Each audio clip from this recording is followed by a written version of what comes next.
Hello, how's it going, everybody? It is Thursday, and Thursday I'm starting right out with Final Fantasy 12. And we will.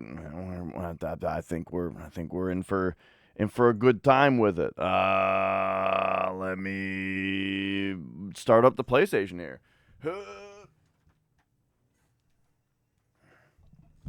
So when we left off yesterday, we were looking at. Well, we were in a whole new place. We went through the Necro Hall, and then we found ourselves in another place. I don't know if it has anything to do with like the story, but we're here, and I found the place, and so I'm just gonna keep exploring it for a minute. We also, whoa, I feel like my Minnesota is coming out a lot this morning. I don't know if it has anything to do with the story, but I think we'll just stay here a minute. Anyway. Let's, there was one thing I wanted to try real quick, though.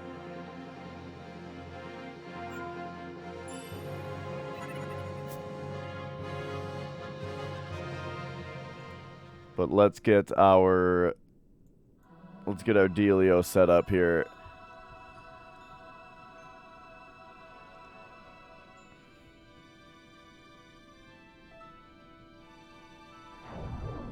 Yes. Oh, and that reminds me also, we gotta go bloop, bloop, bloop. Okay, 85, 43, let's just go 43-0.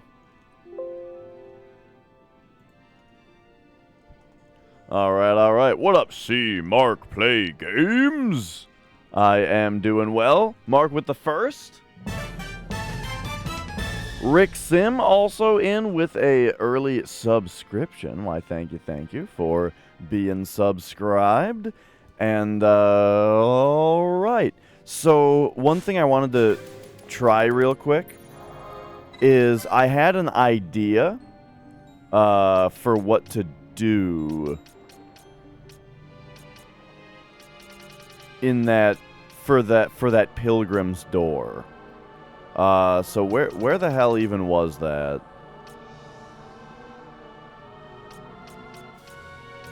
This one, the cave palace, yeah. I've got an idea for the door. It might be something I already tried though. Let's find out, shall we? Okay, so are we above right now?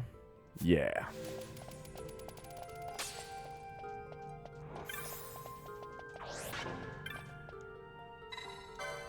So let's activate this real quick.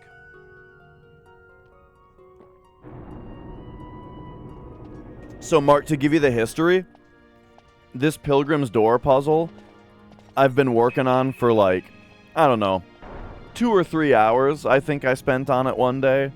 Couldn't figure it out.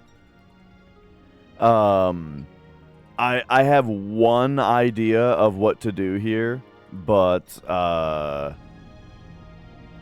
no.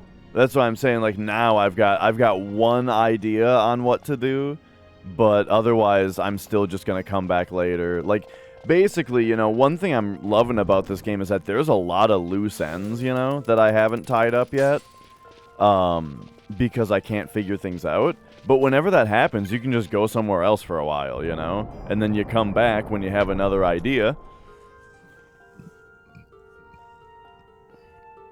Yeah, I'm really enjoying that, like, the adventure of the game, What the fuck? Well, apparently I got on a hunt. This wasn't here before. Yo, Sharp. Okay, let's set these gambits up here real quick. Let's get Bubble and Shell back on. And we might not need the decoy.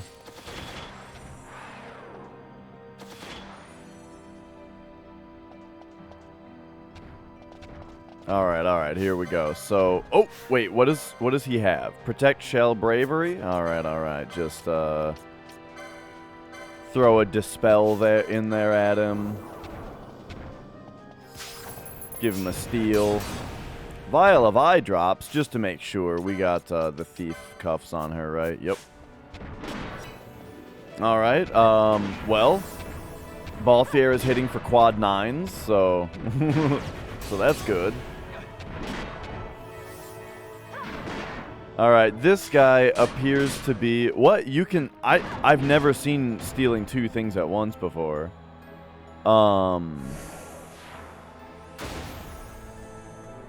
This guy. Oh yeah. Lost my train of thought there. Oh yeah, I was gonna say he's another victim of my thing there. So I've been stealing shit with the Thief's Cuffs for hours and hours and hours now. I've never seen it tell me that I stole 2 things before. But maybe that's just because other combat log things are happening and I don't notice, I guess. I don't know. Because that would be a really big deal. Something that I've been complaining about. I mean, remember, this is the PS2 version. I don't know if you played Zodiac Age and maybe they changed it for that or something. But also, maybe you're right.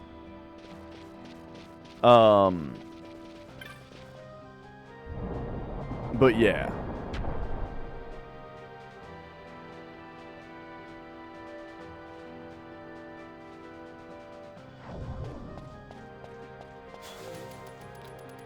Okay. What up, Dong Diggity? Dong Diggity is always up for these long-ass playthroughs. I love it. When I was playing, when I was playing through Death Stranding on PC, Dong Diggity was all about it.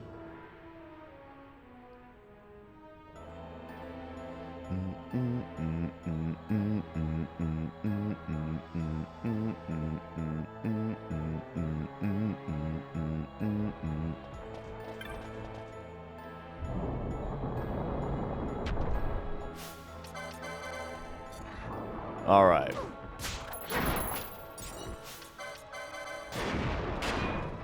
So we got Maggoty Flesh, and then we got Earth Magicite. We got Forbidden Flesh, and that's it. We got Maggoty Flesh, and that's it. But then this got us a Kaganui. Kaganui? Is that a weapon? Oh, it is. A dark ninja sword. Interesting.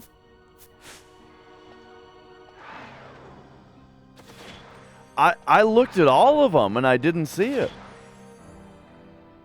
Sometimes I'm picking up an item off the ground.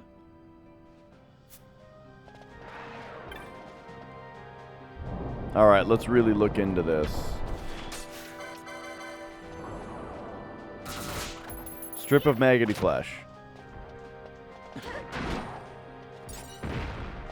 And then that one was the loot. Ooh, I forgot how much I like the music here.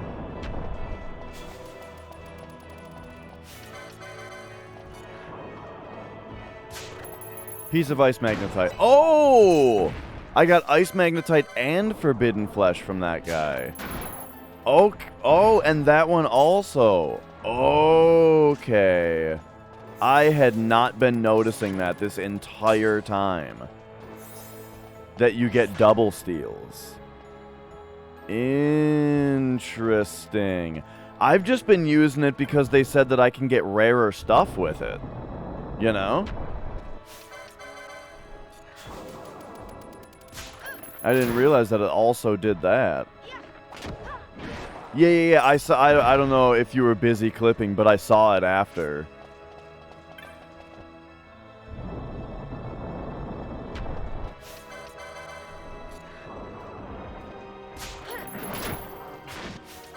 Well then. Now, I will say I fear the idea of other mechanics that are. I fear the idea of mechanics being revealed to me without me figuring it out. So that you know that's very interesting. But I wouldn't want anything more important to be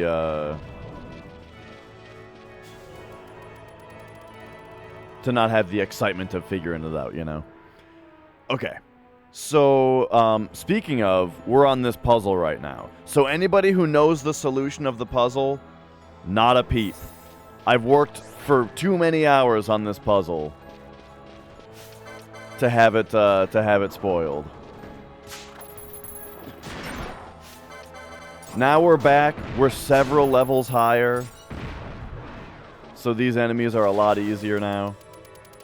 Okay, let me just show you guys what I have figured out, all right? So here's... Oh, hang on. Let's,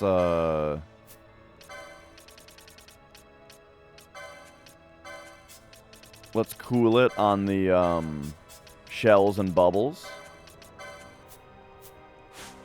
Okay. So I'll get there. So what I have figured out is that specifically, if you leave that room from that doorway,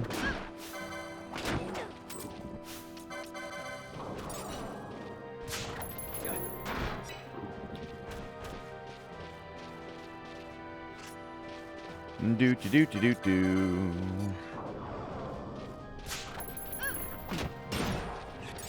Basically, my new insight, or my new attempt at this... What up, chemicals?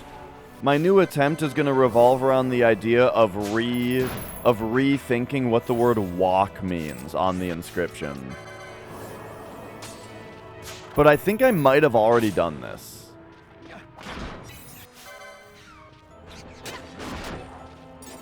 I may have already tried it this way, but I'm not sure. I just wanted to give it a shot today before moving back to some exploration. Oh, yeah.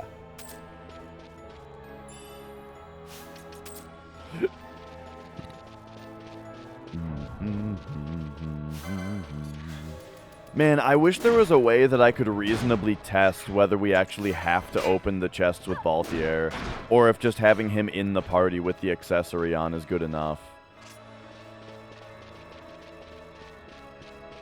I mean, we could just open chests with Ash and see if they seem like they're good. But if that were the case, then I feel like what if I missed something good because of that?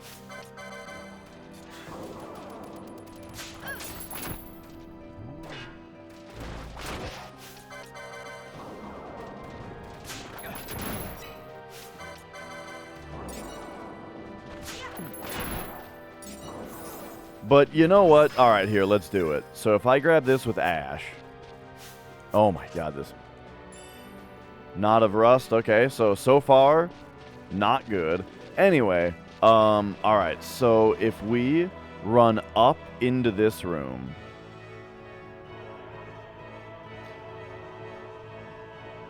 It changes the waterfalls, okay? So that's what we know. That's the information that I know. Right? That's how far we've gotten in this puzzle, is that if we do that, then this happens. Whoop.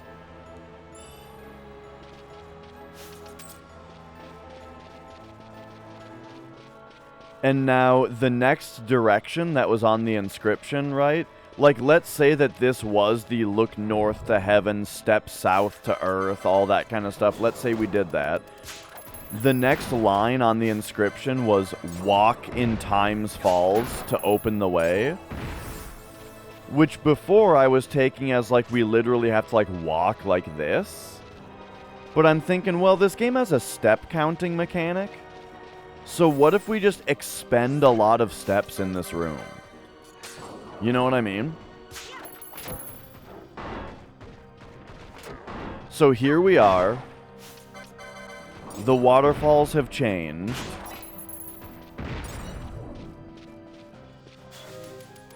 So what if the rest of the puzzle is nothing more than me just having to increment my step counter a certain amount? What up, Kit Kat?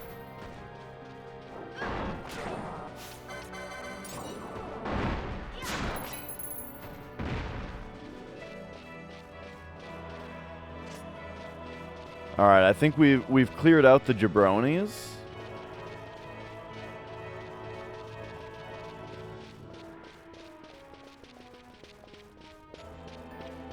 Oh, so there is a door called the Pilgrim's Door. It's in like the middle of this room, and it has an inscription on it. The inscription reads, "You who are yet drawn to the Pilgrim's Door, the heart of time and deeds you must accomplish share their place midst the falls. From the heart look north to heaven. From the heart step south to earth. Walk in time's footfalls to open the way." That's what I'm working off of. Now, what I figured out is that, you see how there's 5 ways to leave from the bottom and 5 ways to leave from the top? Well, if you leave from the bottom right, on the bottom right door, if you leave this room from that door, and then you re-enter the room from the bottom left, the waterfalls change their position. And that's as far as I've gotten. If we do anything else, if we leave the room and come back in any other way, in any other fashion, they will, they'll change back to normal. But right now, the spot that they've changed to doesn't really seem to help.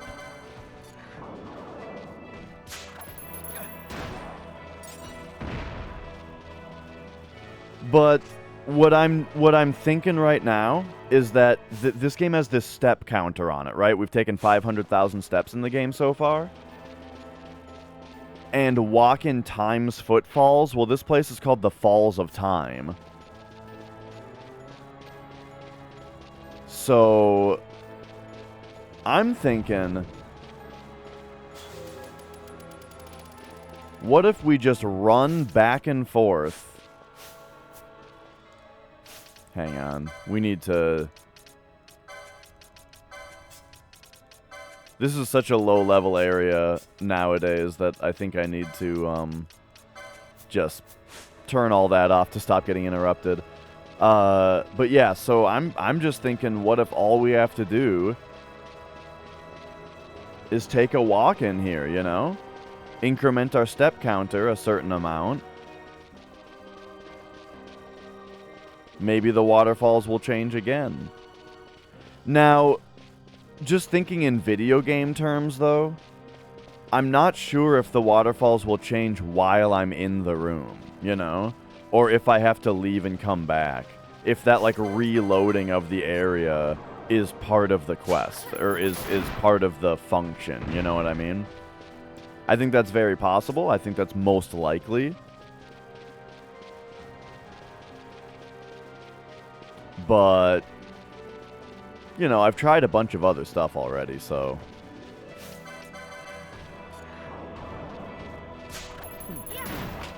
The other thing I would consider to be most likely would be,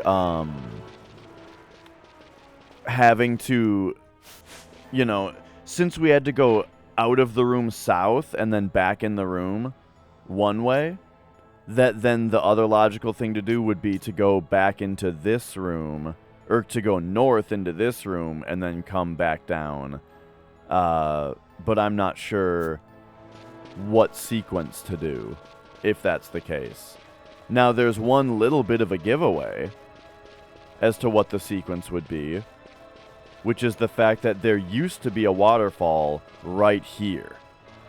And so if they make you come in from the left, and now this spot specifically is unblocked, and we're supposed to go north, that at least narrows it down to only 2 doors that we would have to go into.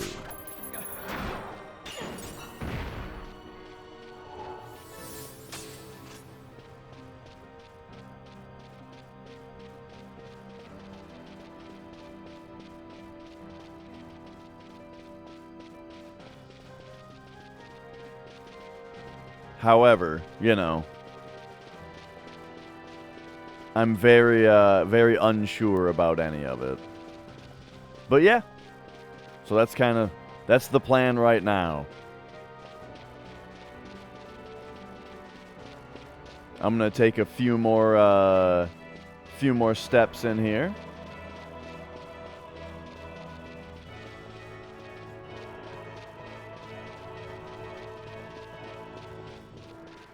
There's no way in hell most of you kids could figure this out without a guide. Yeah, I mean, that's the thing is, the best video games are for adults, you know? But kids can still enjoy them, of course. They just enjoy them in a different way, you know?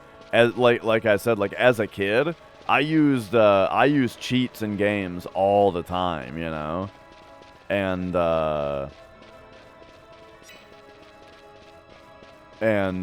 know, I looked stuff up all the time, and you know, I played games totally differently when I was younger.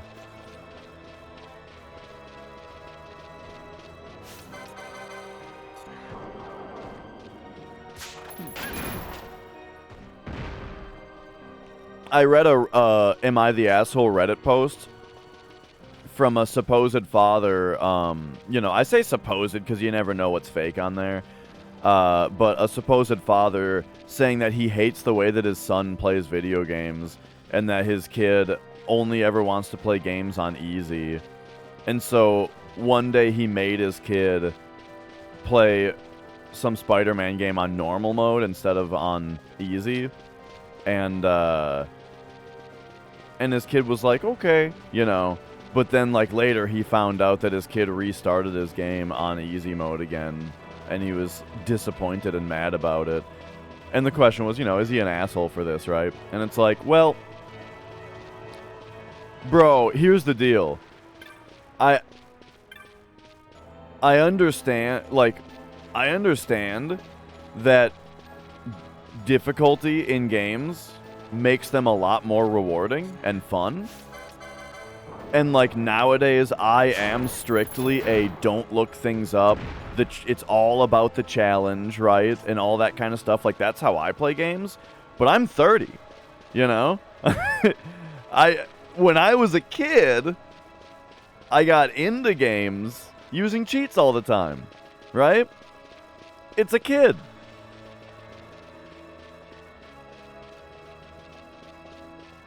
So anyway.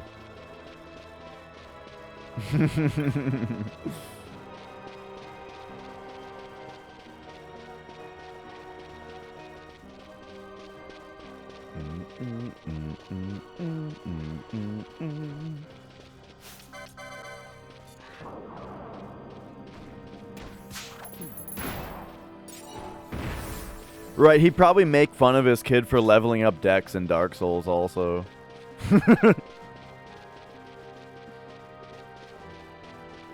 Am I the asshole for forcing my kid to use the Grass Crest shield? Okay. I have come to the conclusion that running back and forth in this room to use up a shitload of steps is not the solution. Because I think that I have run a reasonable amount in this room now. And we have not yet opened the waterfall. So,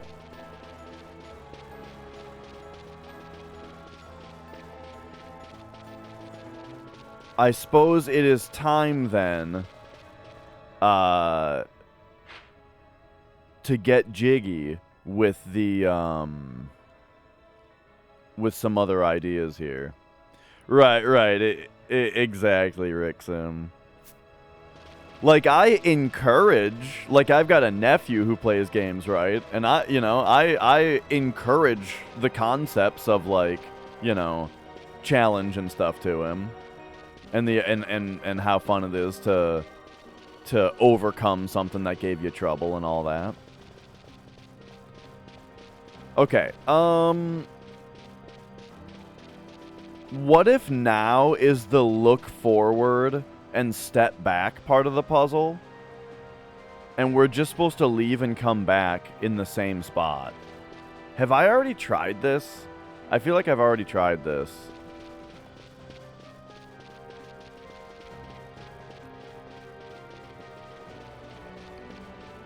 But okay, let's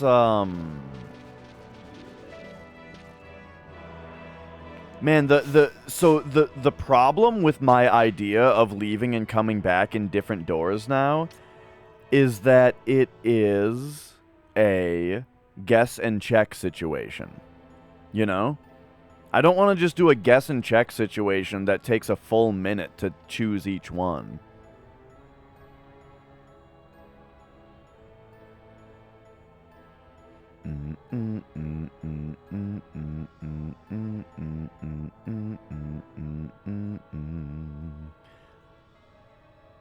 I believe I have already... Yeah, I've already tried going in the right and coming out the very left.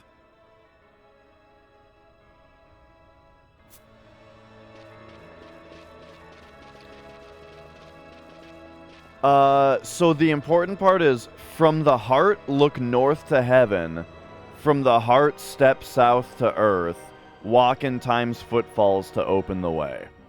So now one thing I'm looking at in that is that there is like a heart shape in the room here. But trust me when I say I've already investigated as much as I could with that. But I mean, that is something that I'm still considering, is the heart shape that is made on this part. It's a pretty loose heart though, so I don't know if that actually, I don't know if that matters to the puzzle at all, because it's pretty loose, you know? But okay, I'm gonna try something. We're gonna go right to left here, where I'm gonna just run in here and then run back out. And this is probably gonna reset the waterfalls to their original way, right? Return to their original course. Yep. So yeah, I take a little bit of an issue with the fact that I'm kind of just doing guess and check here. The donut part you're asking. Oh, well, like I was saying, if you solve the riddle, cool, but I've spent like 3 hours on it. I would really not want to just have somebody else solve it for me. So, if you have a theory, maybe you're right, but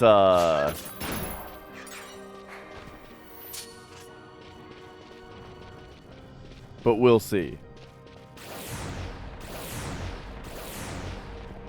But that's kind of why I tried just like the leave and come back, is that to me that says, this also kind of looks like a heart, by the way. Trust me, we've spent some time here.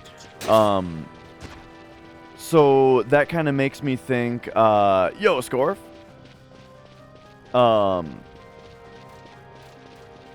Oh, I see. I meant, so what I meant is,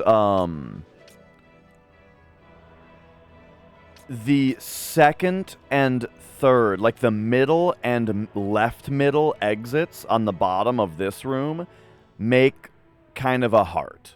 You see what I'm saying? That's more what I meant. It's a loose heart, but it's kind of there.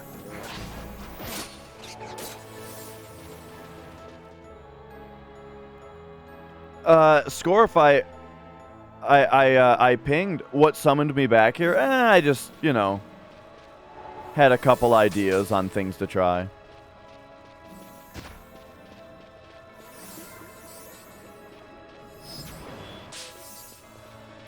Okay, okay. Monstergelo. Hello, how's it going? Alright, so I'm just gonna guess and check some shit here.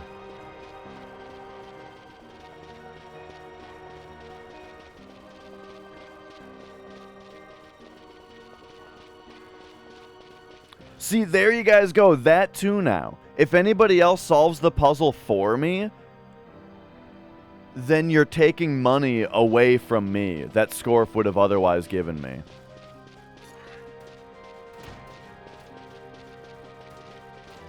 Literally taking the food out of my mouth.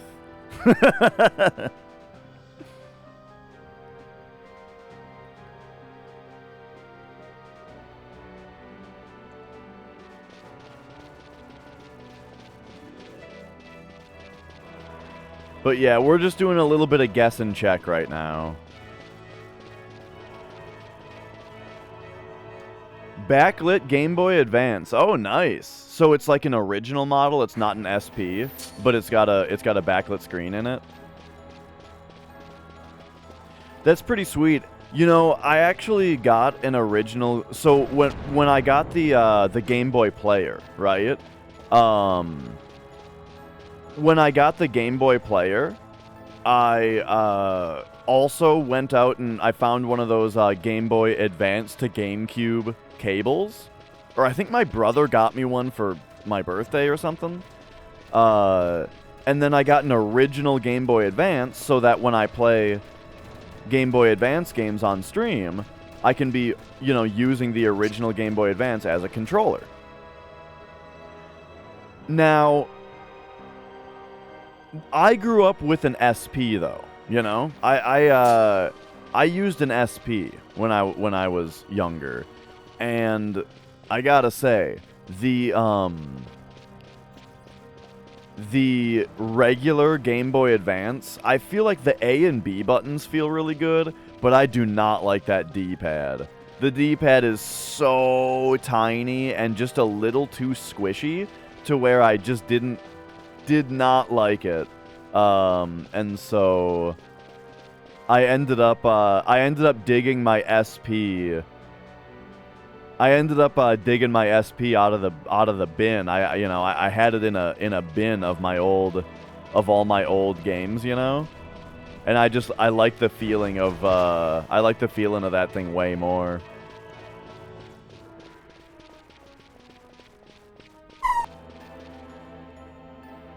Bum bum bum bum bum bum bum bum bum bum bum bum bum bum bum. Okay, expected behavior.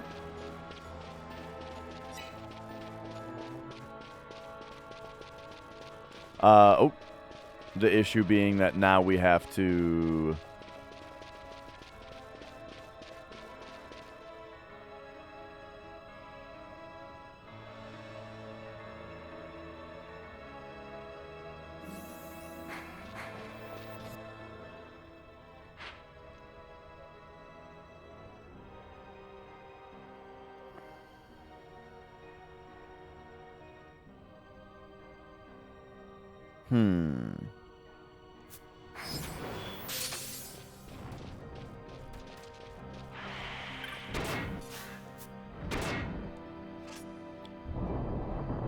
Wait, why am I having to come through this door?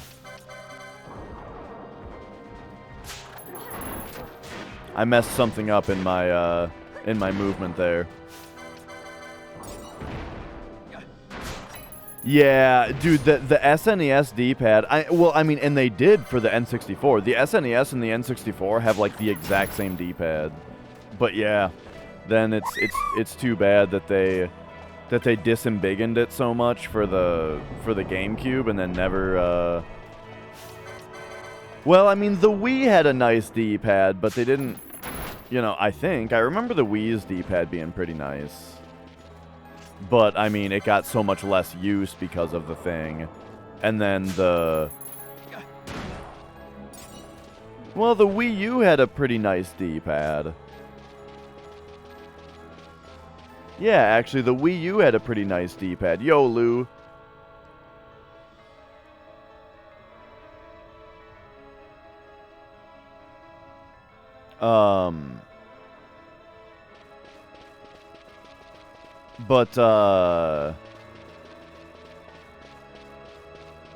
Oh, what was the other thing?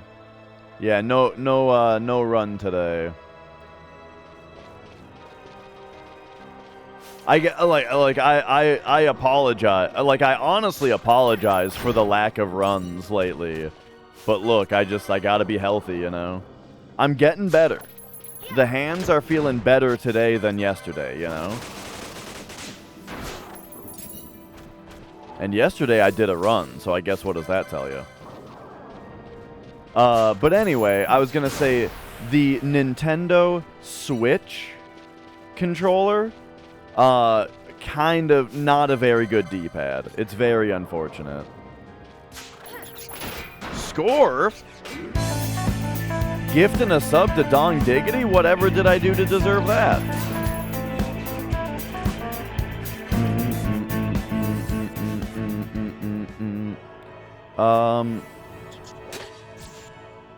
You know what? I've got an idea for a gambit.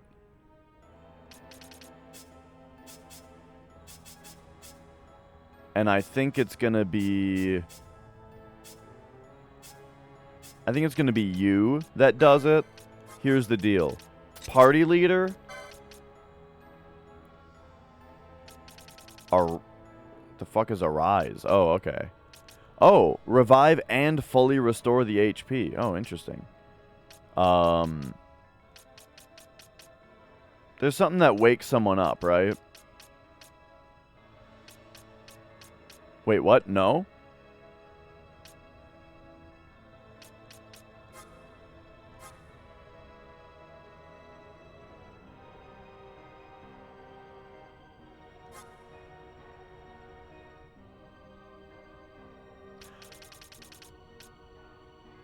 Okay, Faith, augment magic, bravery, augment physical attack. Ooh, I should be paying more attention to that.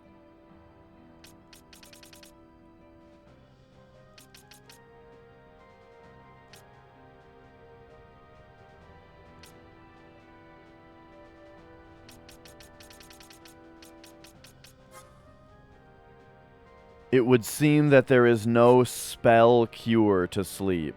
I guess we'll just give him an alarm clock, though. We'll just have it be that, then. Okay, fine. There we go. So we've now got it gambited out that if Ash gets put to sleep,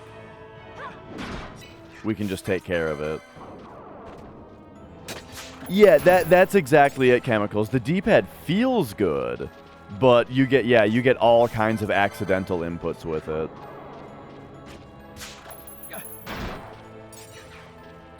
The DualShock 4, I thought had a good D-pad until I tried to practice FF7 with it. Now, that doesn't make it bad. FF7 just requires a particularly good D-pad, you know what I mean? So the DualShock 4's D-pad, I would say, is good. But it's not PS1 good. Or Super Nintendo good. But it's upper tier.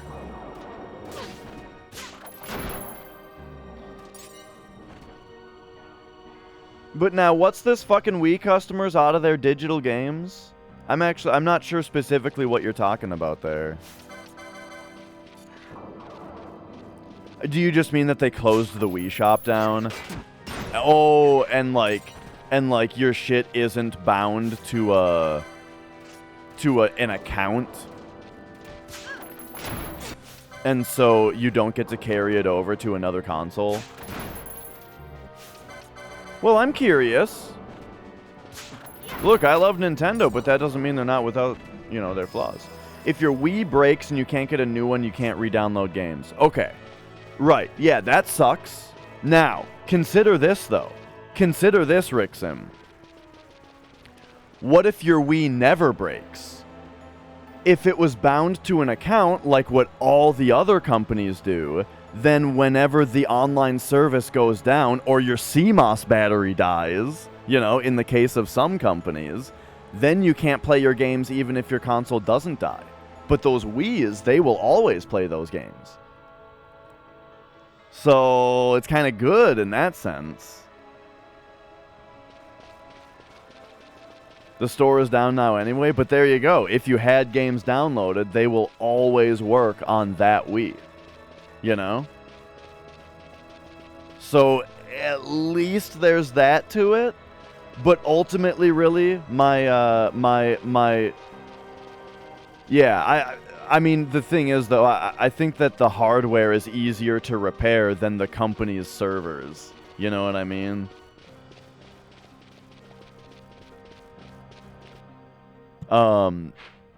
But ultimately, my opinion about this kind of thing is that, yeah, digital games are a shit show. You know, just in general. Uh-oh, I forgot what I've done now. I took too long to do that one, and now I forgot what I've done.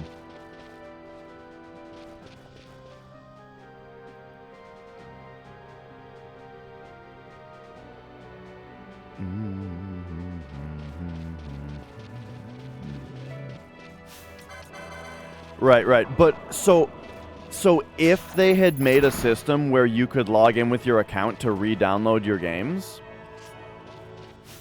then they would have had to have also implemented a system to prevent someone from downloading their games on all their friends' Wii's, and now all of their friends' Wii's have their game that they bought once, and it'll work forever because of how they've done the system where it's just, you know, it's on the hardware so you can play it without an online check. You know what I mean? Like I'm saying, to me, the convenience of being able to re-download something also comes with the DRM of an ownership check when you boot the game, which means that it'll stop working once their servers go down.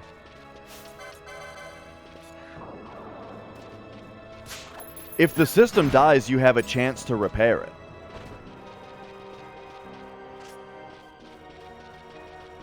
Unless, like, I guess it would be unless, like, the hard drive itself dies. But, I mean, at this point, we're talking about a time where you can just mod a Wii to play whatever you want it to play anyway. Look, I agree that there is a level of fuckiness to it.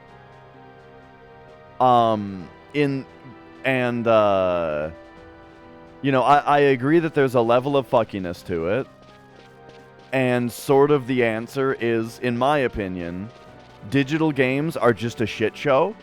And there's a reason that I go physical on everything. It's because there is no perfect way to do digital games, right?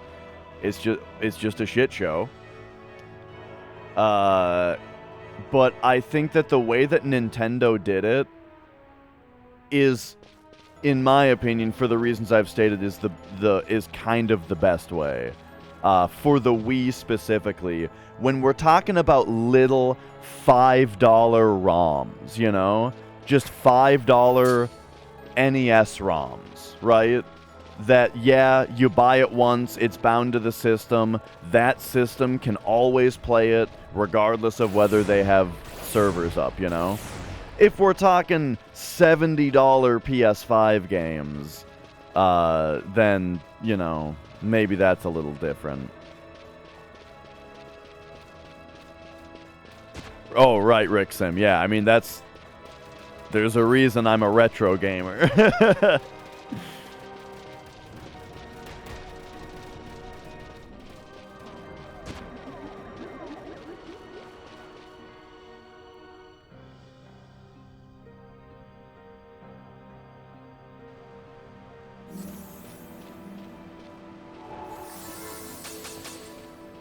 Okay. So real quick, I'm going to pop up here and back down. Oh my god, it's 5 deep. 5 deep! I'm not even impressed anymore, Score, if you've done it so many times.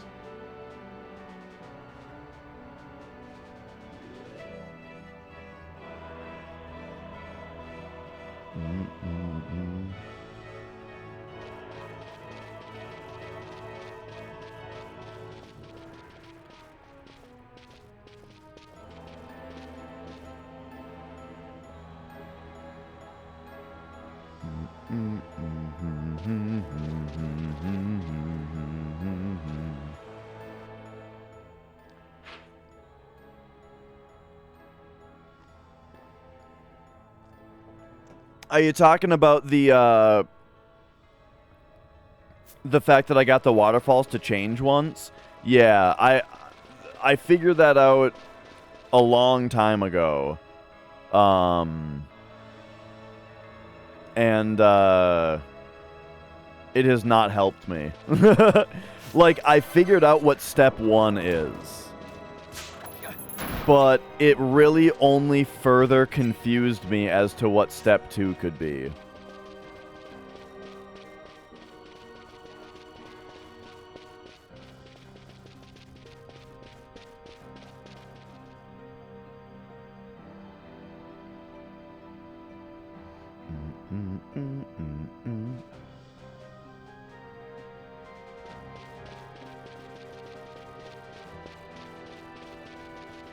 Oh my god, I heard about this. Yeah. Yeah, De Novo or whatever it is. Right, they're like trying to get Switch games now to run their DRM, not even for the Switch itself, but to prevent emulation of their games. Which is not completely unheard of. Like, there have been games in the past that have tried to detect whether they are being played on an emulator and then fuck with the game, you know?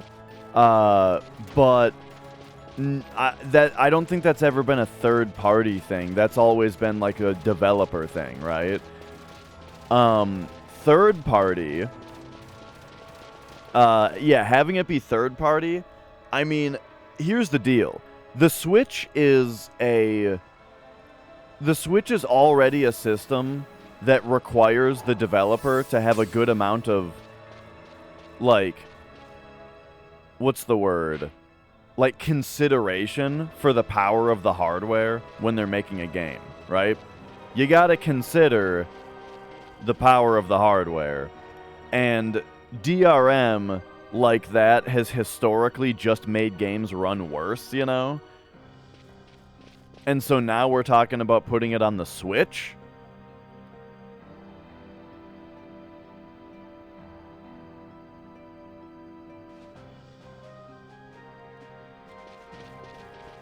I don't think so. I think it sounds like if it's actually to be used by third-party publishers, I feel like it's just a PR nightmare for your company, you know? Right. It'll make the games run worse. It'll be bad for Switch owners. And emulation will just get better and get around it. Yeah. So basically what this means is we can expect Ubisoft to use it. And that's about it. Ubisoft will be all over it.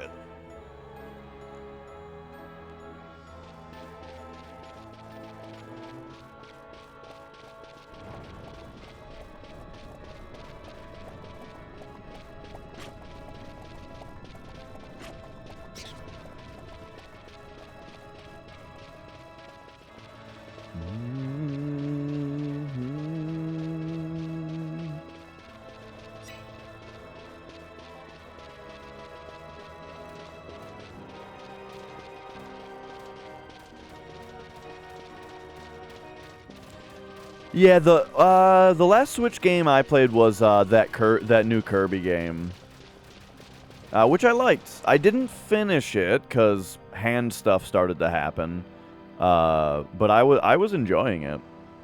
A little on the easy side, you know, but it's Kirby. some of the like also in usual Kirby fashion, some of the like special challenges were pretty tough. Did I do this one yet? I don't think I did.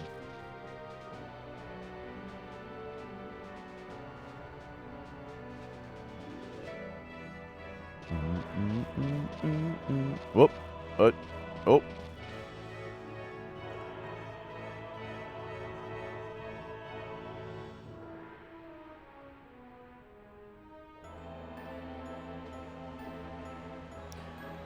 Okay.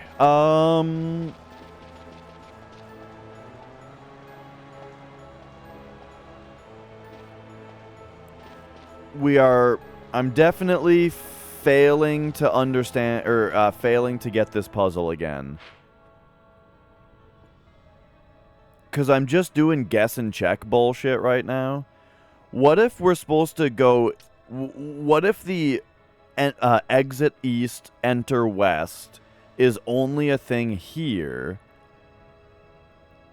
and then we come up here and we need to actually, like, go further north? And then come back down? Like when they say the thing about, like, you know, journey to heaven and earth or whatever.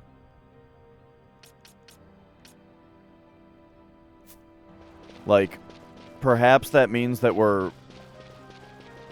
we need to make a longer run, you know?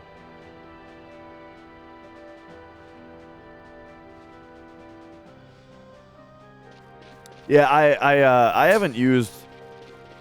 Well, actually, the last time I played Switch was... It was either the Kirby game, or I did actually do that Metroid Dread playthrough on stream for one of the Dash-a-thons. I think it was for the Dash-a-thon, yeah. I did the Metroid Dread mode playthrough. That was super fun.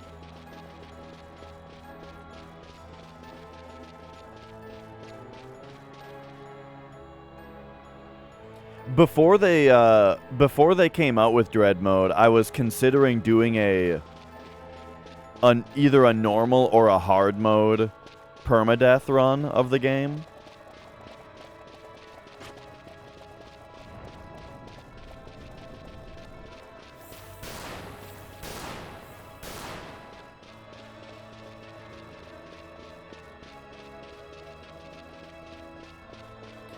Yeah, if I had more expendable income, I'd probably get a Steam Deck to check it out.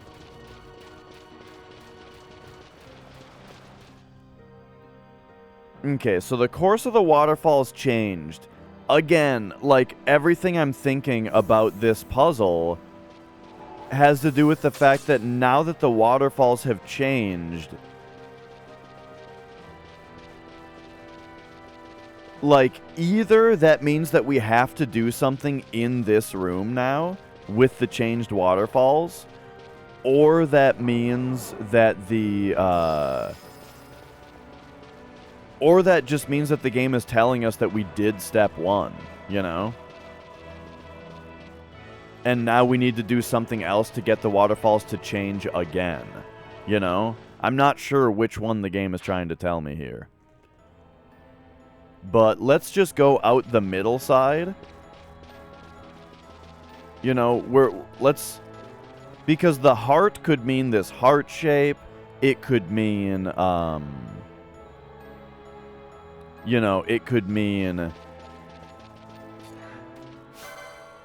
the center. So I'm gonna leave out the center.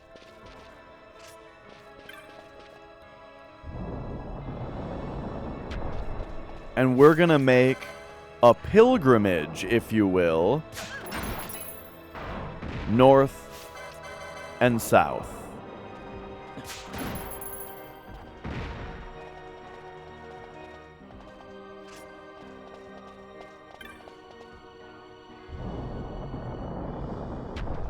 Man, I really hope that Nintendo's next console is just a Switch follow-up and not some kind of wacky thing, you know?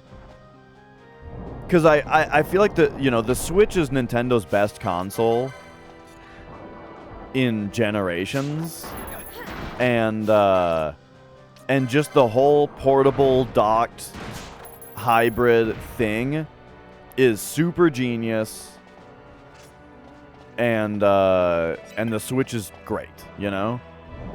So I really, really hope that the follow-up to the Switch is just a more powerful Switch that is backward compatible with Switch, you know? Really hope that's what they're doing. Bring back hardware-based, you know, backward compatibility. And I will be very happy.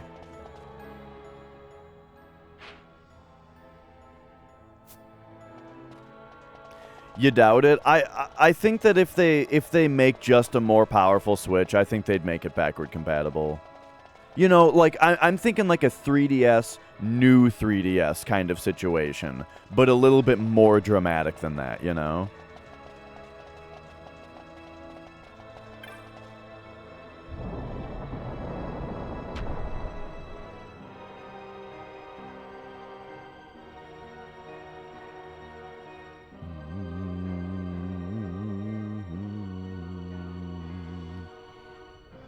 Oh, I see. I mean, are they likely to do that, though? Why would, why now and not,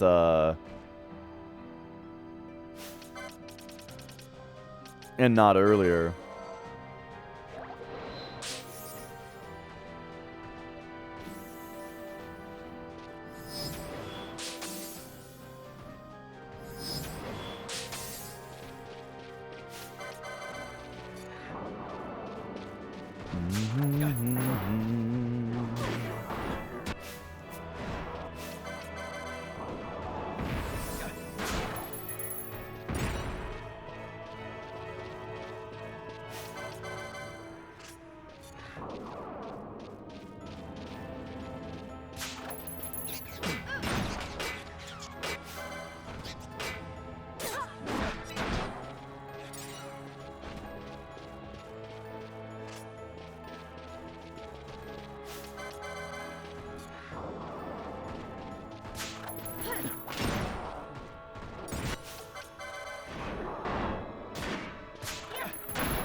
I'm getting a couple other stupid ideas about how to do this puzzle.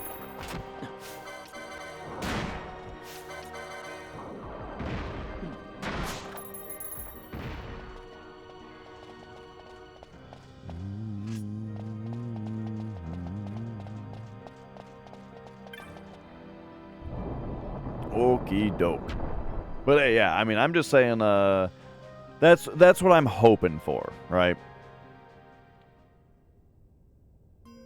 And you know what is kind of another big reason for like this time doing backward compatibility on Switch for the follow-up is how many Wii U ports they made, right? Like the Switch has so many Wii and Wii U ports on it, you know? That I kind of feel like, okay, I think this is where we turn around. You know, the Switch just has so many Wii and Wii U ports on it that,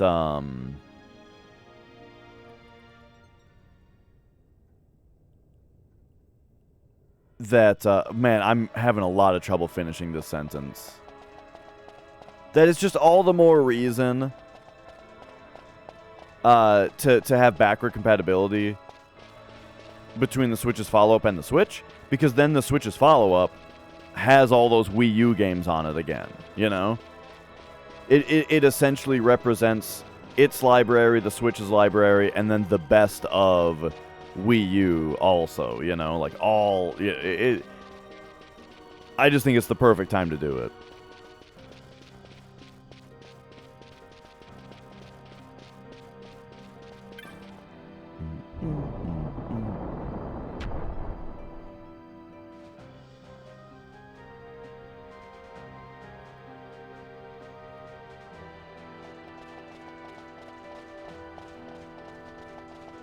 But yeah, we'll see.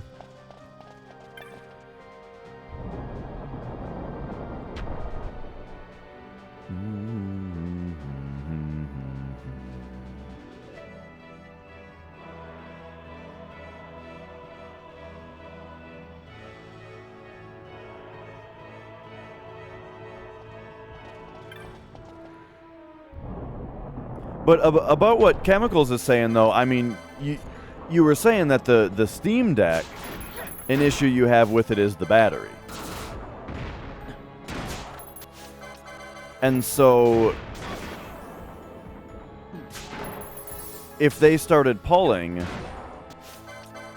you know, if they doubled the power consumption, then that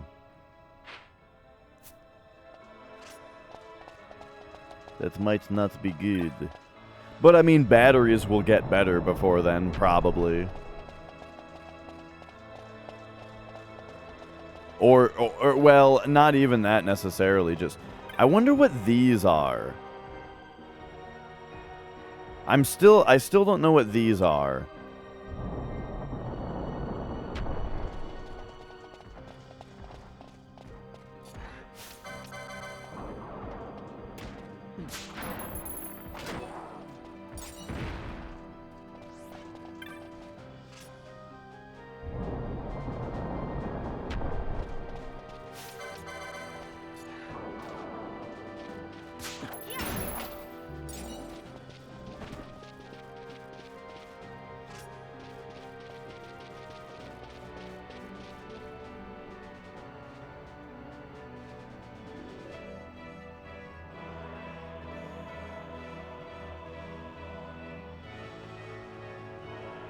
Okay, so waterfalls, back to the original. Wah, wah, wah, wah, wah, wah, wah, wah, wah. You're a Mario Maker fan, Jesse? Have you made many levels? I tried to make levels, but I very quickly realized it was not for me.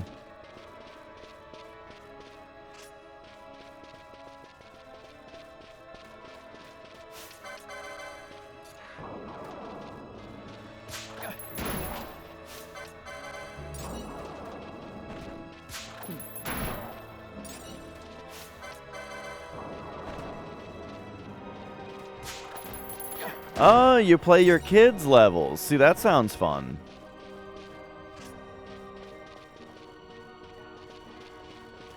I feel like I've seen something similar to that, like a thing on YouTube where that was like the. I feel like I've seen a YouTube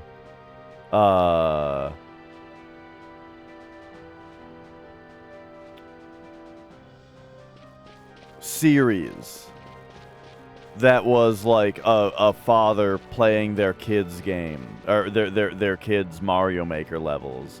But I can't remember who it was. It was someone who I was somewhat familiar with, I think.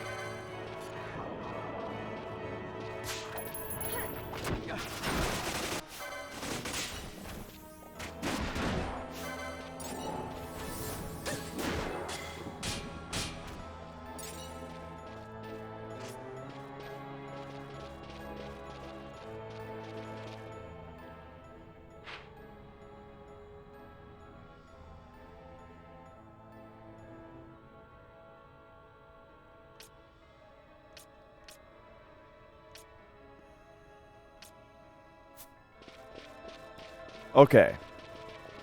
What if...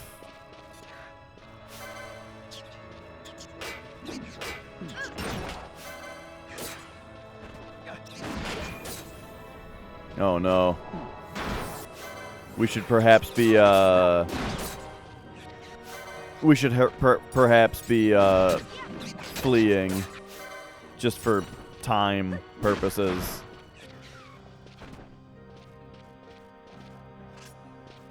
Put this game down once and then struggle to get back into it. I've had that with games, for sure.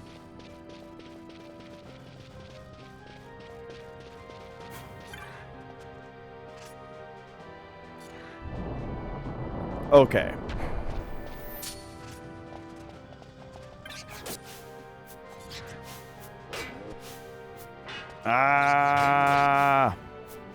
Okay, fine. We're gonna kick all your asses, alright? Everybody's ass is gonna get kicked. You want it so bad. Boom, quad 9s from Balthier. How'd that feel? Okay.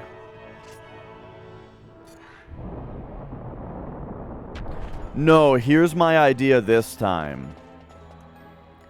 What if the heart is this in the mirror of the soul, and looking north is going up the east side, and then stepping south is coming down here. And then we're going to go up the west side.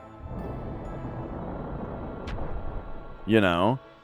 And then we'll see, at that point, right, we'll see if, like, perhaps I was just supposed to go further down, and that'll create an even larger change in the waterfalls.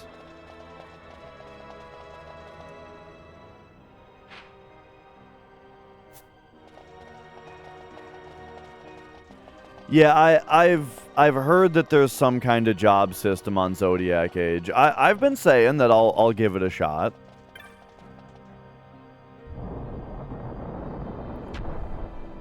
But for the stream, you know, and just kind of the theme of the Twitch show, you know, is usually to play the original versions of everything. Where does that go over there? Oh, just same spot. Right.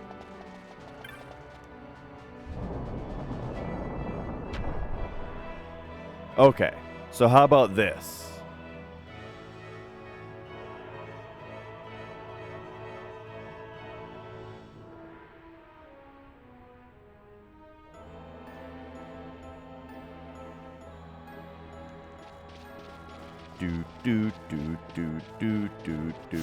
So here we go. We have now journeyed south to Earth. And you know what? I haven't really looked in this room very much.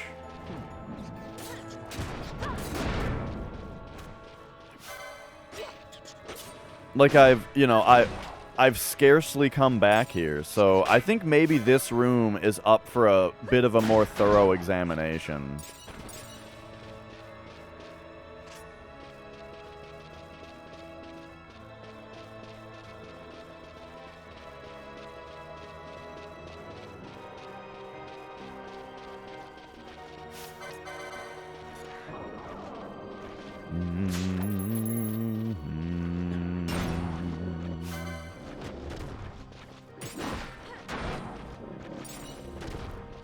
Okay, okay.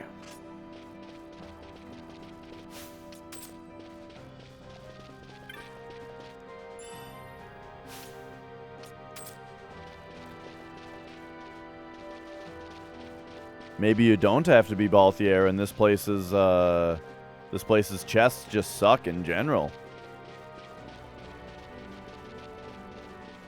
Or I've been here for so long that I've already gotten all of the good items.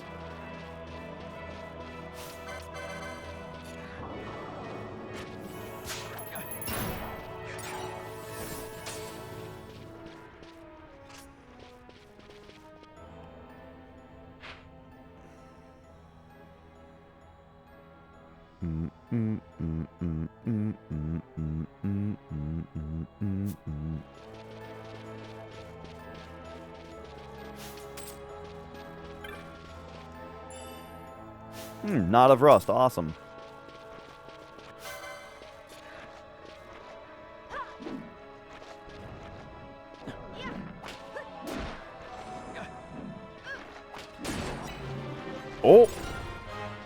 I was gonna say, that guy wasn't even hostile.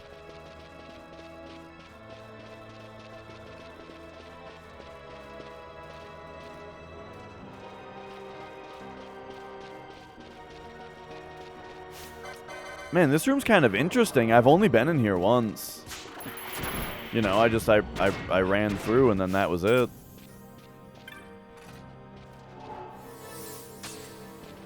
Whoop. Please? Hello?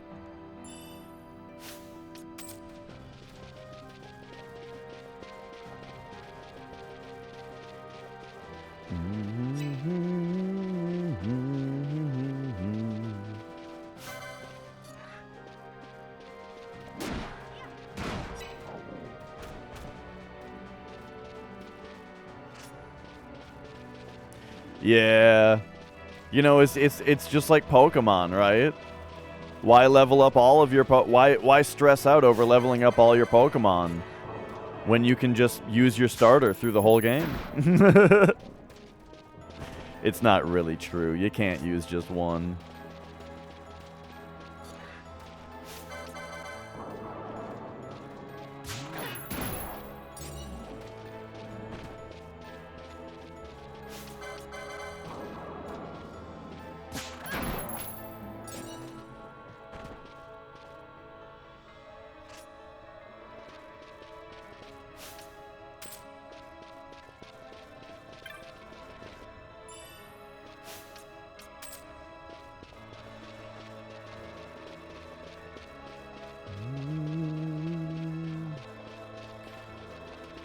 Yeah, but then you've got double the amount of license grids to be doing. You gotta set up all your gambits twice. And why? Why? So you can have Vaughn in the party sometimes?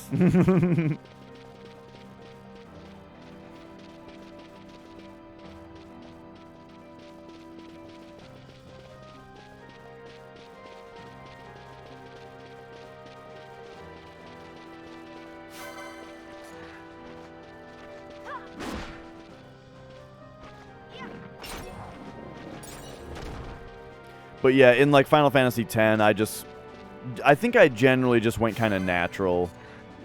Whoever naturally leveled up, you know, because 10 does a good job of giving you like, here's an enemy that, you know, that like Riku can kill really easily. Here's an enemy that Lulu can kill really easily. Here's an enemy that you need piercing on, so you should probably use Auron, you know, like all that kind of stuff.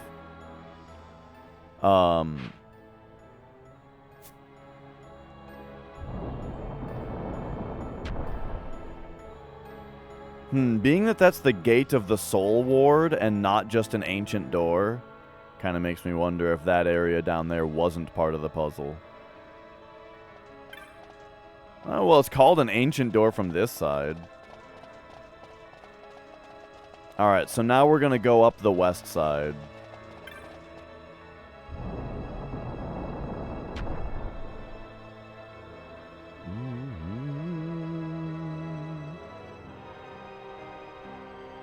Yeah, I played original Final Fantasy X, which didn't have that in it.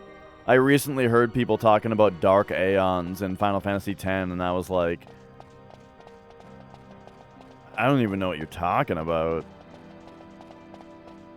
Never even heard of this.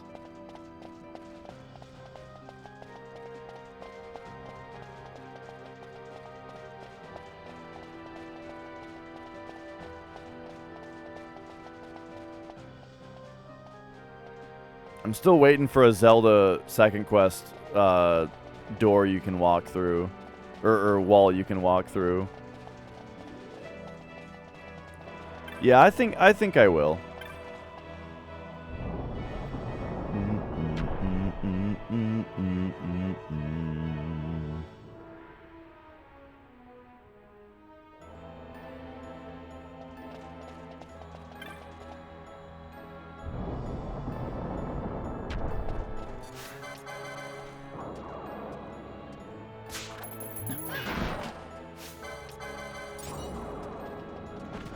Get him.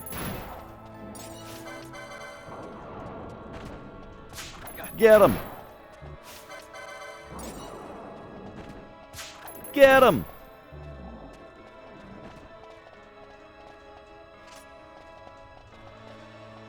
What is this?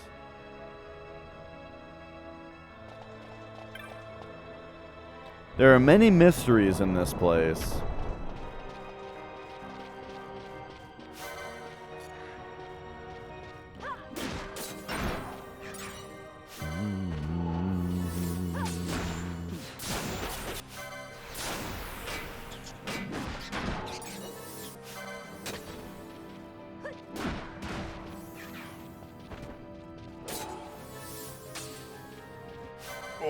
Okay. In the past, for playing Japanese games, I've just gotten a Japanese console, you know?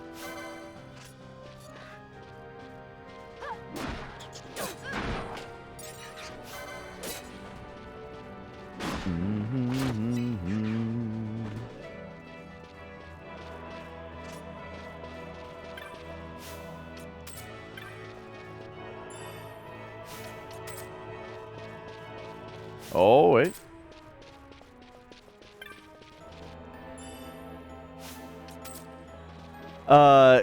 Yeah, 10 having unskippable cutscenes is a bit of an issue.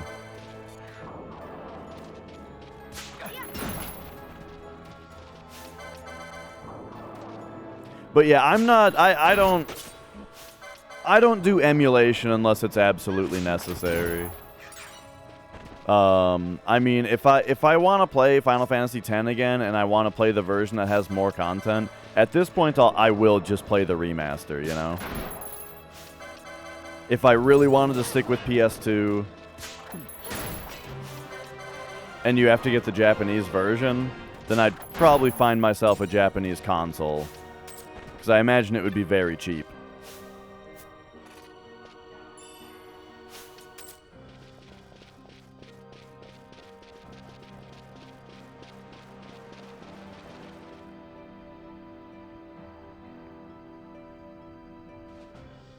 Okay. So, this time we ran all the way south before coming up here.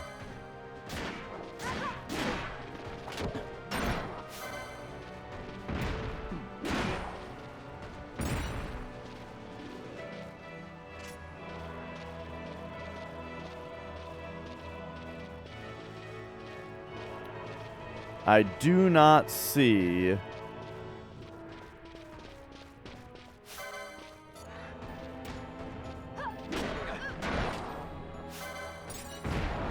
right away. I do not see any benefit to having done so.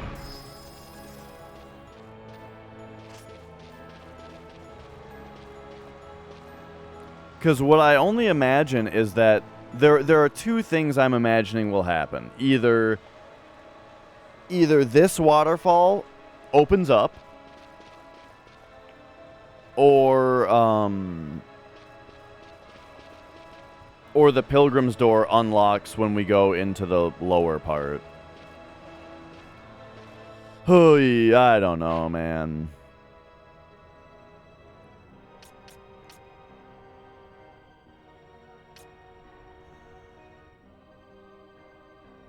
Okay, let's do something else here real quick.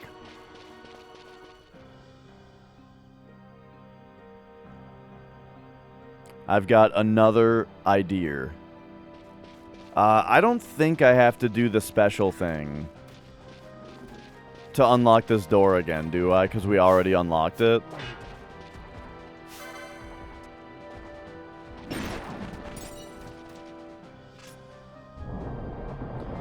From the heart, look north to heaven. From the south, from the heart, step south to earth.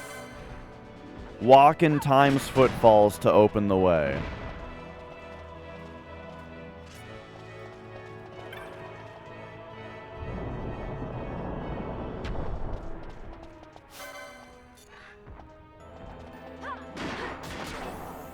Something else I want to take a quick look at here.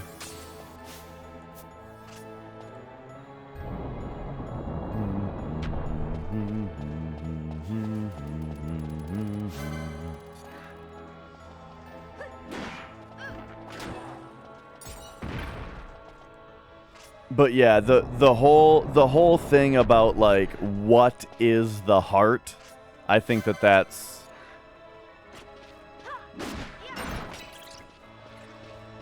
the biggest mystery. Perhaps we can reverse engineer what the heart is with our knowledge of what the first clue is.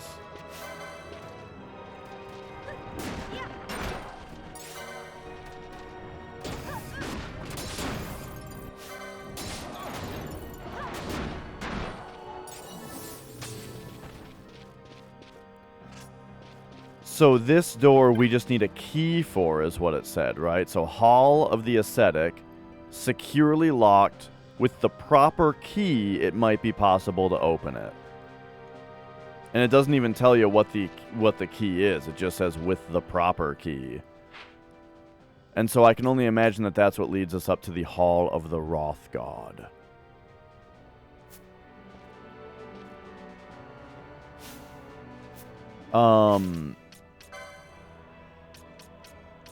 So one thing about that, though...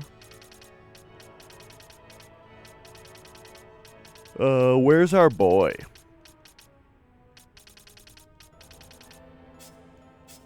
Mateus.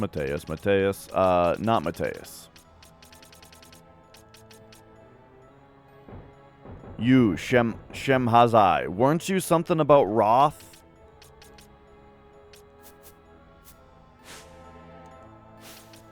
Oh. Do you open the door? Because I feel like if it was a key item, then it would just tell us the name of the key item. But what if you have the key?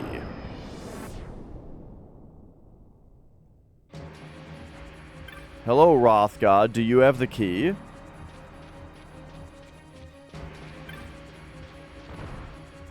Walk in time? We already did that one. Oh, wait, you mean walk in time's footfalls. Sorry, the other one is walking with a time thing. No, it's walk in time's footfalls. Which, you know, is kind of, this place is called the Falls of Time, you know.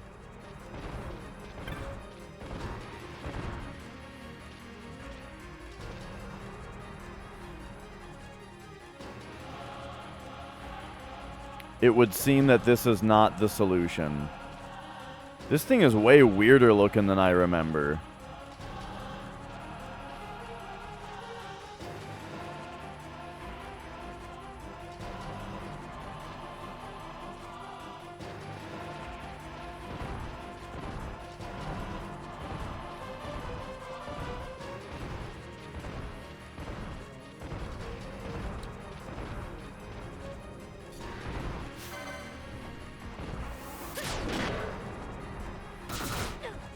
But okay.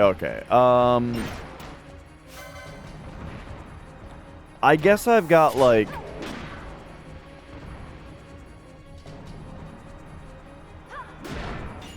Oh. I guess I've got, like, one other idea.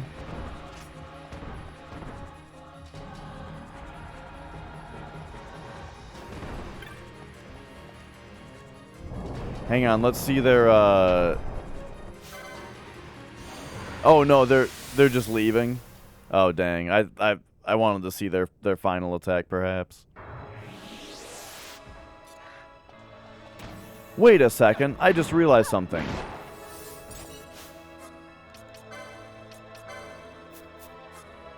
Does nobody have... Oh, wait, Quakelane. Was Quakelane the Wrath guy?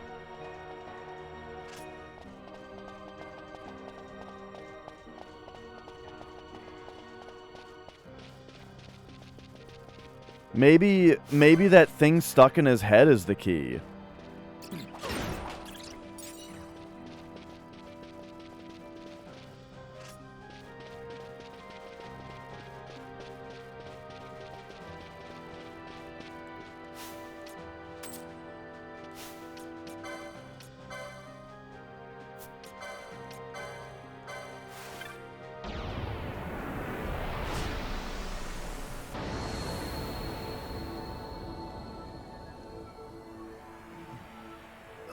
I don't remember quite.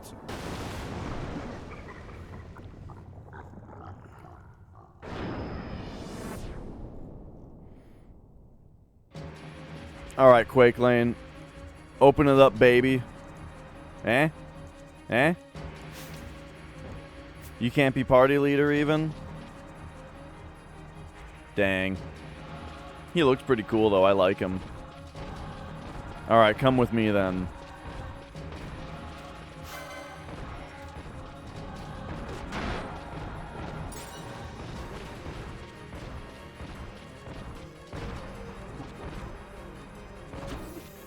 I'm just going to watch him fight for a second.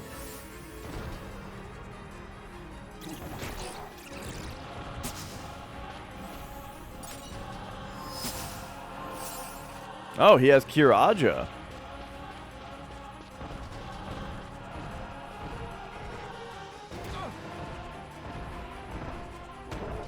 Get him. Whoa. That's a lot of damage.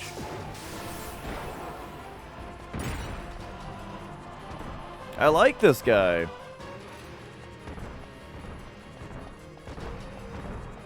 We gotta find an enemy for him to do his final attack on. Okay, yeah, you start attacking that guy.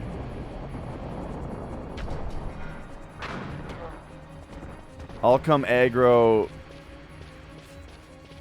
the next guy. Oh, he did ice break. Okay. Oh, here we go.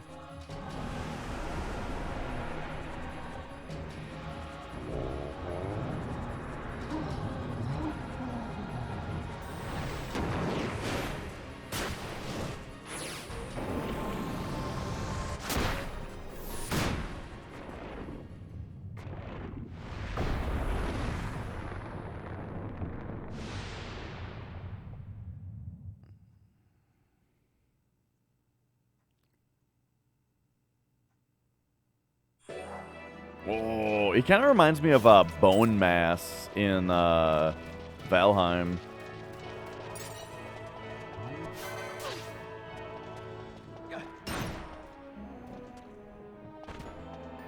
Okay.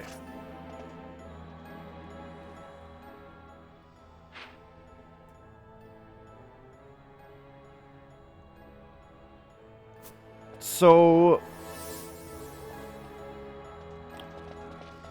I mean, is it possible that... Okay, so I'm thinking that, like, what if you have to run through the clock area again? It'd just be kind of weird to have both of the puzzles be basically the same thing, you know?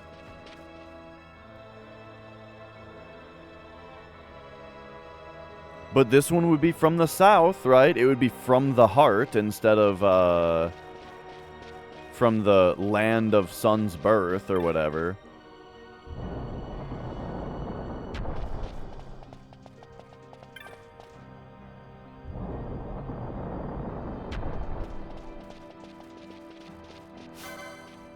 So I guess I'll try that.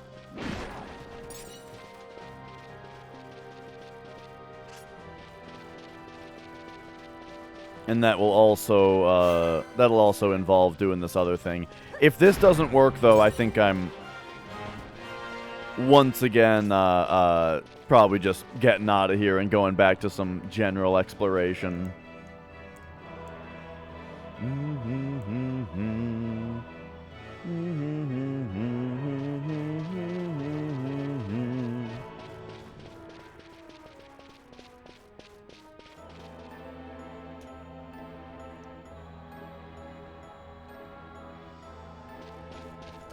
All right. And hey, Scorf. Espers have had a history of opening doors in this game already. It's not completely unreasonable.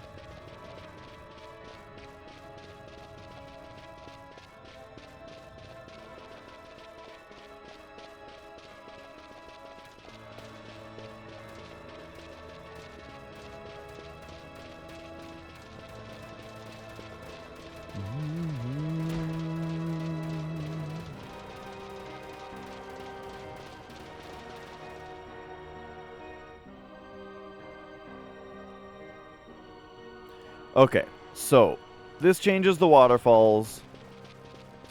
And then even though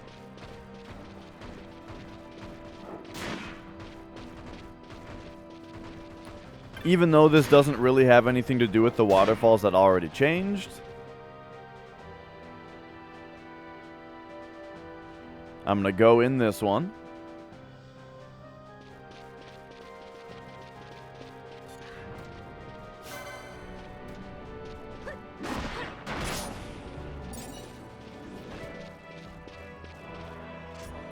We're going to pop in here.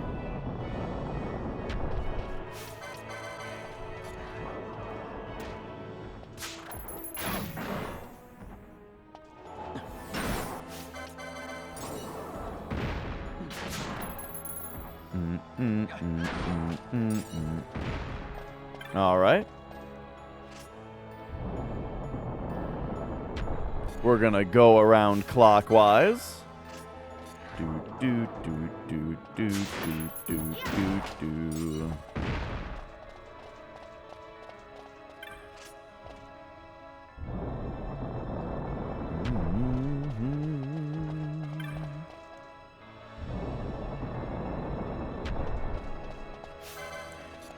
Because, like, who knows? Maybe this is what Time's Footfalls is, even though there's a place called the Falls of Time, right?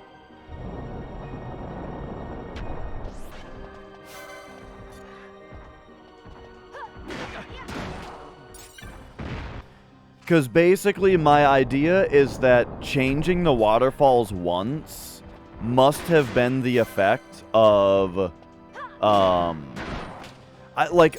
my idea is that, like, looking north to heaven and stepping south to earth or whatever, I feel like I must have already done that because the waterfalls changed, right?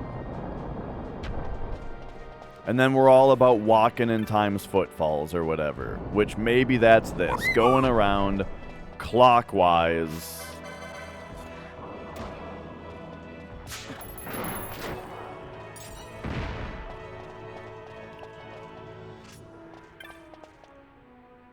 Through this room.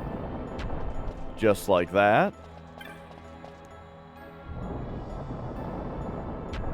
And then now we'll get back in there this way.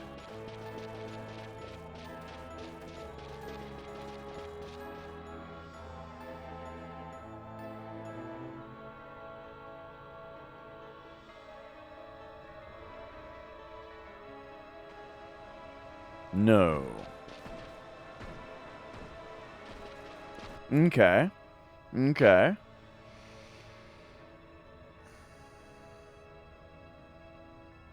Right, because footfalls is not waterfalls, right?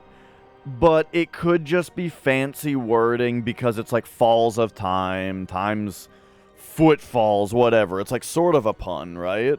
But footfalls is something more like... I looked up what the word footfalls means specifically. And it said something about... The definition was like the sound of footsteps. Or something that I got from Google. The definition was like the sound of footsteps. Which doesn't really help, you know? Yeah. And then, right, it also seemed to be... I saw the second definition also, which I think is not relevant.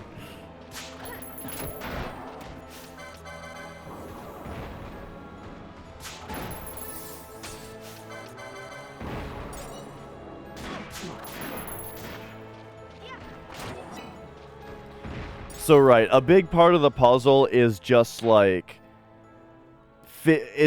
defining the terms, right? What is the heart? What is heaven and earth?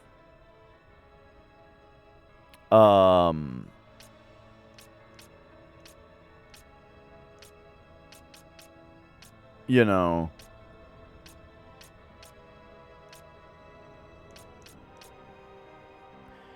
So let's talk again about reverse engineering based on the fact that I got the waterfalls to change. If we are told to look north and step south and walk in times for falls to open the way,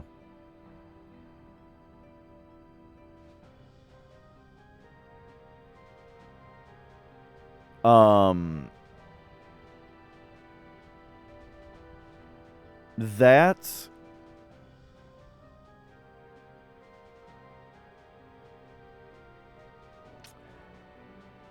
I mean, what if they just mean, like, what's underneath? Like times footfalls is like, this is the falls of time, right? And so it's just talking about what's underneath it, which is what we already did. I almost feel like when we come in here, when the waterfalls are changed, that we've already solved the puzzle. And we just need to figure, again, like, we just need to figure out what is in this room that's different. Like, we need to more thoroughly examine it, right? So let's just talk about this. If we come in, there's a waterfall to the left and not to the right. Right? Let's like get all of this memorized.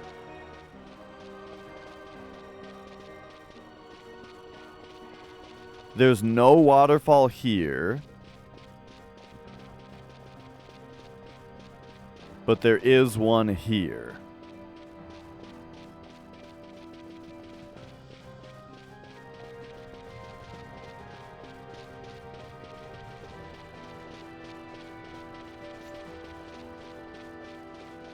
Like, I'm back to thinking that my original... Or I'm back to thinking that, like, when you come in here with the waterfalls changed, you're 95% done with the puzzle, you know? And it's just something you have to do in here.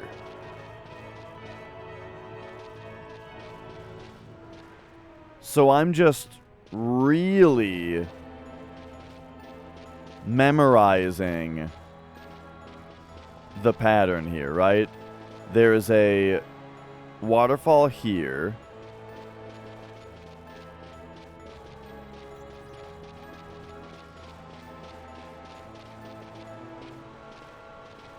And then this one stops you from getting over there, which is big.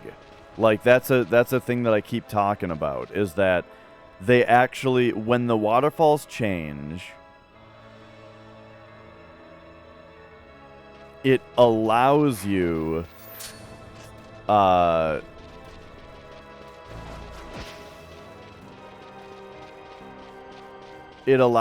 get through here without having to come up here. And so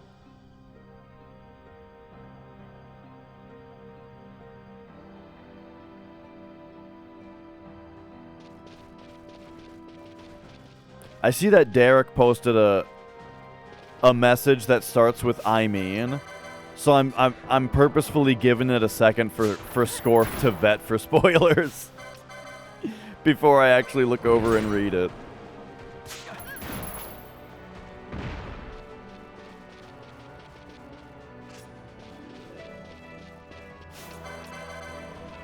Oh,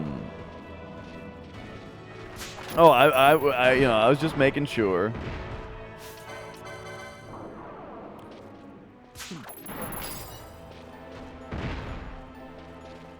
Well, I don't want theories, though. What if the theory is correct? Then I spent 5 hours not solving it for someone else to solve it. But okay. Anyway, back to what I was doing.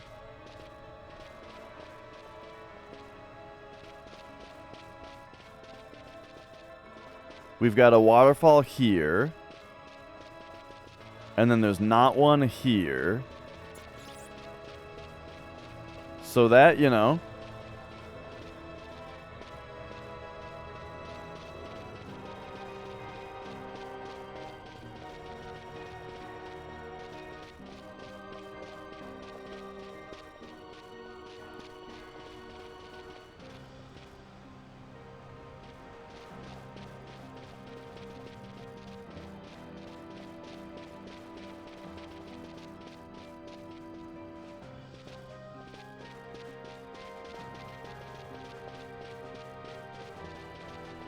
I feel like what's going to happen is I'm going to do the start of the puzzle again.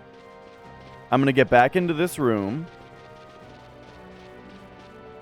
And the solution is going to be the most obvious thing in the entire world. At some point, I'm going to find it, and it's going to be the simplest, stupidest thing that's just in this room after we do the first spot. You know what I mean?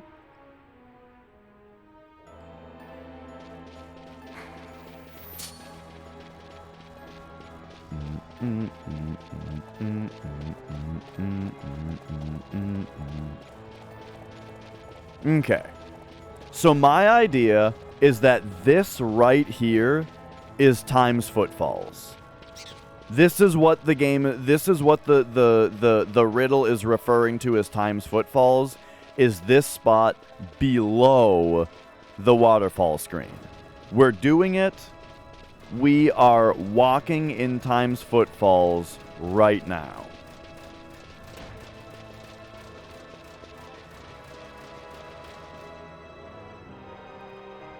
So now, this means we've already done it. We've opened the way.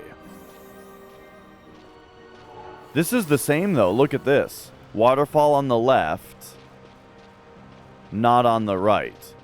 So this one's actually the same. Over here, though, we've got a waterfall here that wasn't here before. So one was added right there.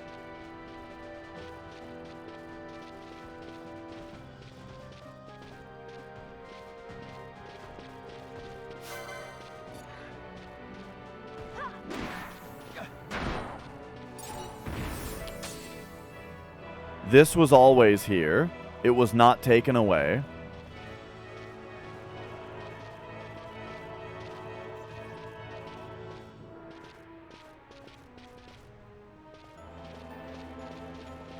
This was always here.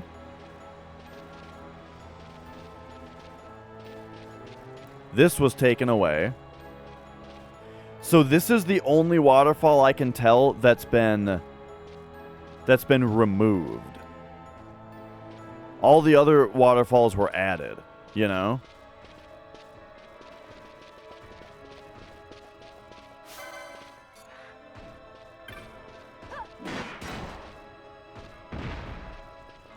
This waterfall was here before. This one was added.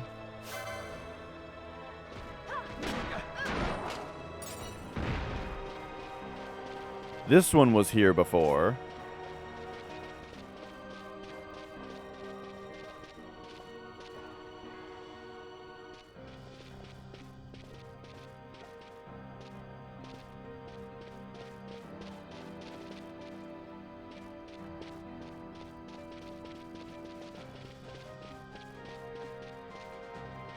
So, yes.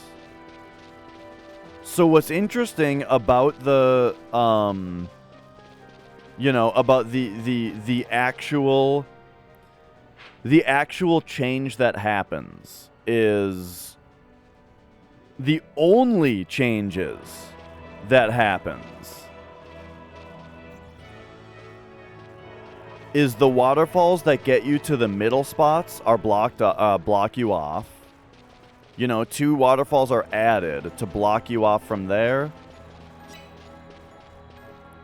And 1 waterfall is removed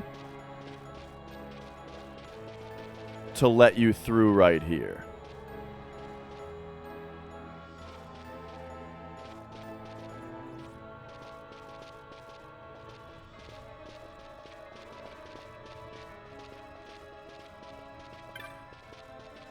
Yeah.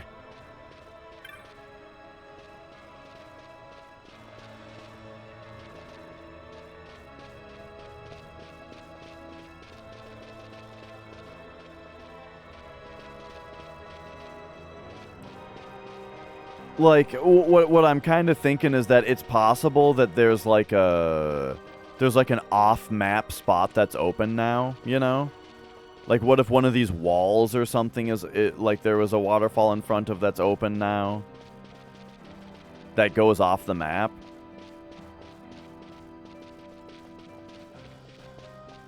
You know, so it's just something I haven't been looking at.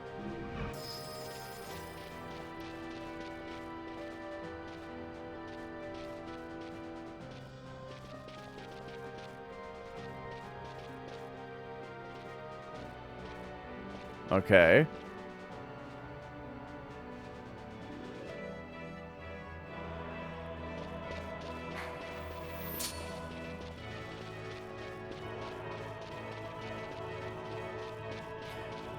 Right, like, I apologize that I've been working on this for so long that it's, that people feel the need to give me trolley answers for fun.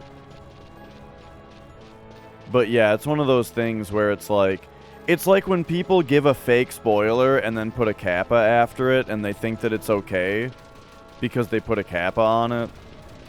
But really, you're just like spoiling that something isn't the answer or something, you know what I mean? Like you're slowly giving me some process of elimination. Unless it's really stupid, of course.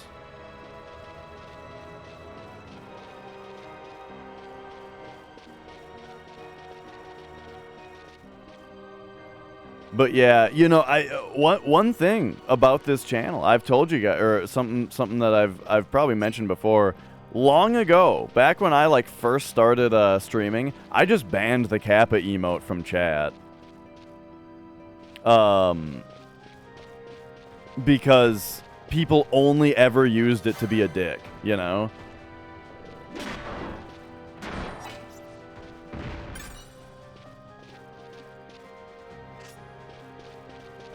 Scorf didn't solve this via guide because Scorf never solved it at all. He's never played this game, right? Is that what we're getting at? Is that the joke? Yes. Games were like your word. Oh, your world. Oh, I see. You're saying like you accidentally solved it.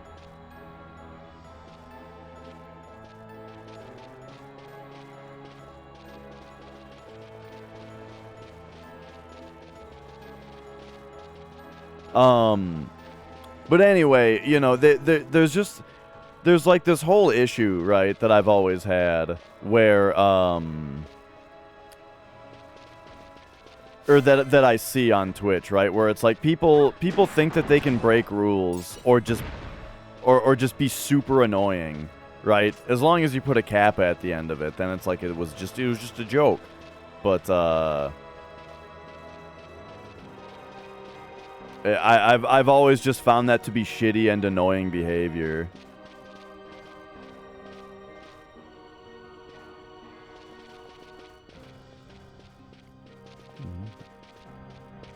But it pertains mostly to backseating, right?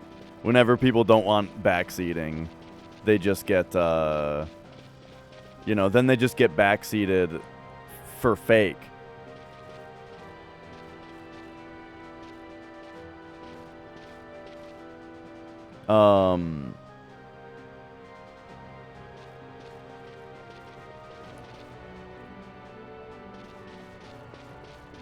Yeah, I just feel like, I don't know, it's bizarre. I feel like the answer is just in this room already. Like it's here, right? But I just don't see it.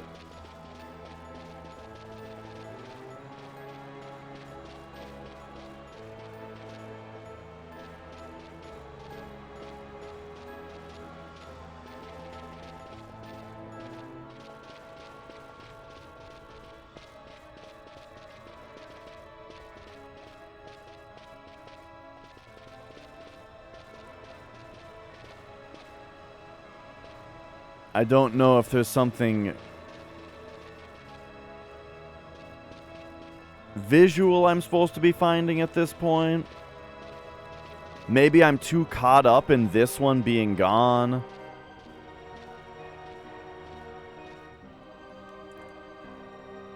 But that's opening the way, right? The other thing that I'm thinking is that I need to find something more literal that is the heart. You know what I mean?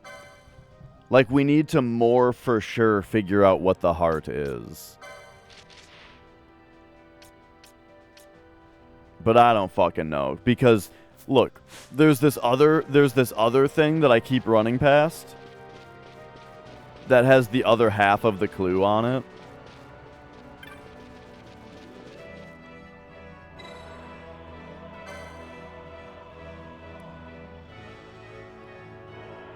Which is,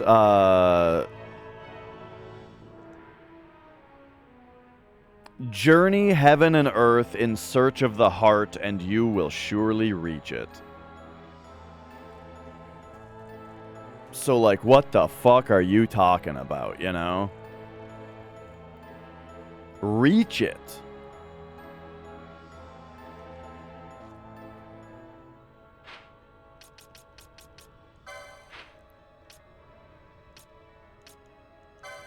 Which, as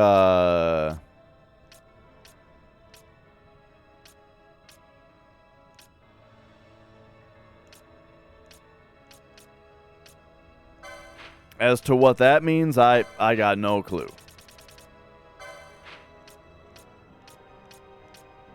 Right, unless it's supposed to be something...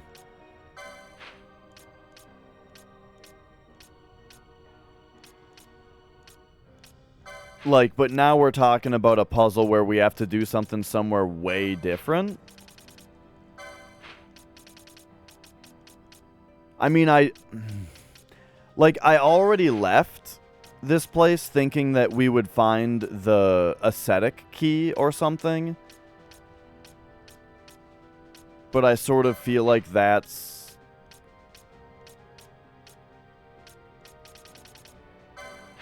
I sort of feel like the ascetic key is like...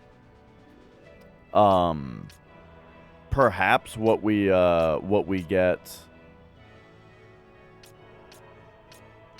from the pilgrim's door.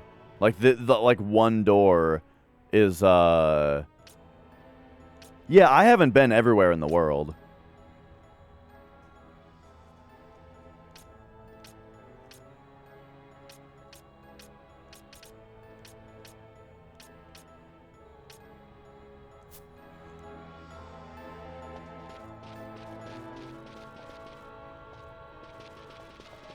So...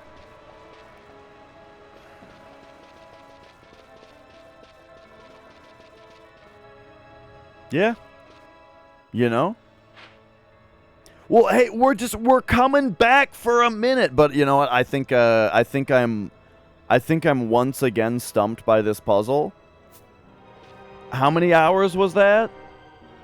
I put another 2 hours into this puzzle and made no progress. Jesus Christ. This is like the weirdest puzzle I've ever seen in the game.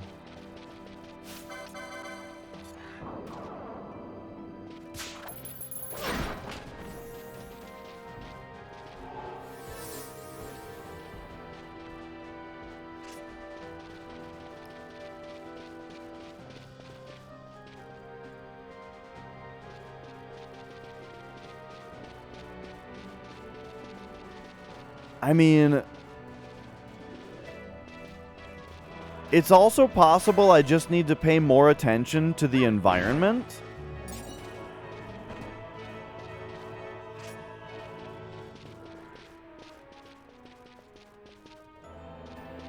Like, they're talking about this heart.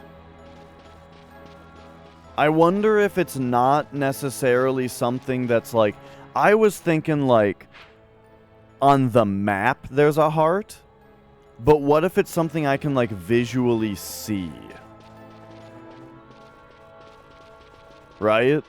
like one of these plants, the markings on the cave somewhere, the shape of the cave.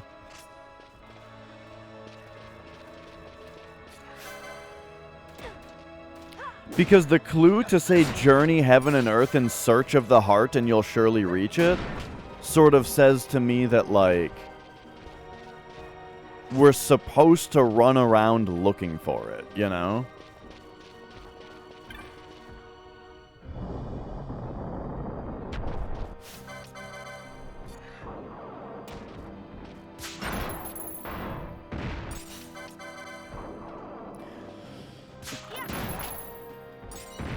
But again,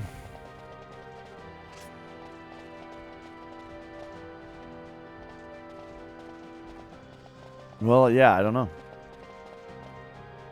Again, like, maybe, the fact that we figured out how to change the waterfalls, like, means that we were doing the right thing. However, maybe the thing is that, like, the waterfall change we have to do second, right? We're doing the second part early.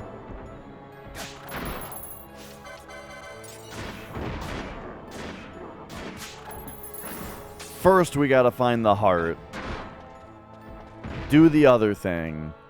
Maybe that'll get us something that will deal with the last waterfall or something. I don't fucking know. I think I've been defeated yet again. For now. And we're just once again gonna have to come back later. And by the time I figure out what the solution to this puzzle is, the reward for it is gonna be irrelevant. It's gonna be like, hey, here's a weapon that would have been really good 20 hours ago. I did that already. I took a screenshot of the maps and I was drawing on it. I was talking about, like, running around in a heart-shaped pattern, you know. I did all kinds of dumb shit.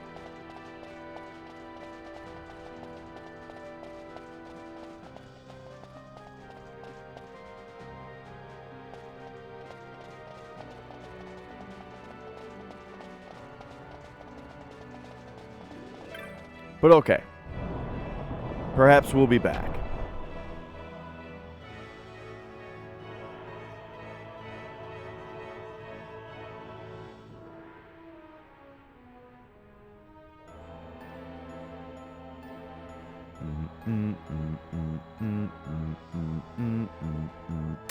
Whoa! Oops.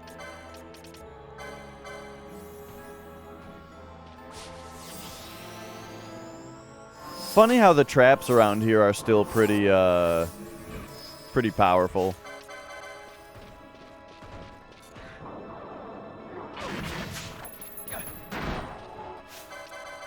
Well, hey, at least we're still getting a bunch of forbidden flesh.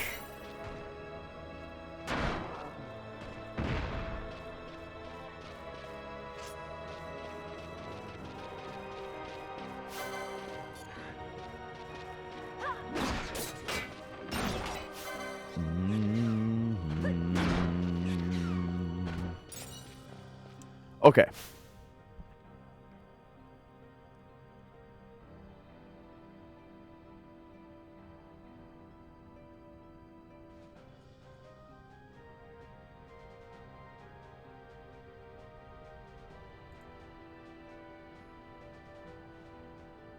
I was slightly confused by that as well.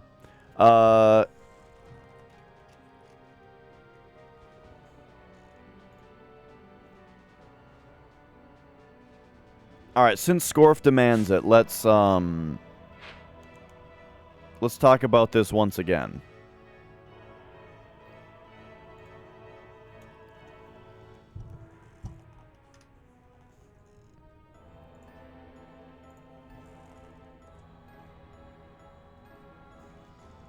Oh, whoops.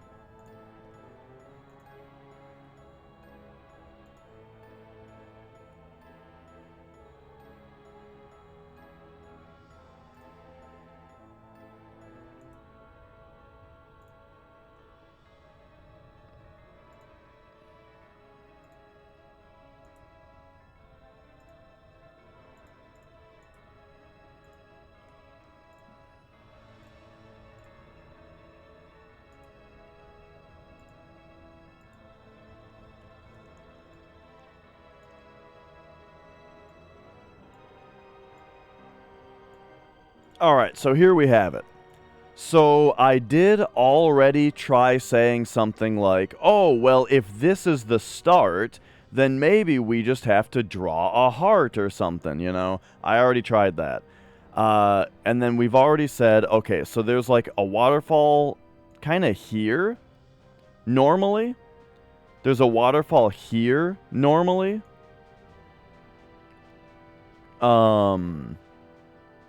There is a waterfall, like, here, normally. And here. So, when you do the movement, what it ends up doing is it blocks this off. It adds a waterfall here, it adds a waterfall here, and it takes this waterfall away. That's what it does.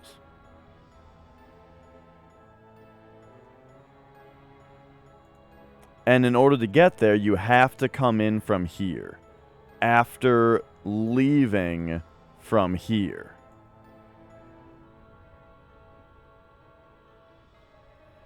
And so that's why that's why I am particularly interested in this half of the room, is because you have to come in from this side, and this is taken away. Which makes me think like the special thing is that you have access to this half of the room, right? So, I've tried entering this one and coming out every different one, and it hasn't worked. What I haven't tried yet is going in this one and coming out every different one. Because I don't feel like it.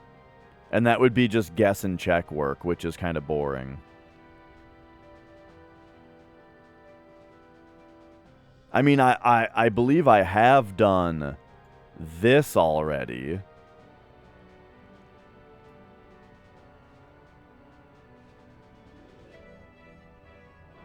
But yeah, like, I've done a bunch of, like, leave this way and come back in, you know, from, on the top. But it hasn't worked. So yeah, I don't know. Currently, I'm defeated. Tara with 500 bits. Why, thank you so much.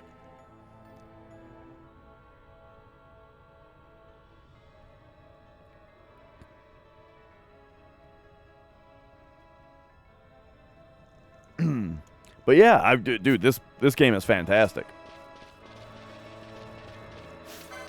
Final fantastic.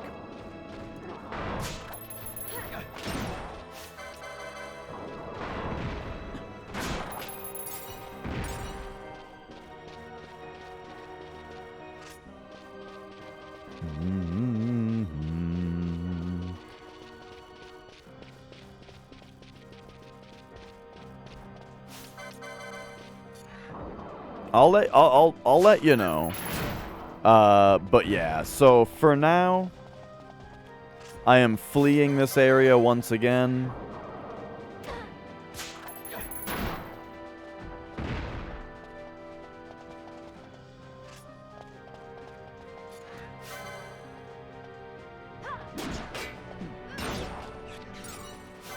Unless I can find something else that constitutes as a heart.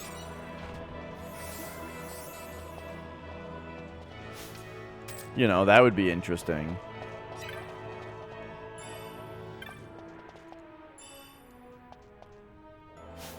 I feel like I've completely drained this area of what's in its chests. And now all there is left is knots of rust.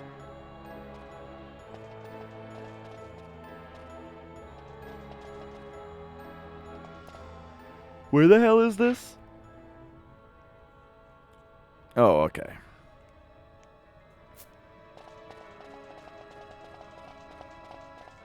This area up here is kind of weird.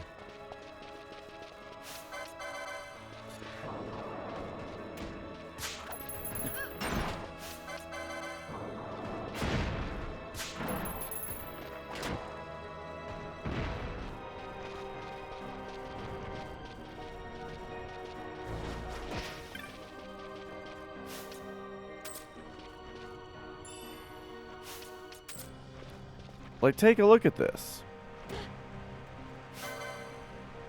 Oh, hi, Cubus. The fuck did this thing come from?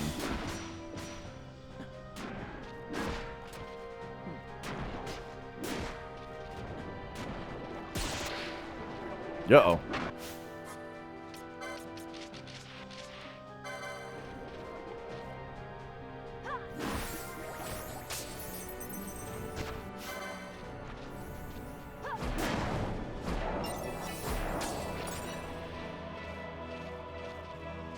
Oh, whoa, he was worth 11 LP. I guess that's what's down here? Cuz I was thinking like what the hell is the deal with this little area? It's like a dead end. It ends with this fancy thing. And I was thinking like there might be some significance to this.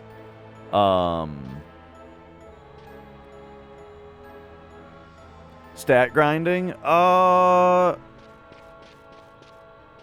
So you don't have to, is the thing. You just don't do it. But now spell grinding is a little bit different. Spell grinding is a giant pain in the ass, and you do kind of have to do it. And there is a strat for that. Depending on what version you're playing. Which version are you playing?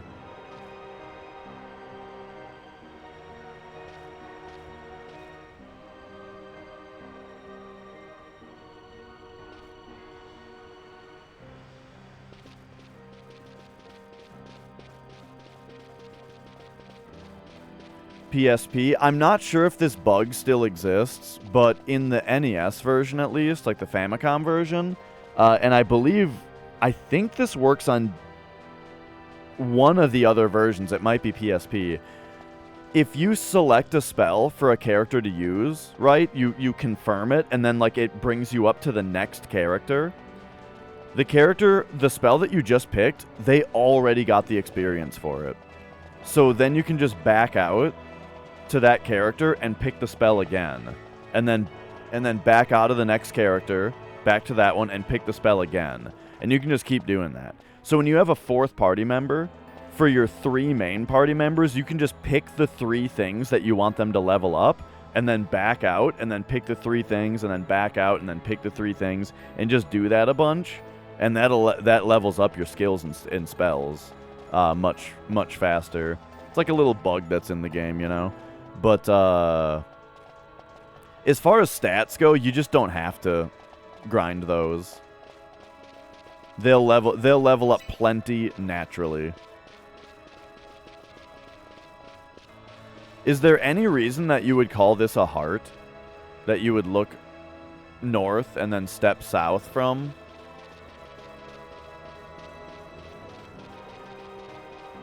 Probably not.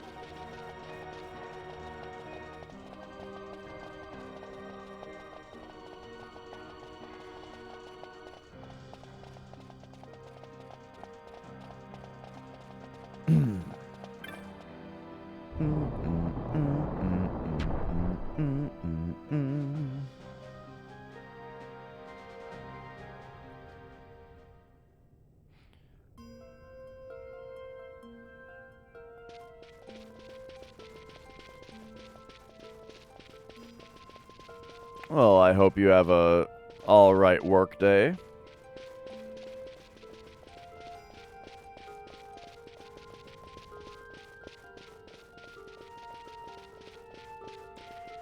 In heaven, everything is fine. In heaven.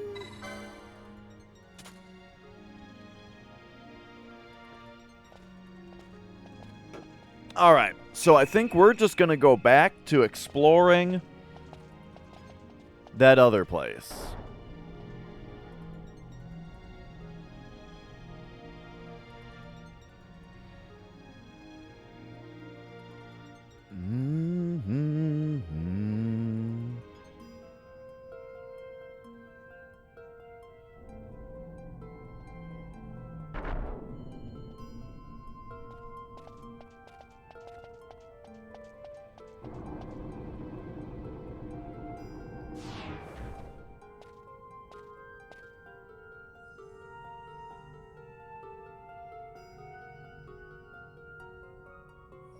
Okay. So now we can hit this thing. Teleport me back to these Deadlands. I want to check out the Deadlands again.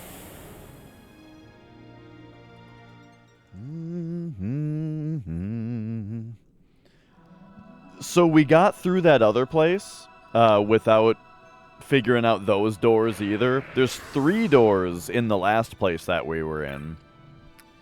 But now we're here. Alright, so anyway. We're back here now. Let's just haste and protect. Probably all we need.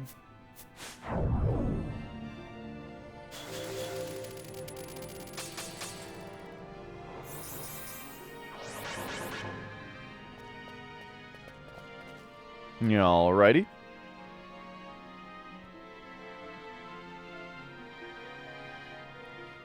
But yeah, as far as that thing that I mentioned, Tara, I would just say, like, briefly look into, like, whether the, whatever people might call it, like the skill experience exploit or whatever is present on the PSP version.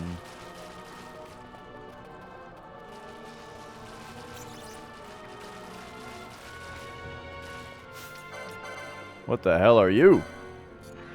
Dead bones?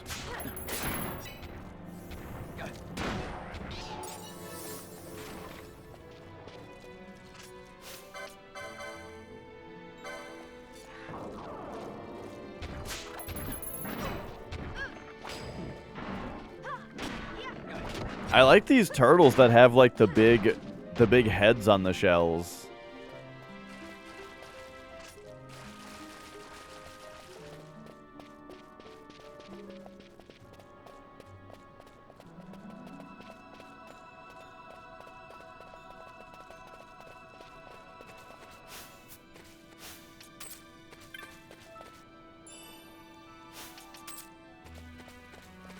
The old knot of rust. All right.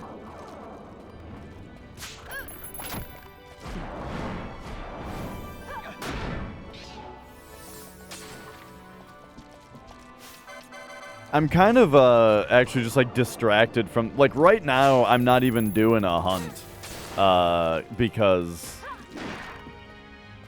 where did my hello? Just because we found this new place to explore, and I want to check it out.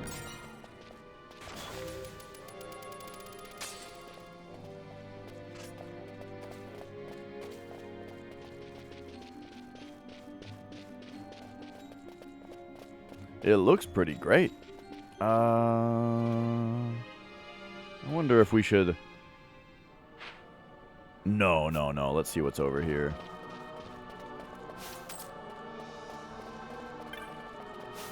Oop.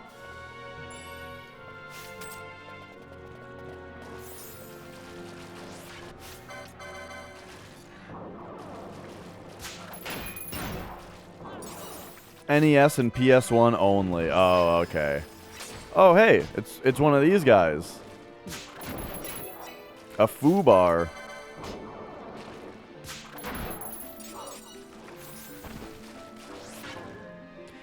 Have you guys seen that video about World of Warcraft about the Stone Talon Mountains? And it being like designed by a serial killer, and how like the different areas of it are like odes to the different killings that he did. It's a hoax, but it's a funny and entertaining video.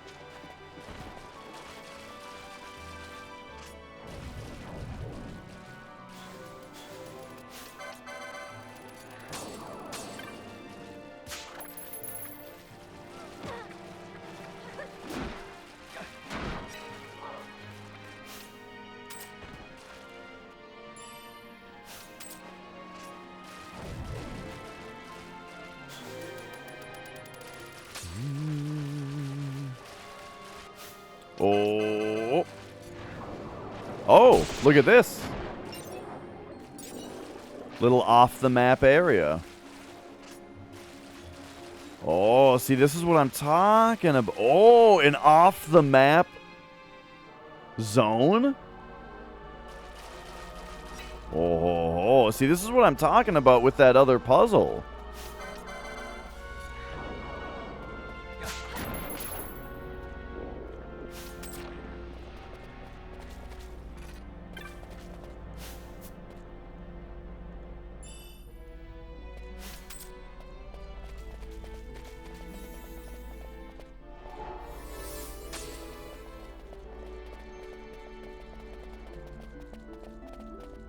Okay, yeah, what else can we find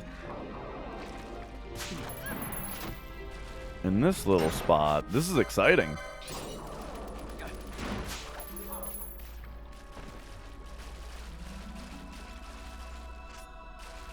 Oh.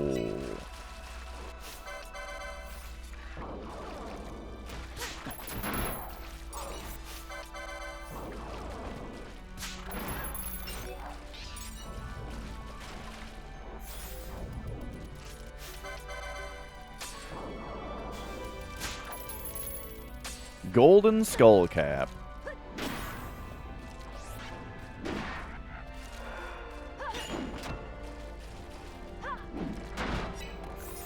I just love that I sat there fighting that thing for a while they were like back there regenning and protecting and all that. And then Balthier comes and just whacks him for quad 9s.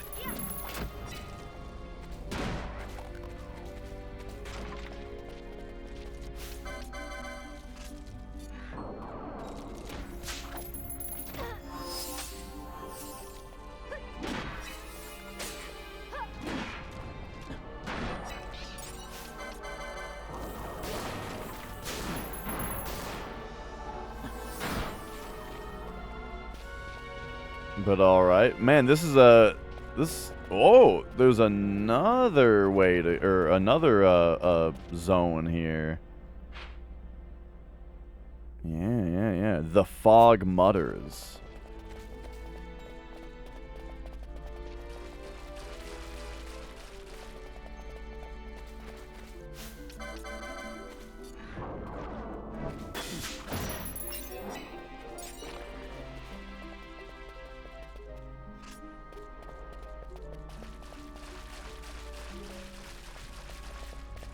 Okay.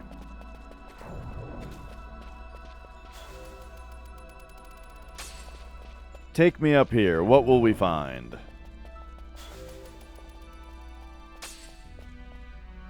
Gotta make sure that buff actually goes off before you zone so that they don't have to recast it when you enter here. Oh, there's a big enemy here. There's a big dot up there. I don't think I'm on a, I don't think I'm on a hunt that leads me here, but I'm not sure. Maybe it's just an enemy that exists here.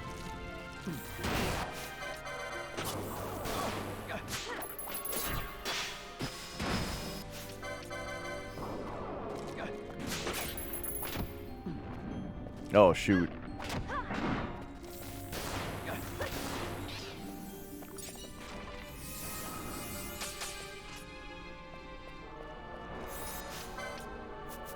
Hang on, let's just let them put their protects on and then...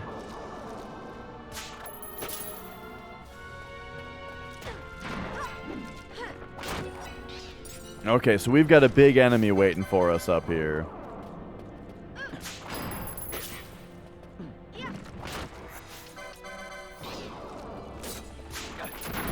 Looks like we might want to put shell on. Yeah, actually, you know what? Let's just take our normal boss precautions here. Get the bubble and shell on.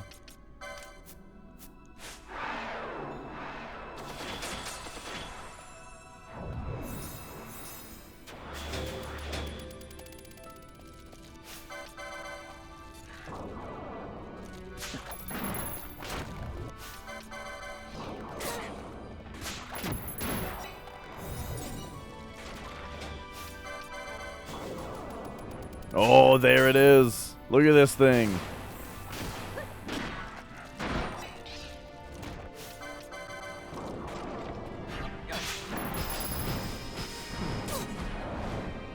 Okay, let's finish this one guy off, and then we'll wait and let the blinds go off.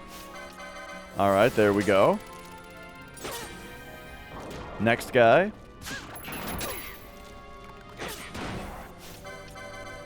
Oh, wait, I didn't realize that Ash was still blinded. I thought the Kira's went off. They must have reblinded her right after. Because, yeah, there's another one. Alright, so we'll wait for the Kiras to go off.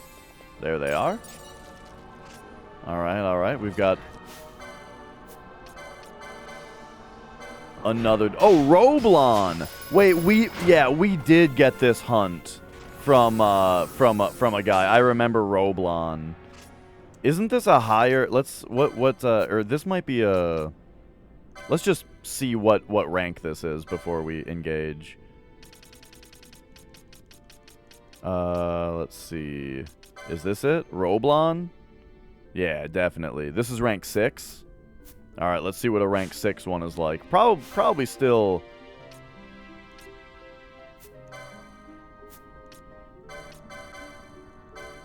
not too tough.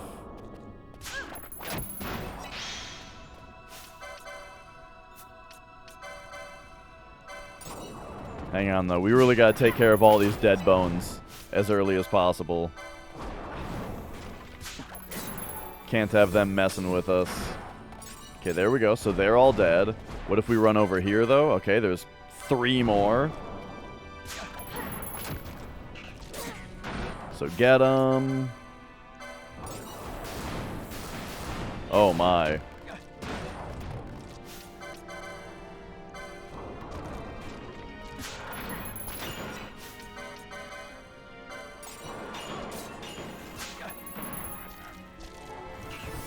We seem to be doing mostly okay here.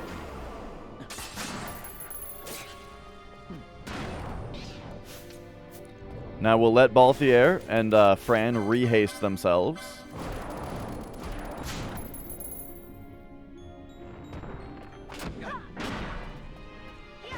Alright, now we're kicking this guy's ass. I can't even see his health bar. He's so big. Oh, wait, there it is.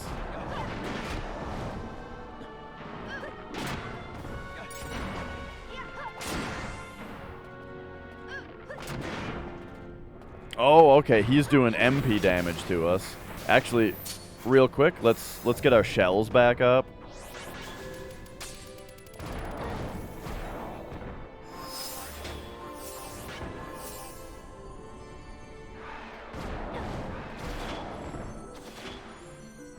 Yep. Oh, but Balthier doesn't have enough magic to, it looks like. Oh wait, no, he has shell. He just can't bubble. So let's re-bubble him.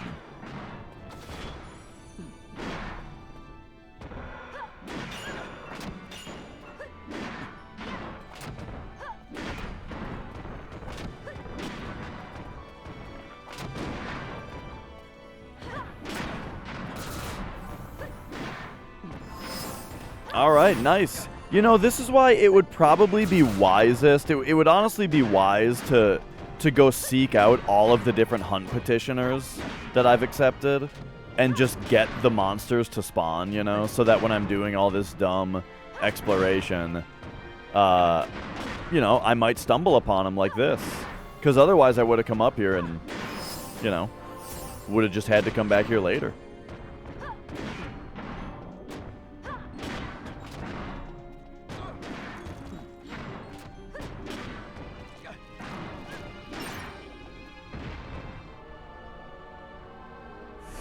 Got him. Yeah, I'm lucky to have spoken to the petitioner already, is what I was saying, and that I should probably just go speak to all of them so that happens more often, where I just accidentally find marks.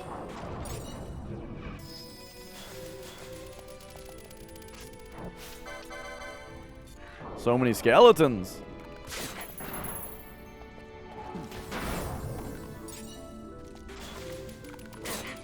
Oh my god. Well, we're gonna have a lot of sturdy bones to sell.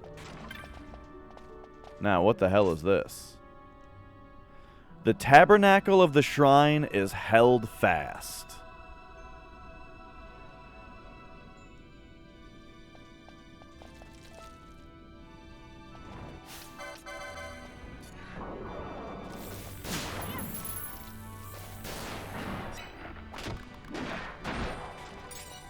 Sounds like another thing to write down.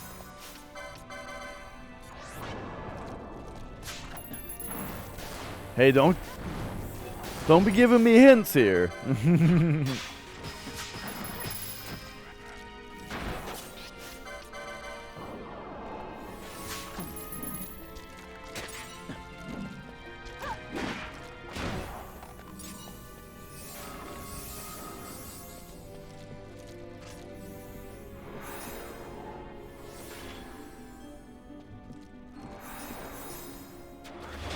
It sort of looks like one of the frog enemies.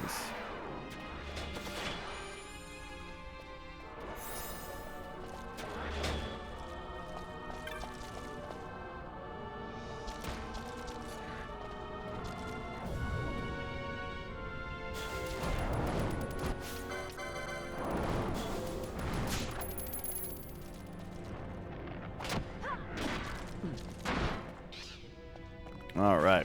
Which, who knows if this has anything to do with, whoops, what I might have gotten from turning in the Ring of the Toad.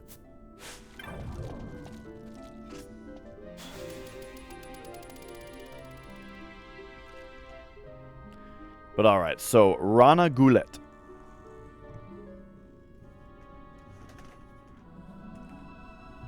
Let's write this down. So this is Nebrea's Deadlands, overlooking eternity.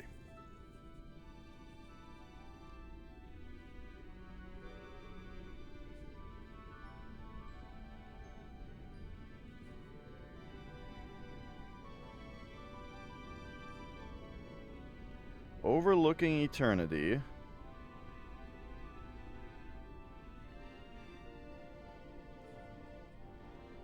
We got the statue.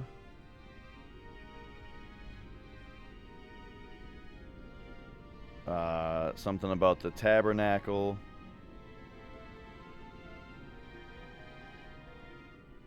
Okay.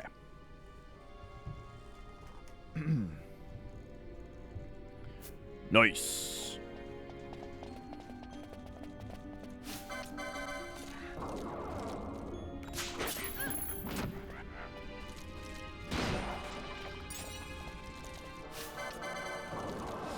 Yeah, man, there's just so much to miss in this game. Like, I haven't done anything to progress this game's plot in like 4 days. 4 like game days.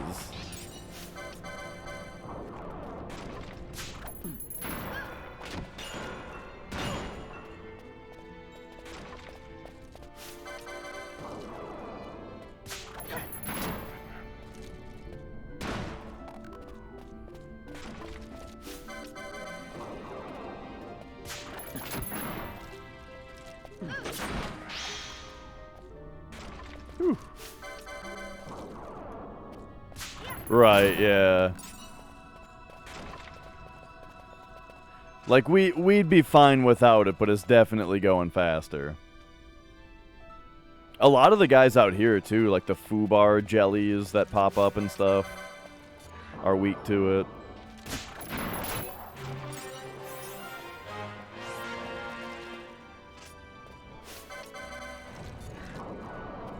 Alright.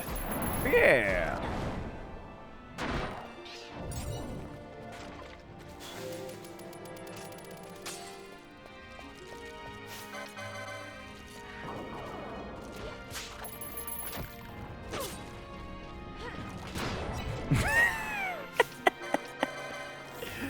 It's still just funny when you're fighting something for a minute, and then Balthier runs up and just cracks it.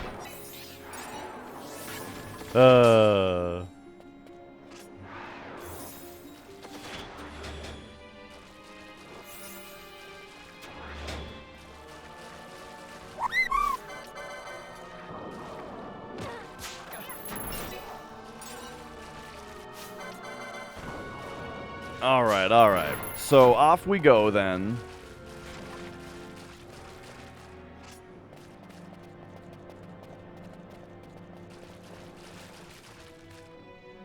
Right.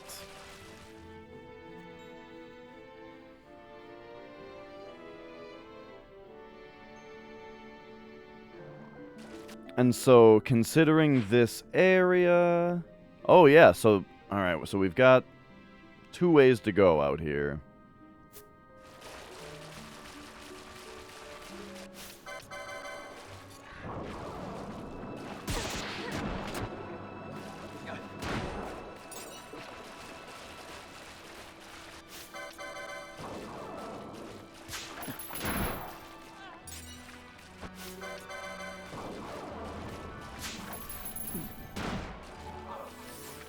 I'm thinking, let's head left first. What's kind of... Let me check something, though. If we look at the world map, like, where the hell are we right now?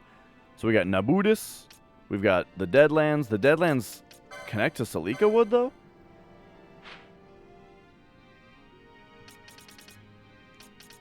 Yeah, I guess so, because this is the Necro Hall, but maybe this just goes to the Deadlands right away.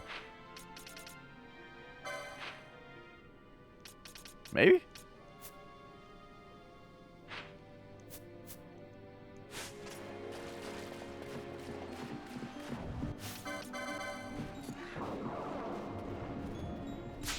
Anyway, let's see what's over here.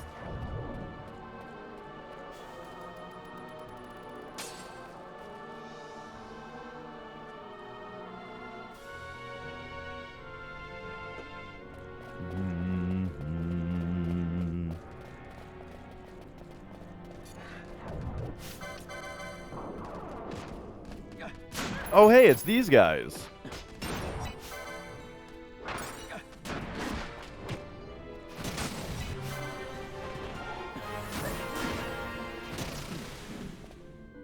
These guys that I don't really bother stealing from.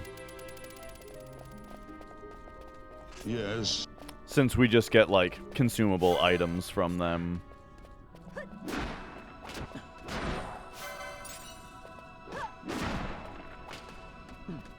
Yeah.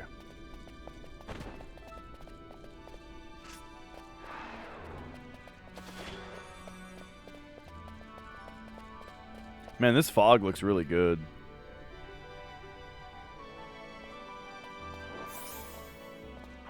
It's kind of funny how well the PS2 did fog in some games and stuff, you know? Like, remember when that Silent Hill the HD version of Silent Hill 2 and 3 came out? And the fog looked way worse.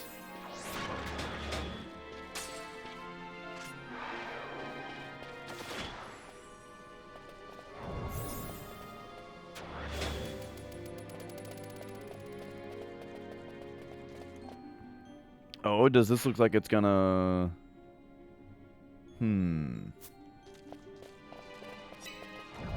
Okay. PS2, man, it's a hell of a system.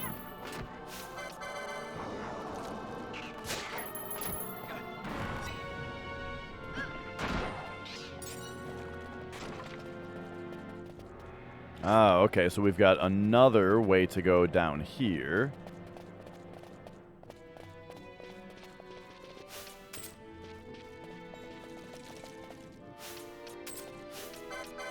Oh boy.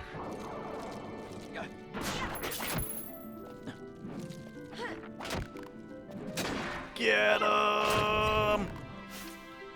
Alright, Balthier, open that chest. Okay, okay.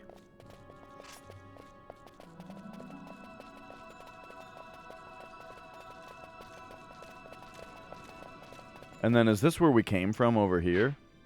No. Oh my, there's a lot of ways to go. Okay, let's go the way that looks like it's gonna circle around first, so that'll maybe close up 2 dead open threads at once.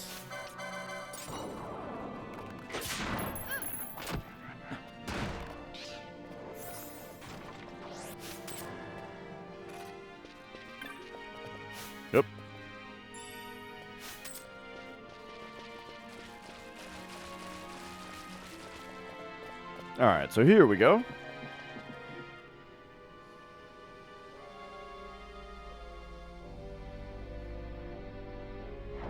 Oh my. Oh, whoops.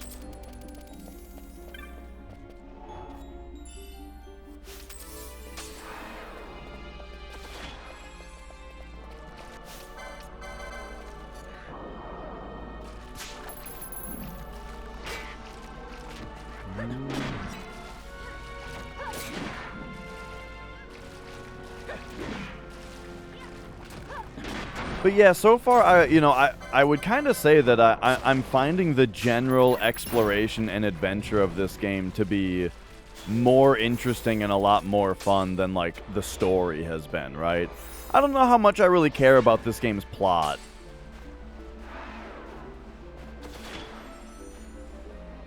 Oh yeah, we probably don't need, like, Bubble on anymore and stuff. Bubble and Shell, we can take those back off.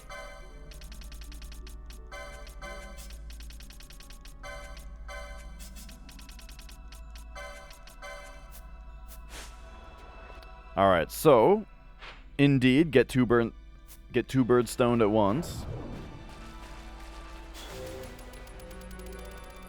But yeah, one thing is, I feel like a lot of the time, when I, like, give critiques of games, I feel like maybe too often, I realize that I spend a lot of time talking about story and plot, you know?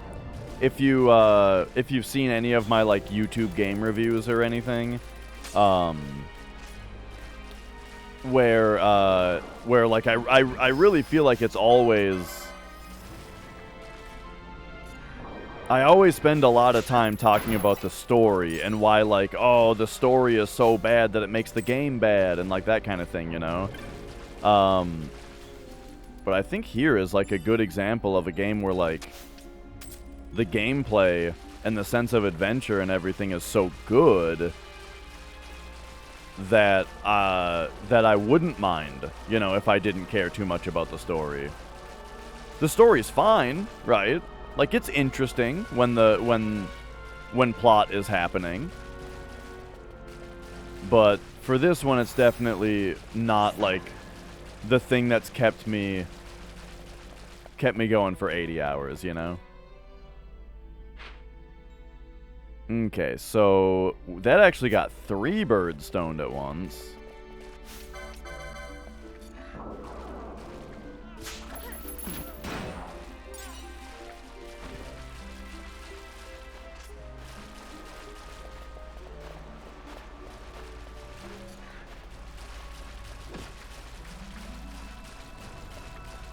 Echoes of the Past. It's kind of funny that every single area in this entire game has, like, a fancy name, you know? Like, yeah, we're in the Nebreas Deadlands, but this is the Vale of Lingering Sorrow. We just got out of Echoes of the Past, after connecting it up with Hope's Reach and the Slumber Mead. Don't forget the, Overview of Eternity, or whatever, Overlooking Eternity that we were in before.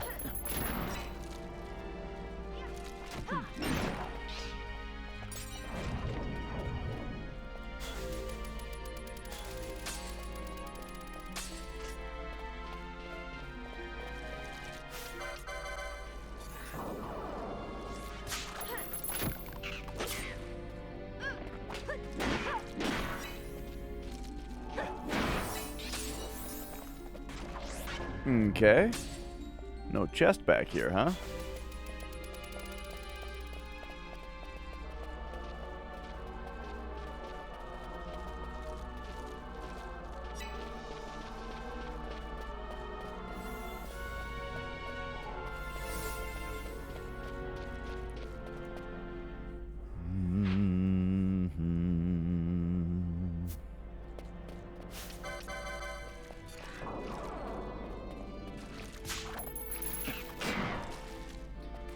Alright, we've almost got this place fully explored. And yeah, it's funny, you know, I feel like this game, it's very similar to an MMO in a lot of its gameplay, but, like, the single-player aspect of it makes it way, way more fun, I think, you know? Because, like, MMOs have to introduce a lot of stuff like, you know, like, oh, you need to do a dungeon now with a couple other players, and, like, that kind of just totally breaks the game flow, I think, to then have to team up with other people and play online for a minute in order to progress, you know? And then also MMOs just have the big problem with you don't care what any person in the game has to say about anything because it's all just like excuses to get the player to do a bunch of tedious menial tasks, you know? So all the side quests are just super boring because there's 800 million of them. You know what I mean? And then also the story can't really be all that good about you saving the world because you know that, you know that, like, yeah, you could have quested all the way, but every one of those quests is just a boring menial task where you don't even read any of the dialogue because it just doesn't matter, you know? But then also, like, the main story, you can't really believe that you're really doing anything impactful to the world because the world is not gonna change because it's a persistent world for other people too, you know? And so, like, for all these reasons, like, MMOs really hold back this kind of experience, you know what I mean? You shouldn't sneak up on people like that. Bad for the circulation, you know. Behold, the ruin Nethysite has wrought on Nabudis. No shadow of its glory remains. It is as a spawning pool for creatures that feed on mist. If you hold life dear, you will turn back. Me? I'm Macleo. I await the coming of a hero, one to destroy the creatures sealed in Nabudis. We foresaw the coming of a hero, and by way of preparation, I bade my disciples fetch the keys that will break the seals within Nabudis. Oh, did you now? Rokenmo and Rokenmu are loyal, but it cannot be said they are quick. You may yet see them returning from this task. Okay. Let's take a shave here.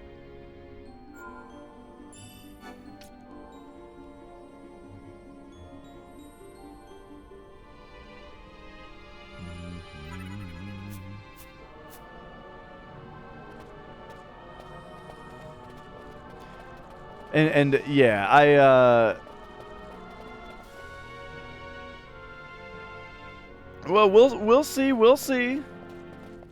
I'm still in the process of you know, trying to figure out exactly what that guy meant with those words.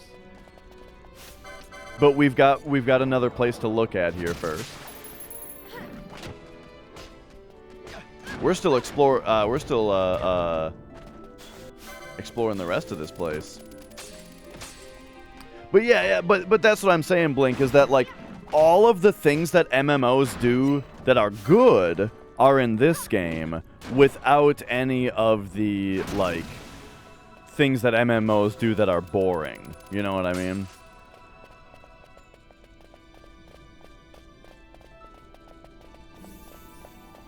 So this is kind of just the right, just the right kind of thing. Okay, oh. So where is this taking me now?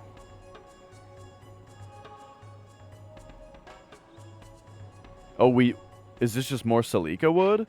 Ah, so then this is... Wait, what? This takes us all the way to the bottom of the... Oh, funny. So by going the other way through that optional boss, we essentially went in the back door and then didn't have context for the entire region because of it.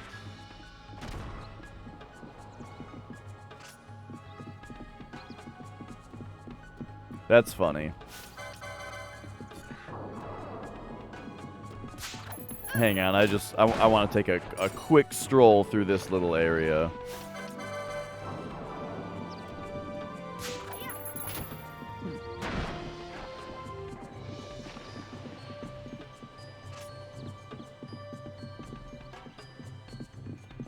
Get it all mapped out, you know. But alright, we're fine. Okay. So let's talk to that guy here and see what he said one more time and try to figure out what he's talking about.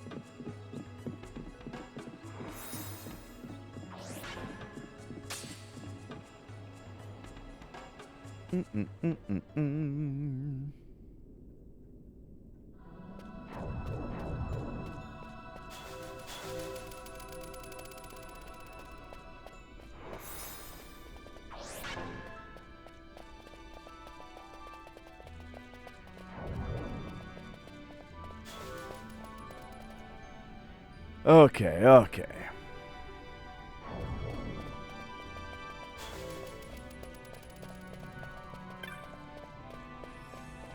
Hello, sir.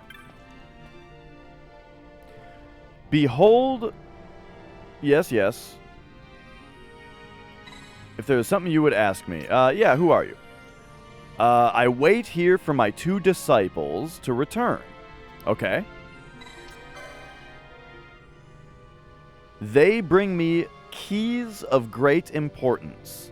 These keys open doors, binding terrible beasts deep within Nabudis. I must see the keys in the hands of the hero. You may come across my disciples on your travels. They are loyal but slow.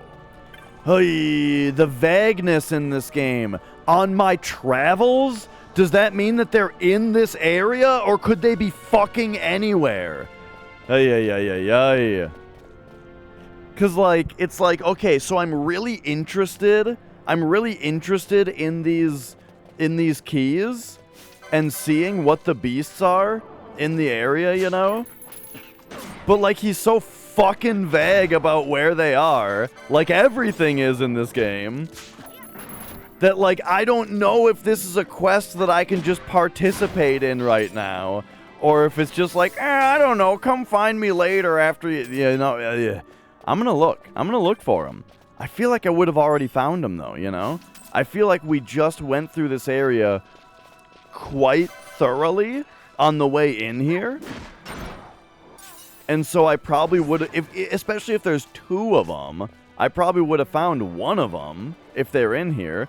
But who knows? Maybe they don't even spawn until I've talked to that guy.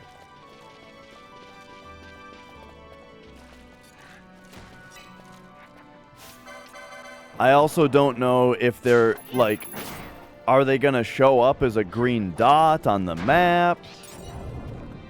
It's just the idea of just, like, I don't know, find them is just, ooh.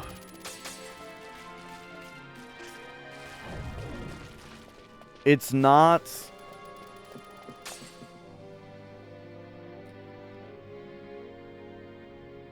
It's not enough information to make me, like, super excited about finding them. Because I have no clue if I'm just getting into a huge waste of time here.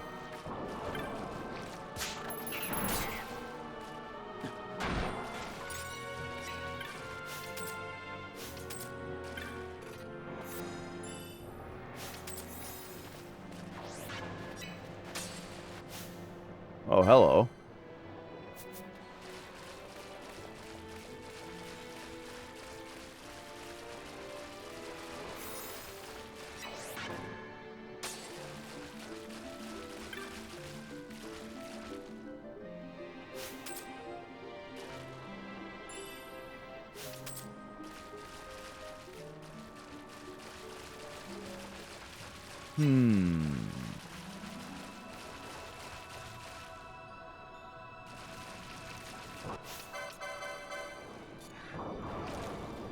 You know what I think?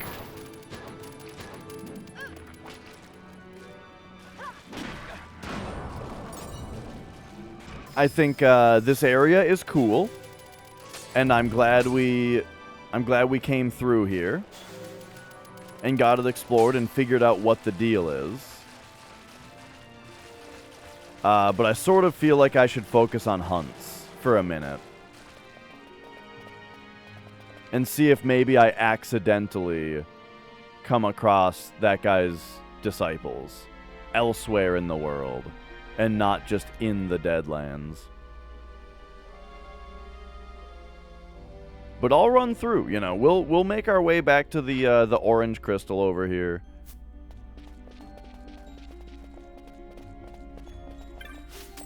Seeing if I spot one of them.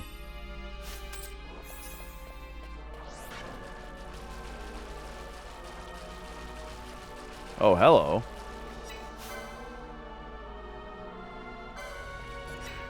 Get him.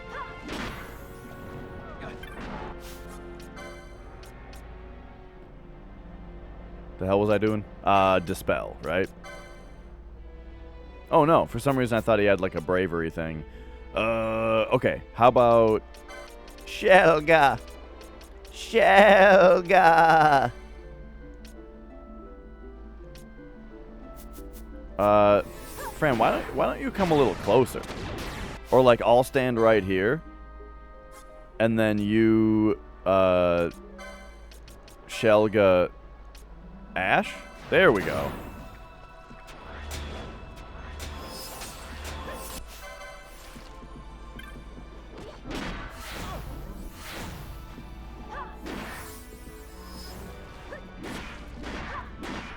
Oh, nice 3-hit. I think we gotta come over here real quick. We gotta get rid of these couple ads. It won't take long. Alright, there we go. Get him! Get him! Where the fuck is Balthier? Alright, there he is.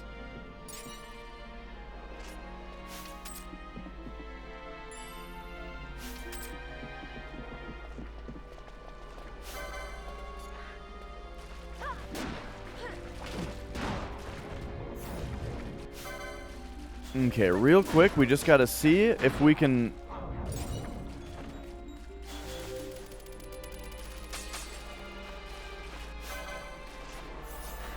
If we can find this other Numo. I imagine he's a Numo. Where is he? What is he doing all the time? I swear, every time I start a fight.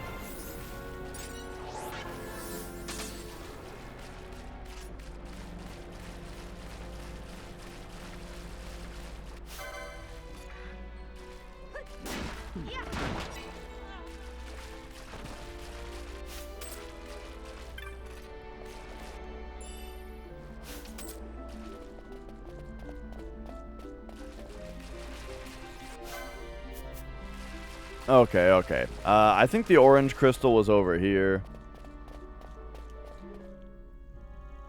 Is there a Shelgon? Wait, there's actually a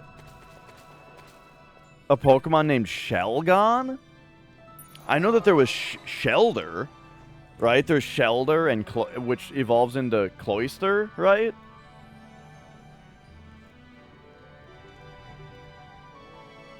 Okay, let's shave the Jame here, and then I guess we're gonna go turn in the that one thing. Yeah. See, I still only know the first generation. There's like less than 10 Pokemon that I can name that aren't the original 150. Okay. Oh, right. Let's take a look at our clan primer real quick. I wonder if those guys are in Nabudis? Was that what the name of the place was? I wonder if they're in there. Okay, so...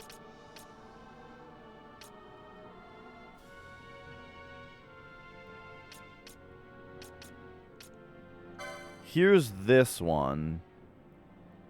Nalbina's West Ward.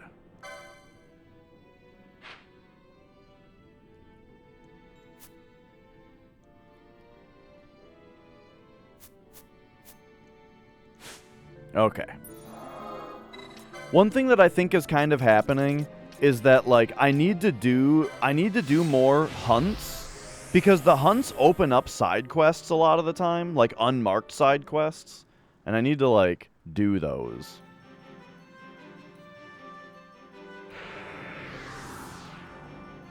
So, here we are in Nalbina. Let's go turn that other thing in.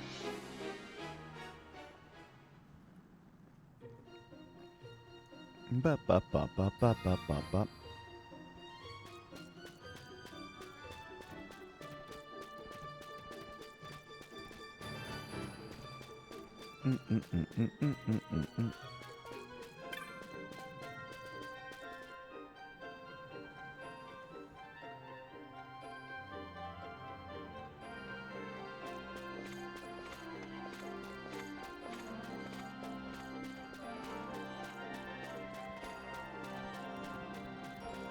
All right. I think you were my man.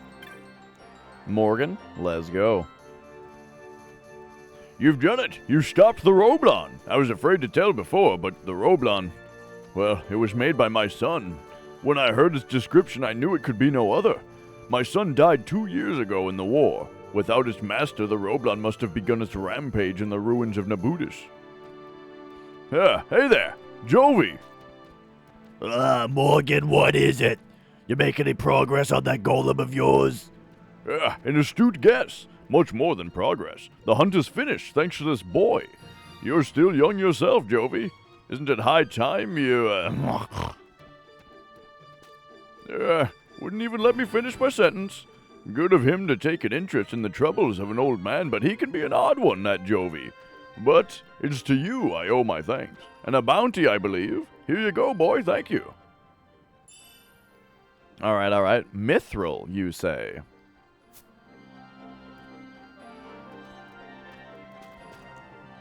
Is that, that looked like it's just loot?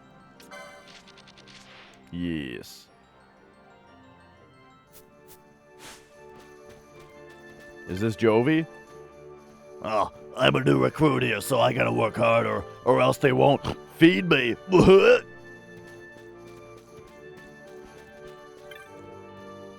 Yeah, my son and I developed that golem for the good of Nebradia. We never meant for it to do harm. It seems a different life now. Hard to believe that so much has happened in these 2 short years. All right. Let's, well, what the hell was I doing as far as hunts go? I totally forgot what's going on here. So let's pop open the primer.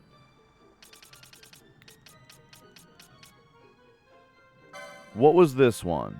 Right, this is the one in Barheim Passage that I can't figure out yet. So what's this one? This one's rank 4 only? Oh, and we already defeated it.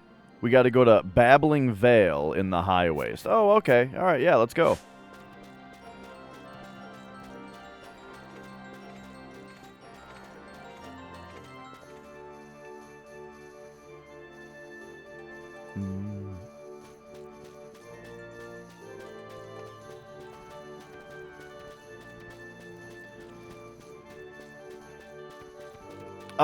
Yeah.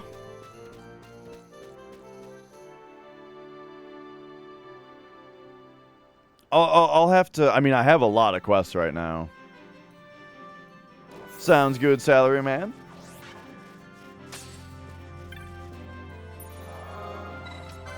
Alright, so the High Waste.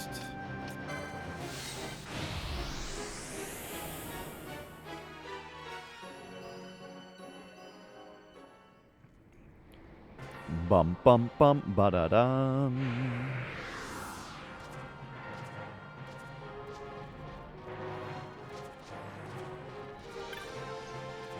Was it you? Yes. Obelisk, High Ether. You want me to go look for him? No thanks. The Salika one is no place I fancy going alone. I hear I'm supposed to bring my wares to the hunters camp on Phone Coast. I'm lacking both partner and wares. So your partner's over in the Salika Wood? Wow, what the hell is this? Oh, is this perhaps... Let's go check this out real quick. I think that's related to this being on.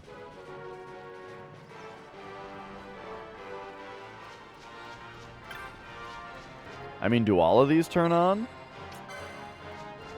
Looks like it, but if I turn... Maybe if I turn one on, it turns the others off. See, now I'm getting distracted again.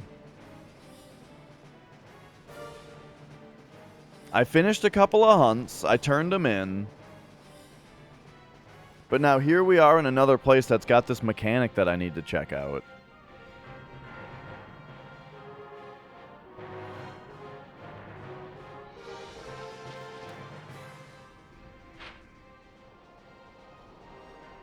Oh, I guess I could have gone the other way.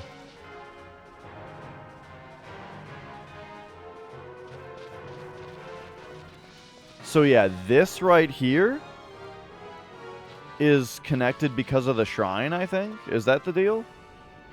Yes, because I've never been up here.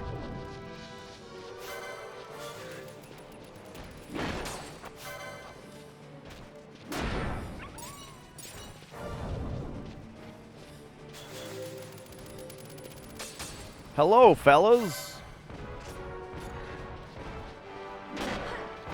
Got him. Oh.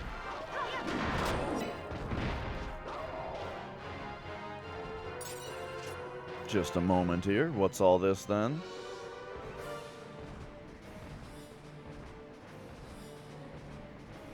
Okay. Oh, there's a shrine up here.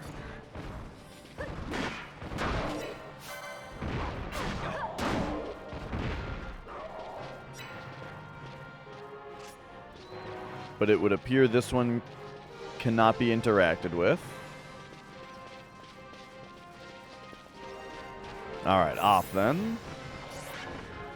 These things I don't particularly care about, the vultures. Oh, but wait a second, that's all that's here. Okay, so there's some kind of shrine puzzle here. And it would appear that we're going to have to,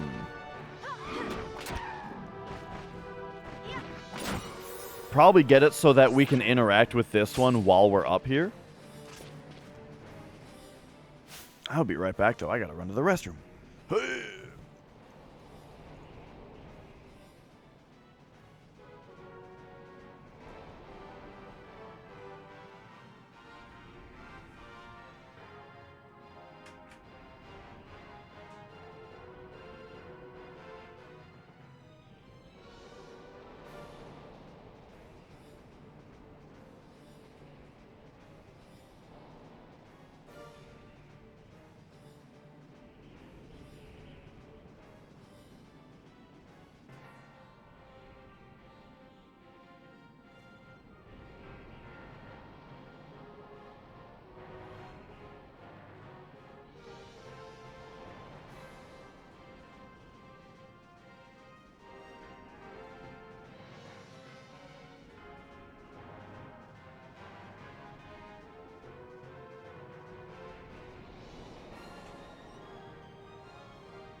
Okay.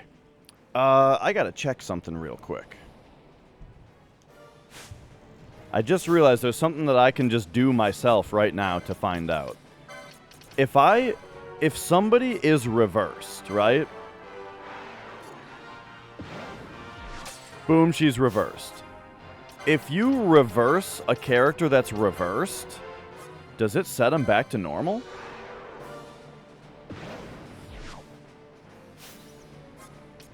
Miss does not necessarily answer the question.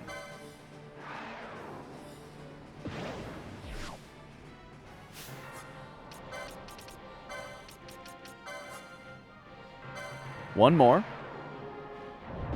Oh, wait. Okay, so it wore off.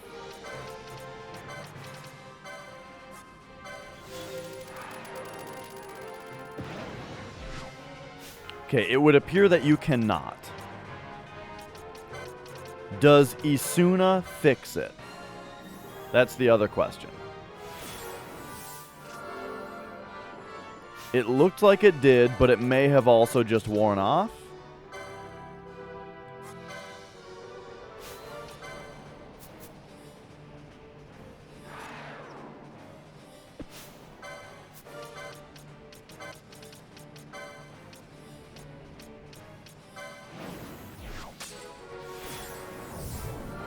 Yes. Okay. Isuna fixes it. That's good info.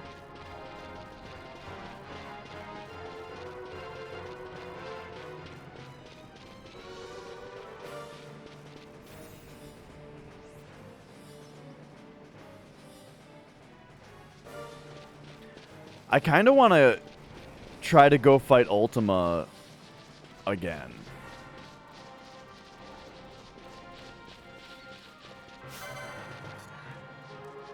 Just with the knowledge now that we can Isuna gravity or reverse away, and we have the turtleneck chokers to deal with the MP loss.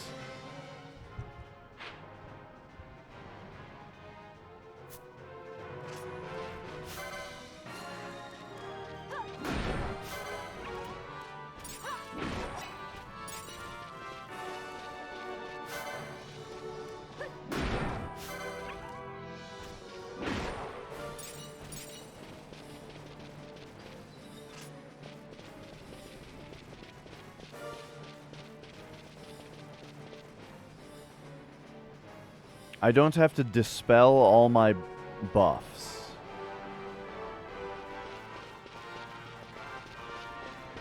I don't know what you mean by that.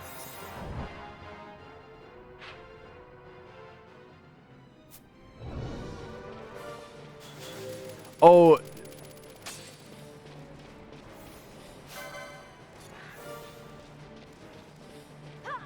No, I'm not sure what you mean by that.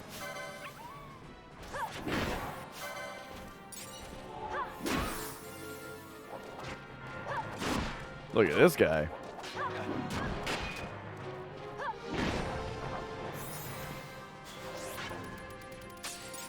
Oh, I don't know. I didn't check that.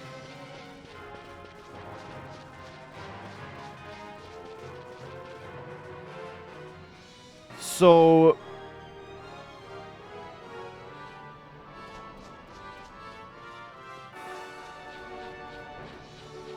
all right, yeah.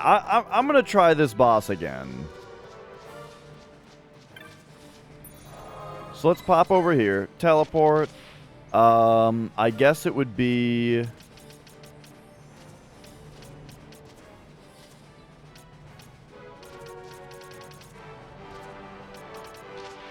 Where even is it?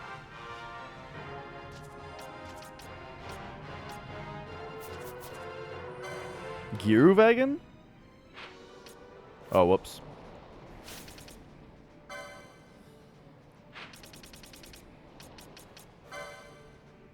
Yeah. Neat.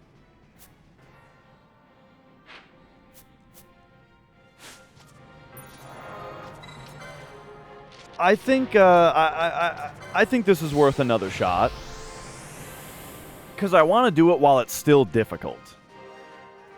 You know, I don't want to come back and have it just be super easy. Because I accidentally over-leveled or something like that.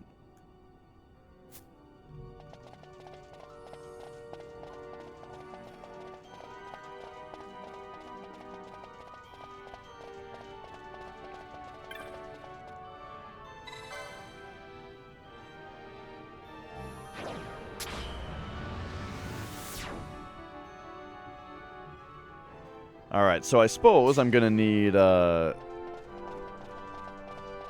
some degree, I'm gonna need my, my map again here. But I've got it, you know, I've got it in front of me.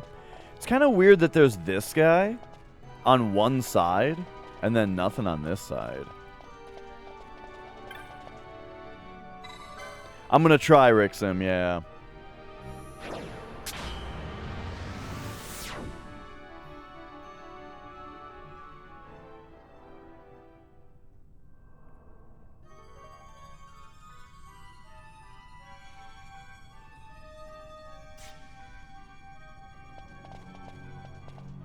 All right. Oh, I kind of forgot what a pain it is to run in and out of this place, though.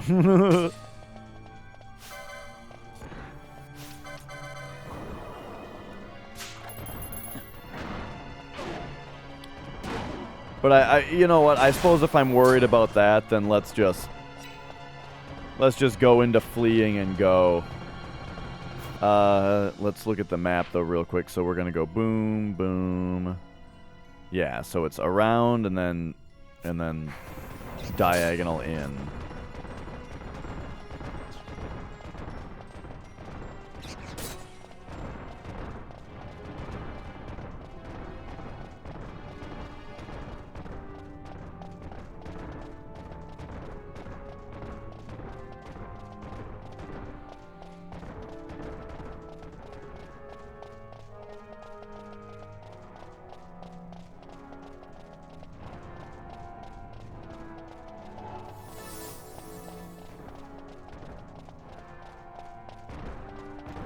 Do do do do do do.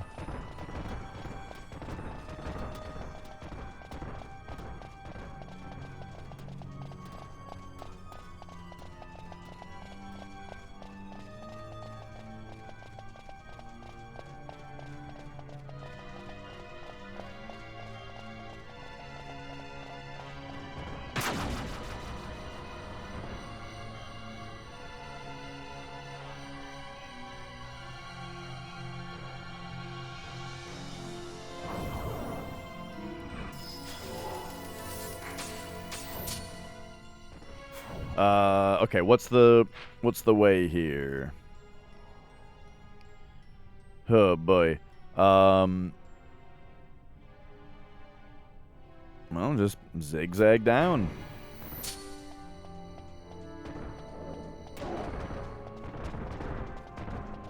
This place is huge. I suppose it's a little concerning that I apparently never opened this gate. I mean, does it open if we just touch this? The device sleeps. Does it now? What if I kick everybody's ass? Then does it sleep?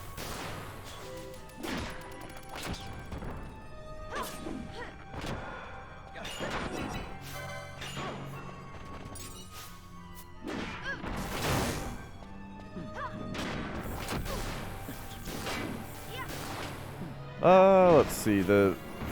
Yeah, the blind is a little annoying. There we go, it's gone. Okay. Hello! Yeah, I wonder what opens this.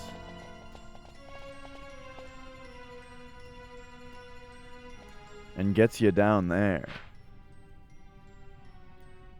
Well, actually, it kind of looks like we've already been down there, just from the other side.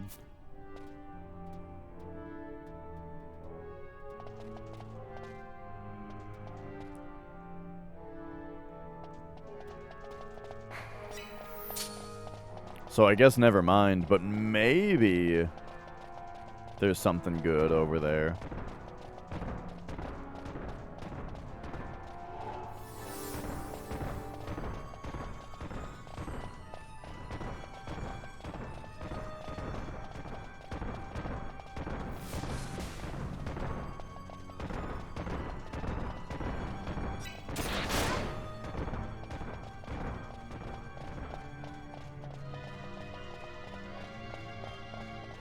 Well, what could this be?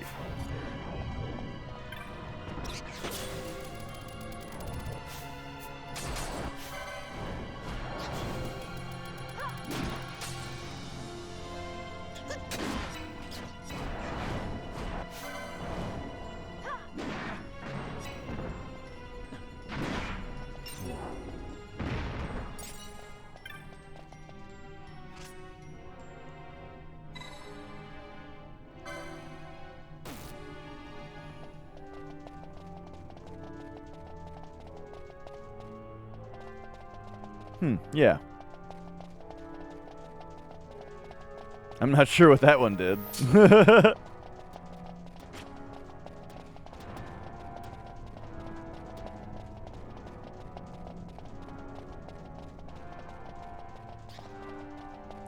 But perhaps there's slightly more to this room.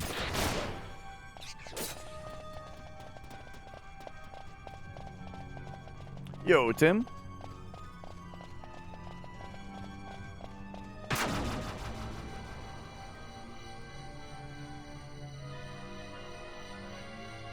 Back to Ultima, that's right. I haven't really got... Really, the only like...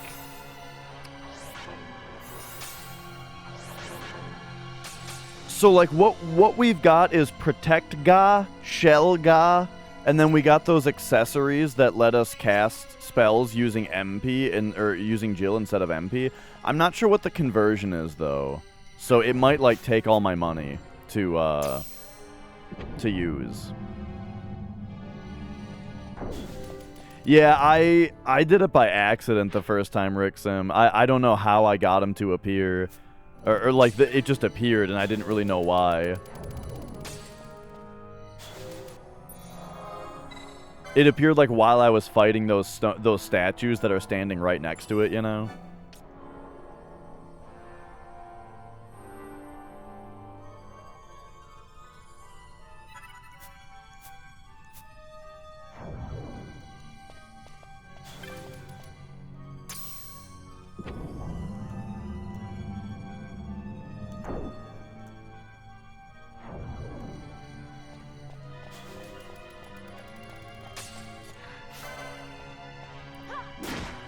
Alright, alright.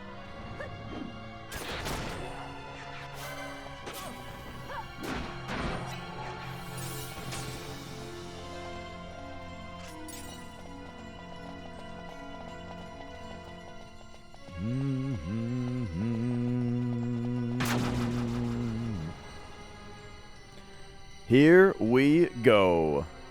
Back to the Great Crystal. That last, like, platform that appears in the middle here is kind of weird. Oh, or is it this appearing? I don't know. But alright, here we go.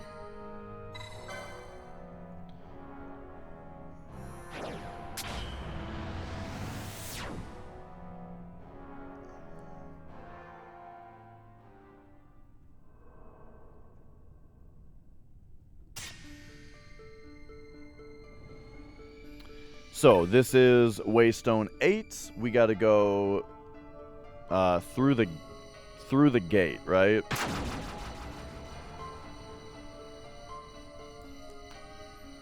So let's get my other map out here.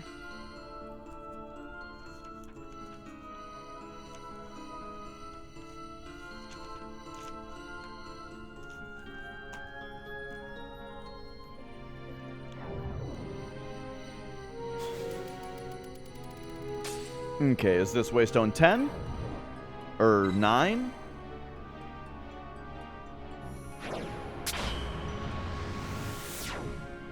Right. So that's 9. That brings us to 10. Oh, I forgot how easy it is to get back to Ultima now, though.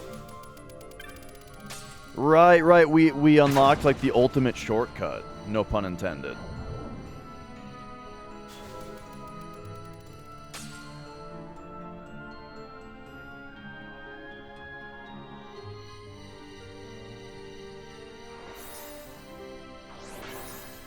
Yeah, Waystone 20. We found Waystone 19, which connects to 20. It's right next to the crystal that's right in front of Ultima.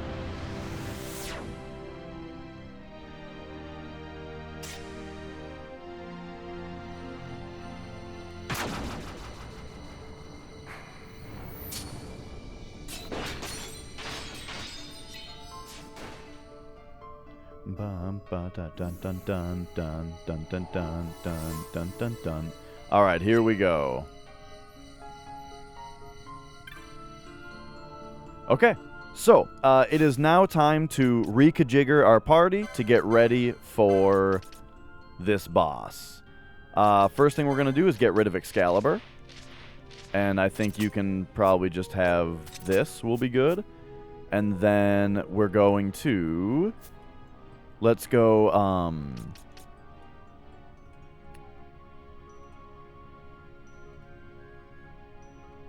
licenses. We sure do have a lot of points.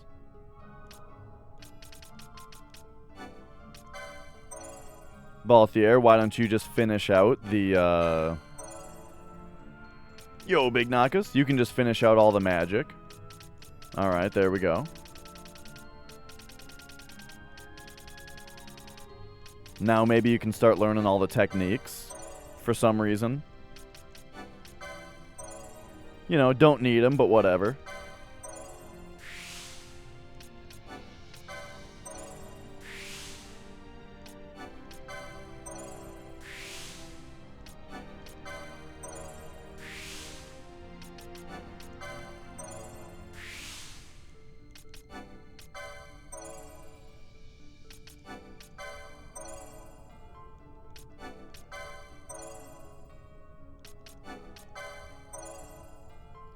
I wonder how much this does now, and if enemies like Ultima are immune to it.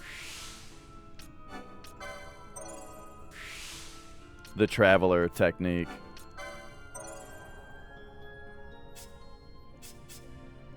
Alright, Ash, let's see. You've got all the accessories. Why don't you just finish learning all the magic as well? So there we go. All three of our characters know all magics now. At least everything that we have purchased, of course. So yeah, so now Ash has the entire top of the board done.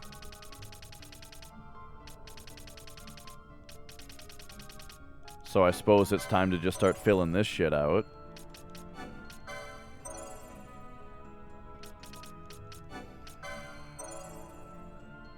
Because why not? Why not?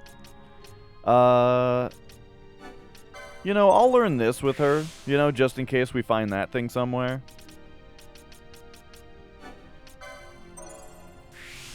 But other than that, we'll just start learning some armor stuff, you know. Yep, Tornasoul, that's right, that's what we call it here in America.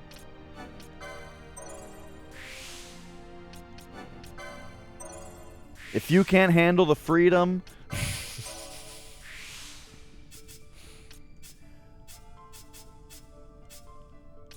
Alright, Fran.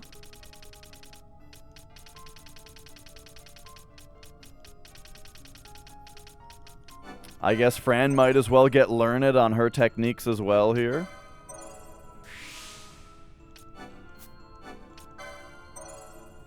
She learned horology. It's a very important one.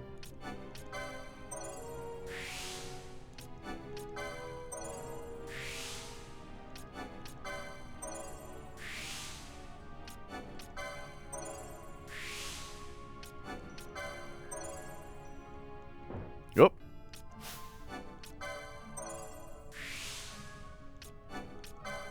Oh yeah, I mean, a secret is that there's a lot of Americans that can't, that can't handle Imperial measurement system also. But as far as... Oh, deep fried shit? So that's like a Minnesota thing especially. At like the Minnesota State Fair, deep frying whatever the hell you can find is a great Minnesotan tradition. Not one that I partake in though. You can take your deep fried pickle, shove it up your ass. I'm not interested. Deep fried Oreos? Oh yeah. Yeah, at you know, it's kind of, it's like, it's fair food, right? It's like dumb fair food that it's not like something that you would just make for fun, right? Or it's not something that you would make in earnest, really. It's like something that if you're at a fair, one of the stands is going to have it to get people to try it, and then they make a bunch of money because everybody wants to see what the fuck a deep fried Oreo tastes like.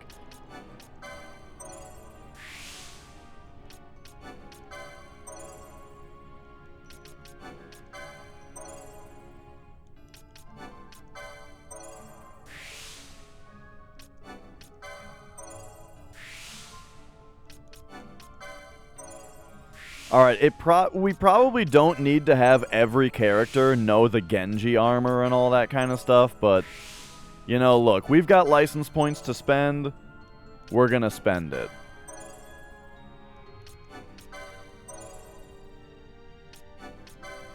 We are going to spend them. So here we go. Fran is now familiar, or she's licensed with every type of armor in the game. Alright. She's got all the bows also, so I guess it's time to just start blowing points on this kind of stuff. Actually, you know what? Maybe she could learn some rods. Some rods and staves and whatnot. Actually, are these rods? No, those are spears. Oh, here's rods. Okay. Rod.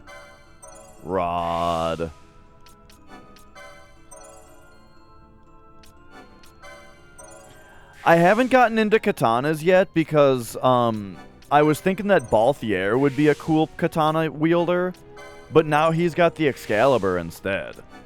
What up, Glaz?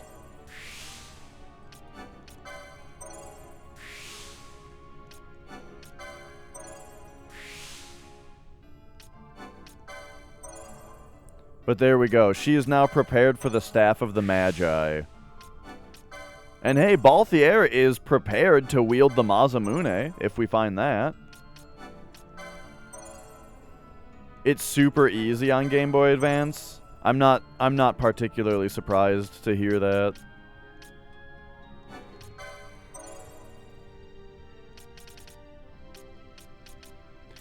Honestly, Final Fantasy on the NES is not particularly hard either. It's got some things in it that are very hard. But, you know, if you're a little patient, you'll get through it. I don't think it's the hardest game in the world.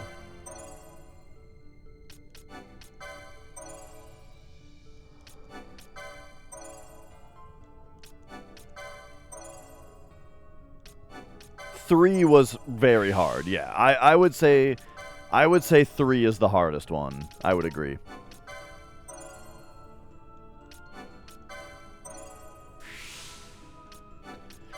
Yeah, I was gonna say, or that's what I was saying. Balthier, I was thinking of giving him katanas, but then the Excalibur came, and well, because the thing is, I kept him with a gun for a while because I got the silent shot. So then he was silencing dudes just by shooting them, and that was awesome. So I kept, so I kept him doing that.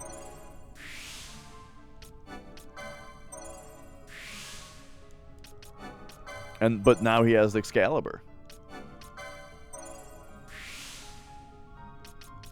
Alright, so here's all, like, the unique weapons that I don't think she really needs to learn quite yet. Let's pop over here and fill some of this out. Oh, I'm just spending all my license points. So anybody who really likes to watch points get spent in a game like this, this is like your fucking ASMR stream for a minute.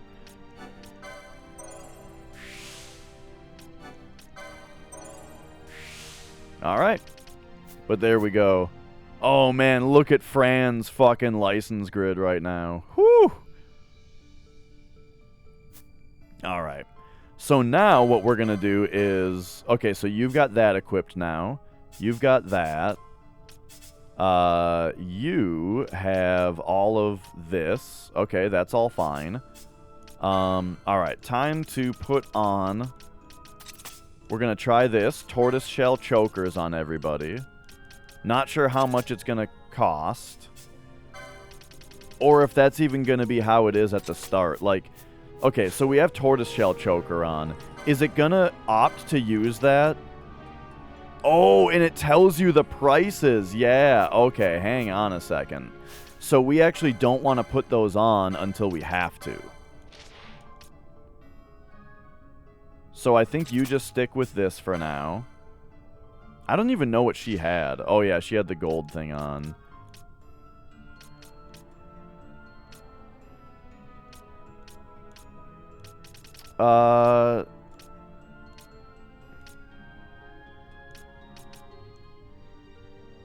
I mean, maybe we'll just put Jade Collars on everybody. You know, increased chance to avoid attacks. That sounds pretty good. So we'll just put that on everybody to start. And now we got to talk about gambits. I think what we do is above all else, we Isuna a character who is reversed.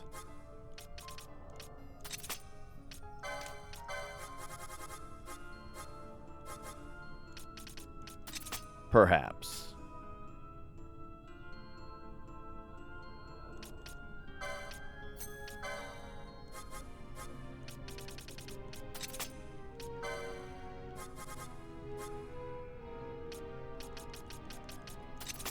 So we do the Asunas like this.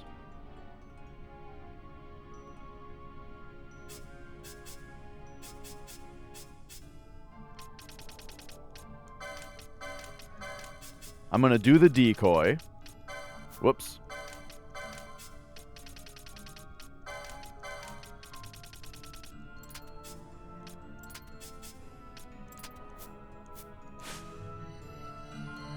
I think that's about everything to set up for now. We're going to put bubbles on ourselves. And then what I'm going to try to do is...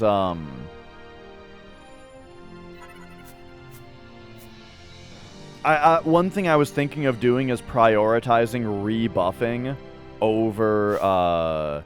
the thing is, we don't have enough money to use these turtle shell chokers, I feel like. But hey, maybe it'll be fine.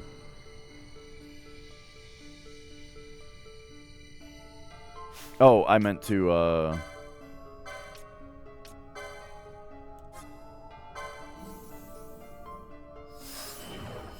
I spent a lot of it. I bought dragon armor for people. I got a rune blade. I bought 99 remedies. You know.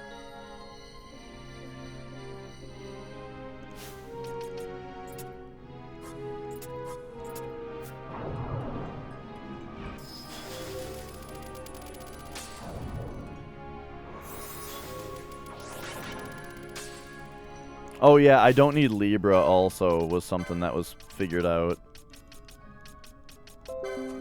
Oh, thanks, Windows. Windows would like everybody to know that there is nothing to report. Okay, let's see if this decoy goes off because I'm not shelled. Yeah, I think that's what the deal is. Alright, here we go.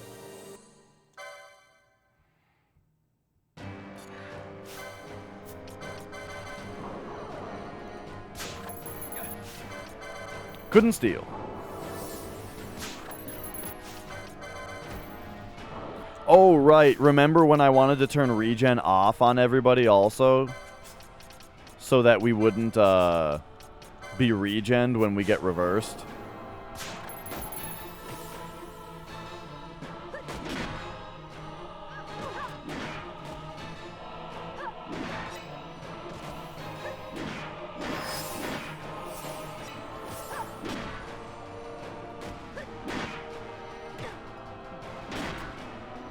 Okay, so... someone's gonna Kiraja now, right? Except it might be too late. I'm gonna have Ash do it.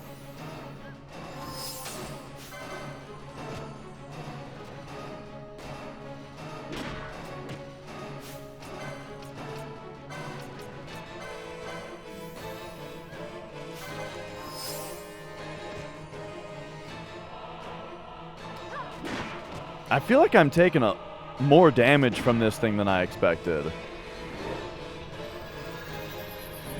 Alright, so yeah, let's see what happens after this. So, Holy Jaw, there we go, it blasts everybody. However, there are Isunas happening, and so now I think we also pop this on. Because then, boom, Isuna's Kiraja goes off. Did it not hit everybody, though? Oh, we're standing too far apart from each other for it to heal everybody. Okay. I think that's Lobos, yeah. Oh, remember when I wanted her to be immune to sap?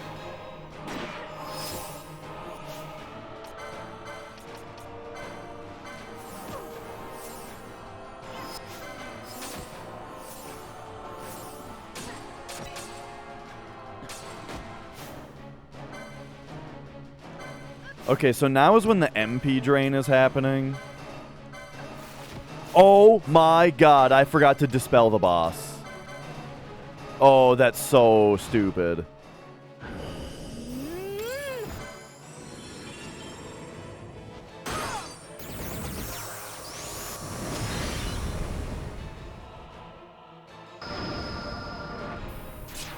Charge.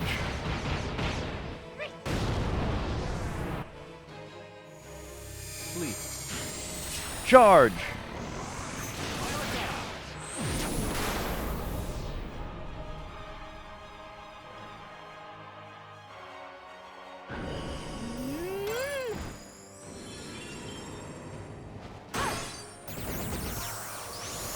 I'm hoping that Ash's moves aren't holy damage that are healing her. There's a problem.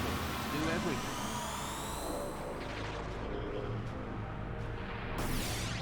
Yeah, so I made a giant blunder. I should have done double the damage to the boss at this point, but I forgot to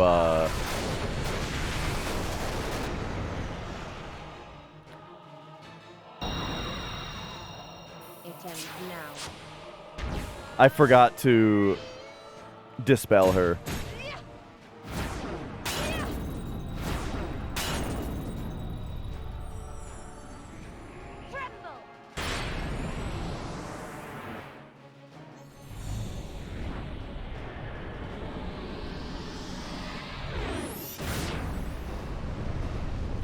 I don't know where this Inferno move is coming from. Okay. So, now that our MP is drained, now is when we switch over to these things.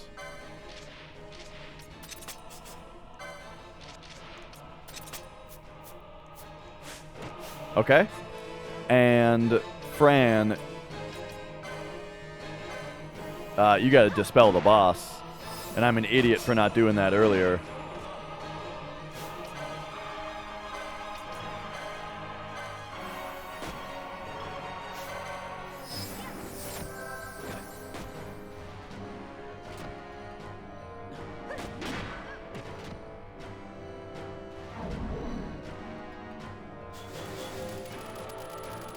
Okay, so now is when everybody rebuffs.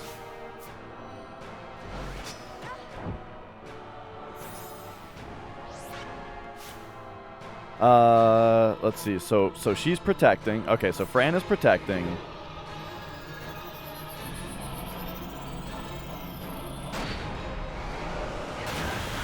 I hope Ash doesn't die to sap right here. Oh my. Okay, so he's Kiraja-ing. So we'll Phoenix down Fran at the same time. Okay, then Ash is dead now from something else going on. Oh, he's Kiraja-ing though, so that's good.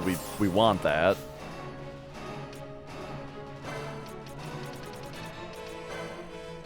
Now I think we Phoenix down.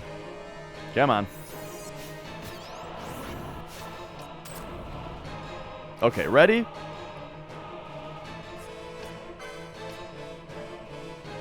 Whoa, why? Oh, now magic is disabled? Well, shit, we're unbuffed now. See, this is where it all falls apart. Because now I can't use magic. But, like, we need to.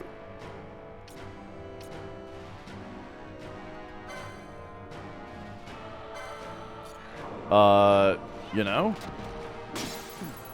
Oh, it's immune to... Okay, immune. Well, here, let's just have everybody X potion themselves real quick.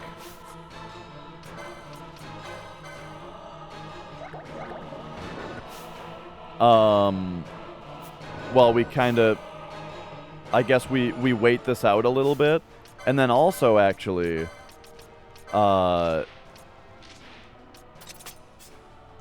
think we take these back off now because we're getting our MP back right now. Where's the one that makes you, yeah, better block chance?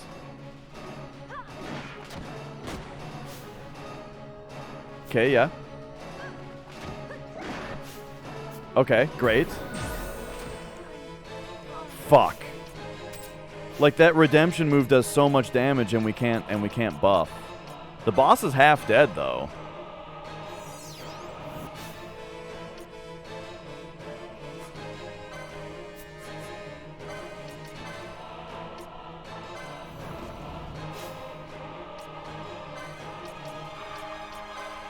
Balthier, probably X potion yourself.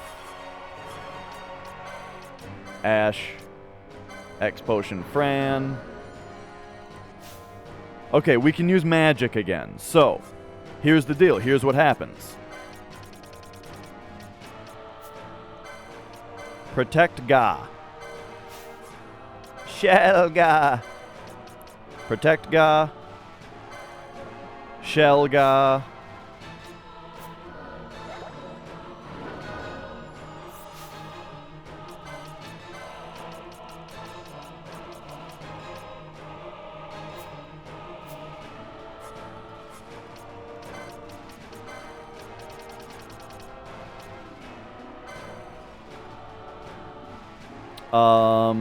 Is that enough? We got our protects and shells back up. Yeah, I guess I don't have haste go. That's what I was looking for. Is it worth having everybody haste themselves again? Probably.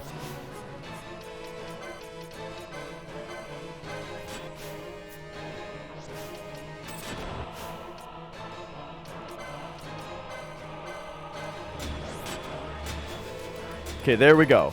Protects and shells are back on everybody. Ash is about to get redemptioned. Oh my fucking god! It does so much damage. Okay, so now Phoenix down Ash again. I guess the bubble is, we have to bubble sooner, you know, is the deal. Alright, so Phoenix down, Ash. The moment she comes back up, X potion her. Fran. Bubble her. So there it is. She's hasting herself also. Oh, except we're getting holied.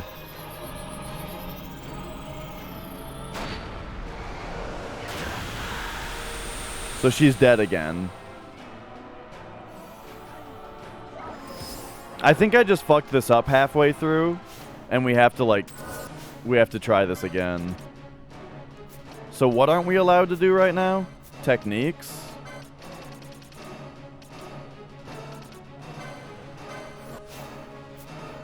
But I'm gonna try it again. Oh, now items are illegal.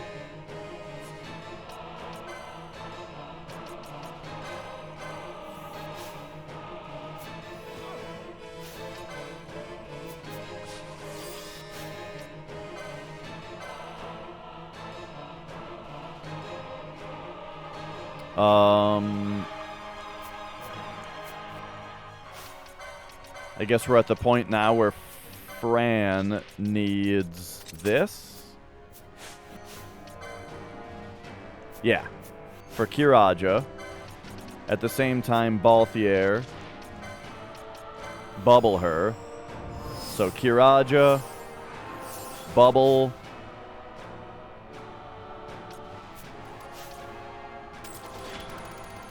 Ash is back. Fran. Protect.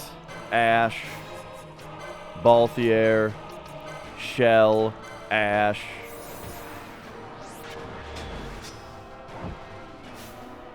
Okay.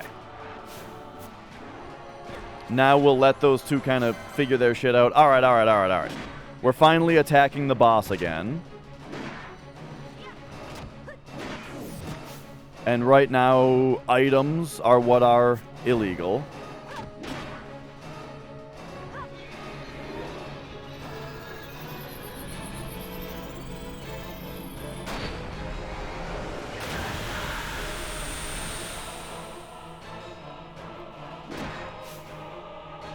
Okay. Ash is probably dead right now. Oh, we have like the magnetism thing happening now.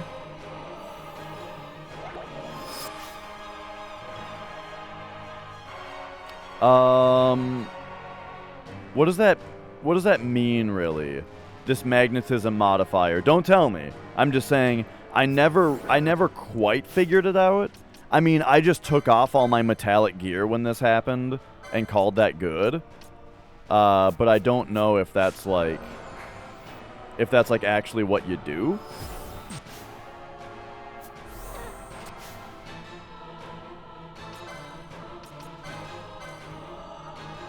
I think we'll just have Ash heal herself here. We've got a Kirija happening as well. Well, I don't. You're talking about the thing. I don't want to just be told what it does. I remember, that like intuitively it means I should probably not have. Oh, okay. It's making me take damage when I attack. It's kind of a negligible amount, so I think I don't care.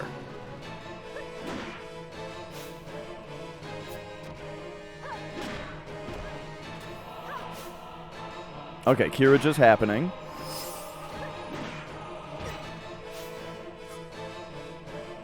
Let's just get another one going, though, right away here. Because, yeah, we need it. Oh, that's fucked. The Kirija just took too long to go off. And now I think Balthier and Ash are both dead.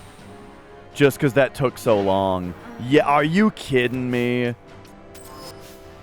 That's one thing that has driven me nuts in this game, is just how long it takes for magic to go off.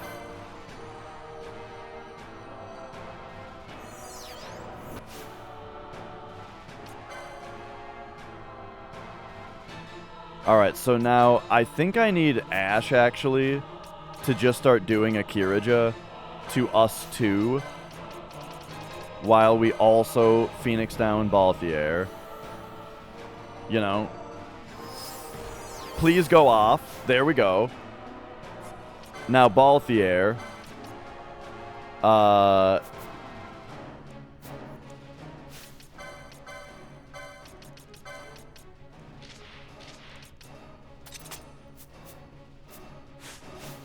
Alright, Balthier, start winding up a Kirija. While Fran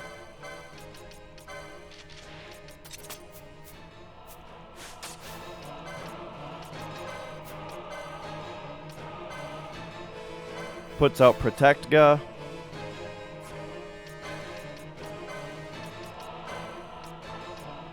Ash puts out Shelga.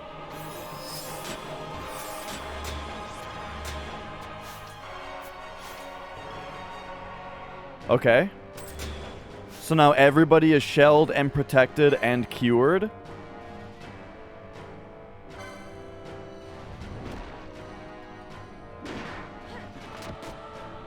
We're just not hasted.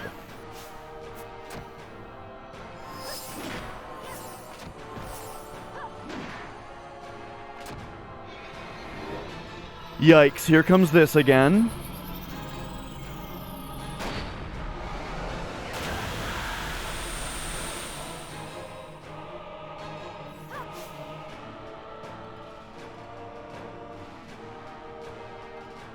Okay.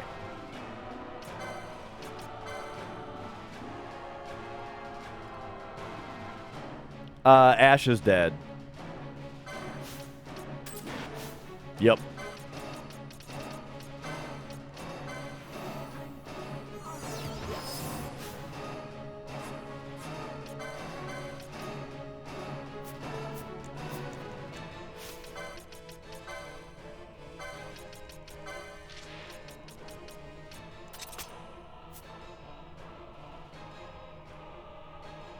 Oh, yeah.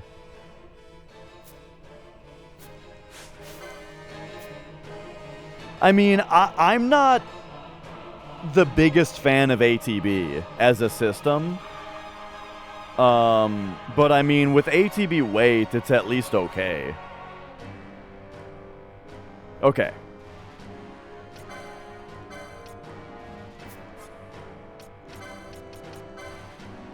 So we need this happening.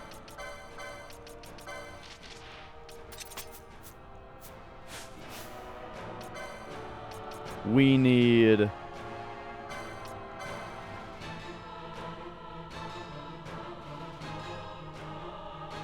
Oh, she's already protected and shelled?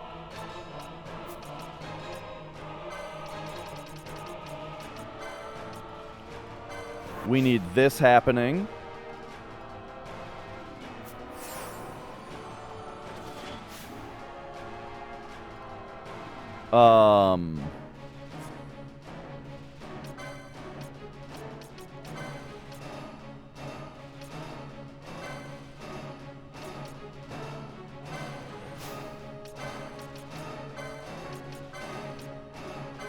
We need this happening. Oh, and we can't attack right now.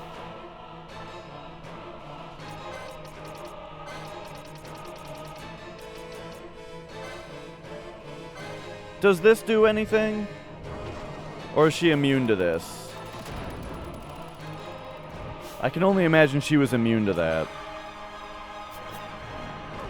Okay, here, yeah. Let's let everybody rebuff here for a second.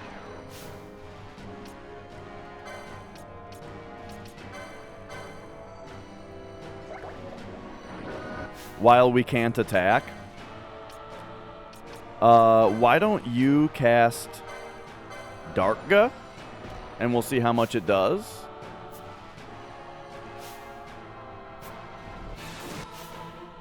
It did 6,000. Cool. Okay, now we can attack.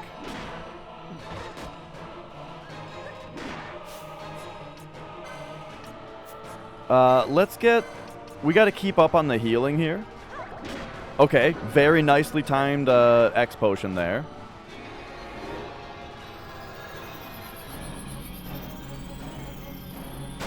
Yes, there is an attack that does that. Yes, you already mentioned that. Okay.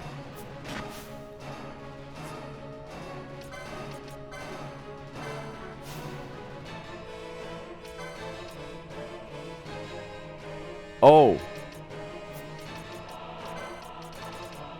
Does this get rid of reverse?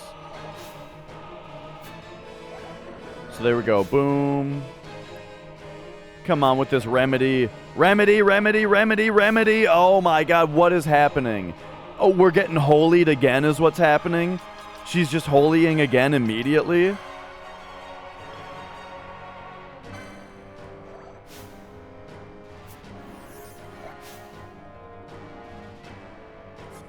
I can't tell what's happening.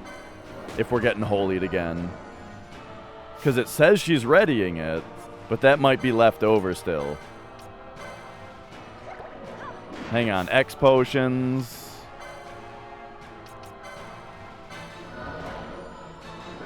For a second, I just need to...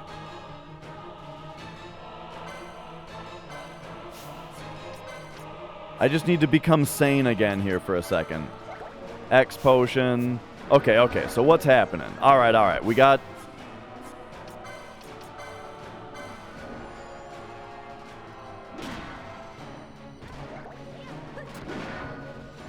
Alright.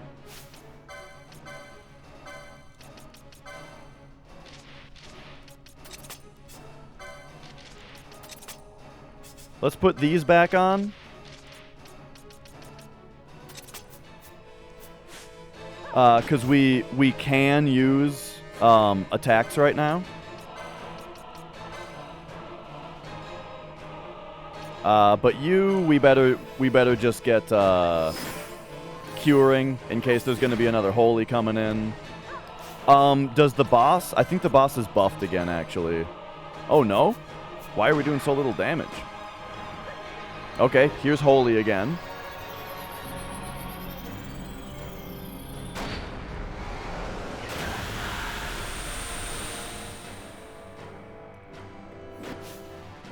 Cool. This one really fucked me up. All right, so one Isuna is going off. I don't know. He's targeting himself? Okay. So he's Isunaing himself.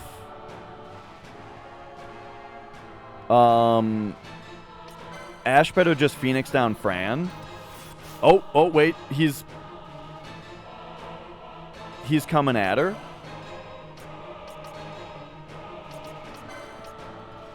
Okay. So why don't you Isuna Ash as well? And then as soon as that starts to happen... Okay, what's happening? They're both trying to Isuna? Okay.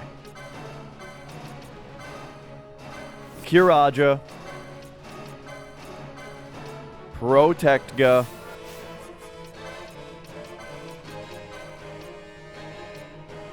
Shelga.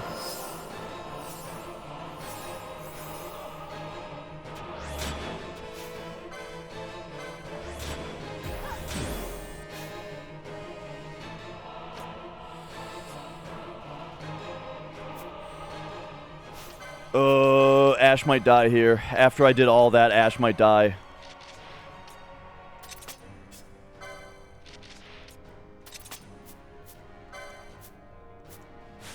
Because we can't use items right now.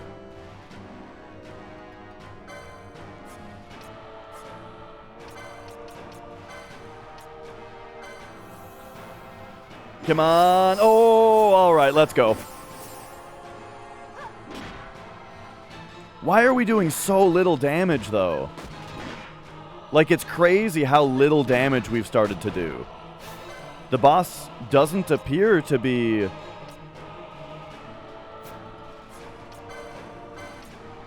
like, buffed. Uh-oh. Ash is dead.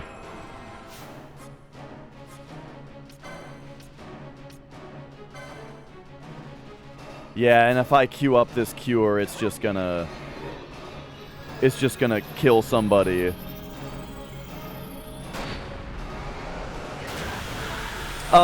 Yeah, elixirs are tough to bring yourself to use. I have a feeling that, yep, Balthier is currently murdering Fran because he's Kirajing instead of Isunaing. Unless her Isuna goes off first here. Nope. Okay. That's a big problem. So, it's going to be... We're going to do that. Then she is going to start a Kiraja, while Balthier begins a Phoenix down on Ash.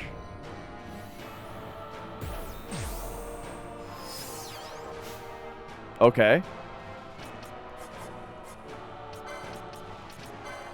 Now Ash begins a Kiraja, while Balthier Protectga, Shelga,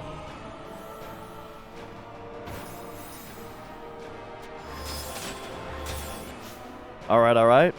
And then lastly,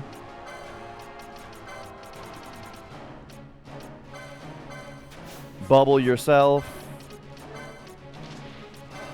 Bubble yourself.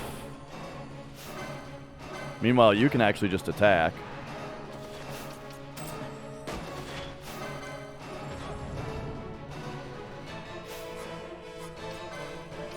And now with with the HP shield on.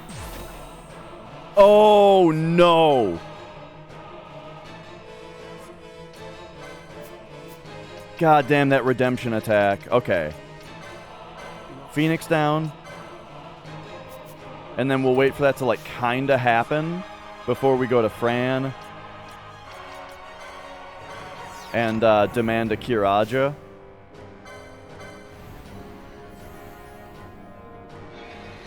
What? Oh, the timing on this is so bad. Like, we just can't get a damage phase in, you know? Awesome, everybody's dead. Except Balthier. Okay. Protocol once again. Phoenix down. Okay. The character that got Phoenix downed.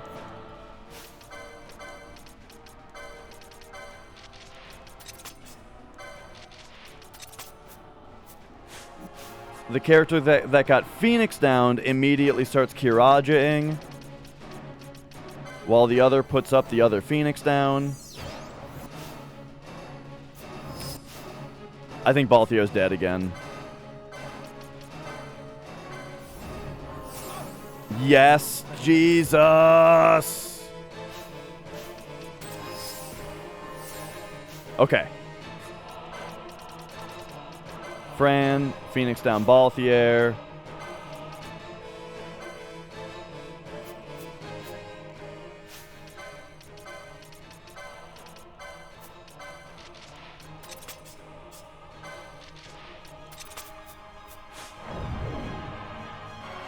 Wait, why are you doing this? Oh, that might be the end.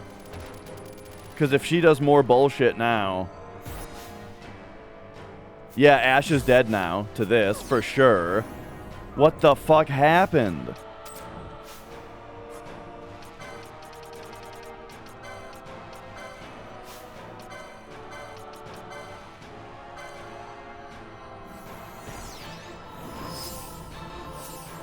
Okay. So now...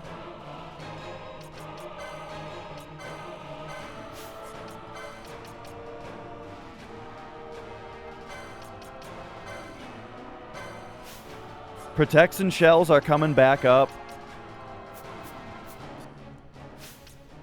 I don't have any money left.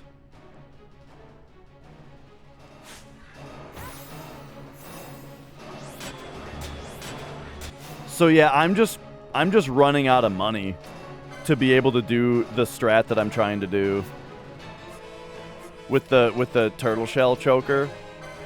But I mean, part of it is because the fight has gone poorly, you know. But yeah, now we're all dead.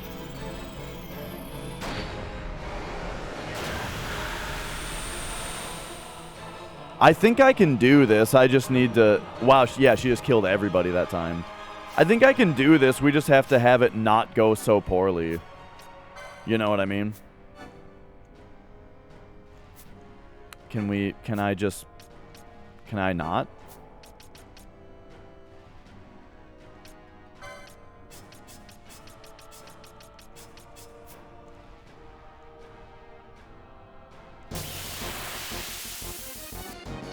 There we go.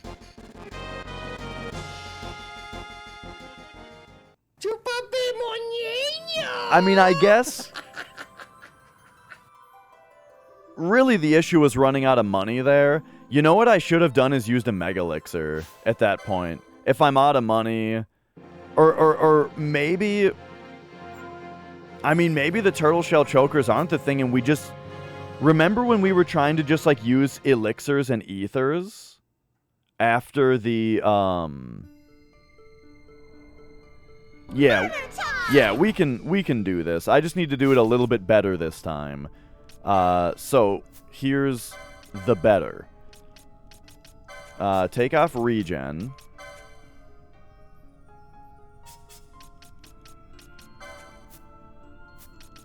And then, Jade Collar. You should have the gauntlet, I think. Okay. Oh, and then Fran. Get rid of all this.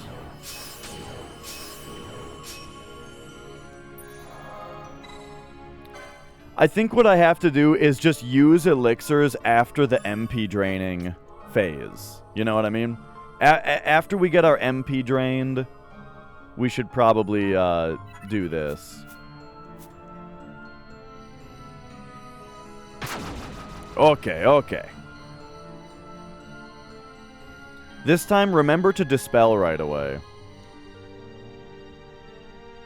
I've looked for holy blocking stuff, not found it.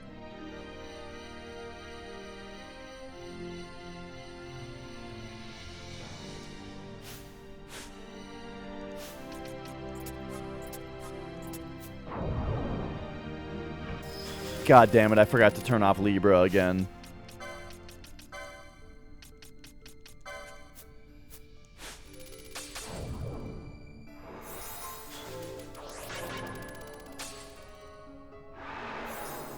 Bum, bum, bum, bum.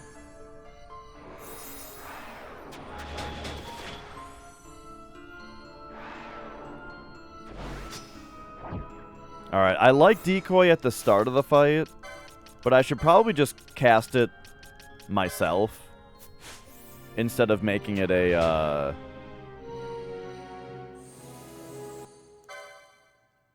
gambit.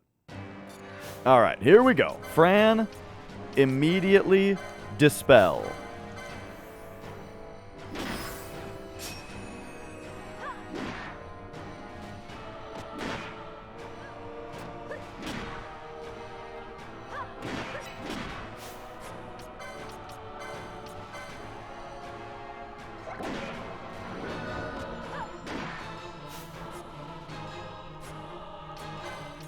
And we're just keeping up healing.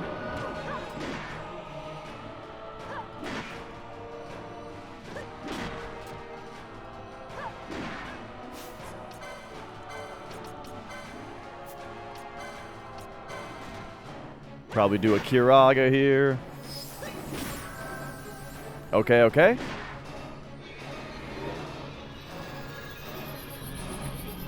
Whew. Oh, yeah. I mean, I beat Shin Megami Tensei Nocturne on hard. I think, Okay, okay, so there's, you know what? I shouldn't have attacked right there. That could be the death of me here. Excuse me? Okay, there we go. Okay, that's fine. We're looking pretty good now. Here comes a Kiraja. Okay, excellent. It turns out Isuna's on the reverse is probably like the thing that was really good. Or that I was missing last time.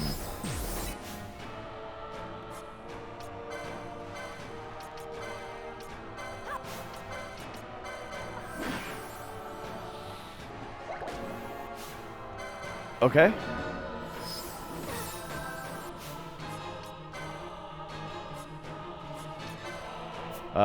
Which of them? Oh, geez. I gotta stand closer. Oh, hang on.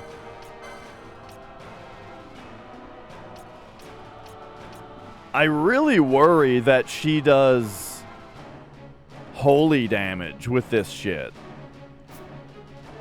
And that the quickenings are not the way to go.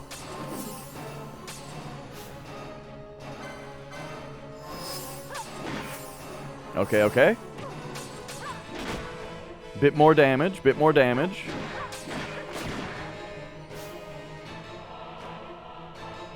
So then I think now that everybody's out of HP, or out of MP, we do put the chokers back on so that we can, you know, still, like, function. Because I feel like we should be getting, like, we just need to stay healed up here. So Give us the Kiraja here. You know, even though it doesn't seem like we totally need it.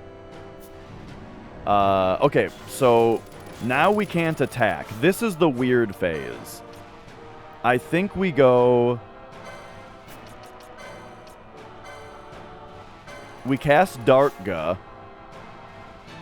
while the other two just make sure that we're,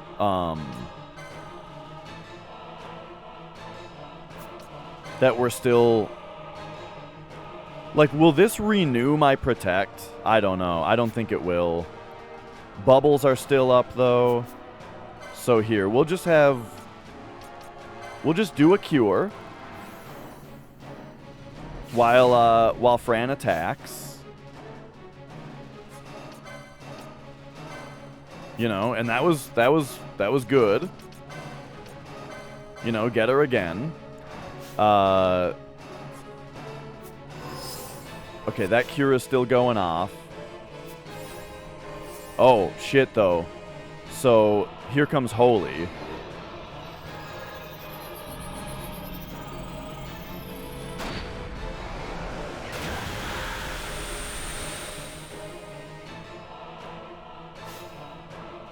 But we were basically ready for it. So Isuna is, there we go, about that charged. We do a Kiraja. Come on, come on, come on. Okay. Now, it looks like our barriers are going down. So we can't attack. At this point, I think Fran should... continue the onslaught of dark attacks, while Balthier does Protectga to get our Protects back, and Ash does Shelga. Wait, what? She just holied! Bro.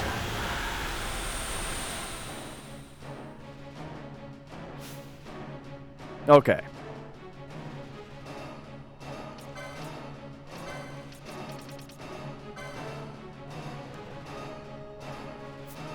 So now it's...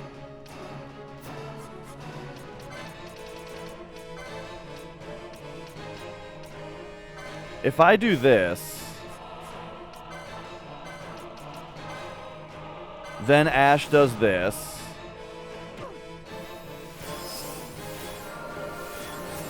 Oh, come on! I did Asuna before I did Cure.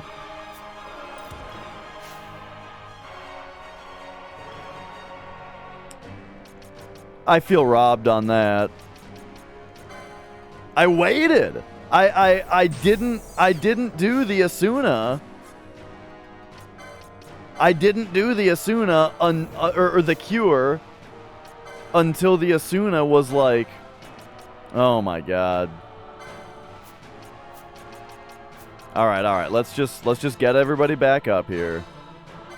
Phoenix down Fran with the X potion. Okay, there's that happening. Fran has your instant X potion on Ash. Actually, no, not X potion. You know what? Elixir Ash.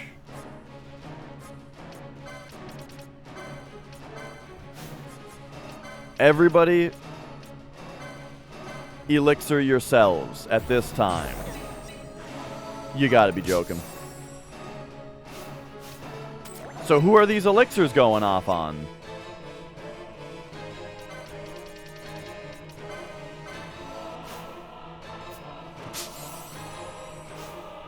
Did they both? I can't tell what's happening anymore. Friend, did I...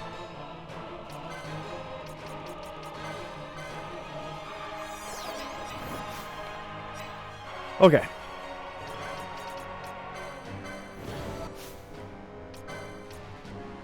Oh, but we can't rebuff right now, so this isn't even a good time to be doing this.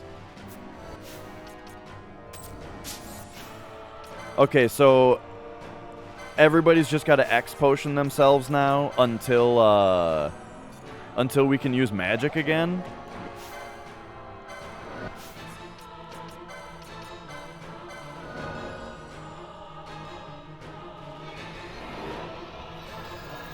I think Fran is dead. This all really went to hell here. That last holy really, like everybody's dead. Okay. That last holy just happened like immediately after the previous one, you know?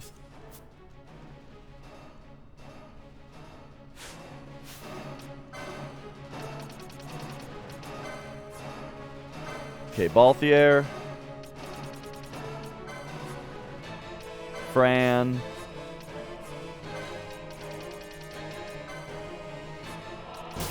Ash.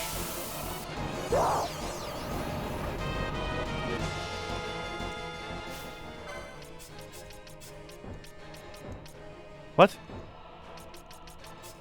Oh my god, this... Okay.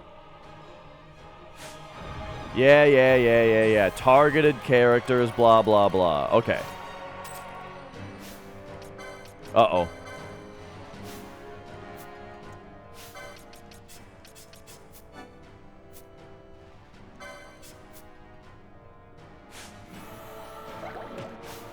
Okay. Kirajas are going off.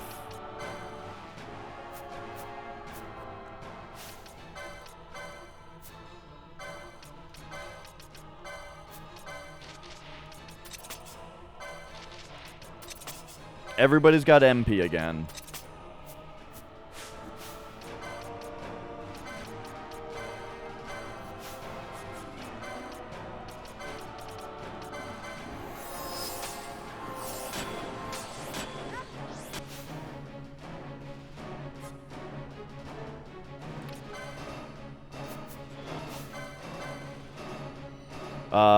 Okay, here comes shells.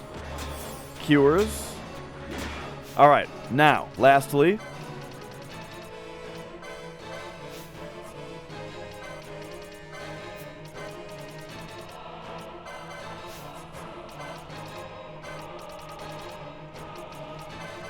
Bubbles.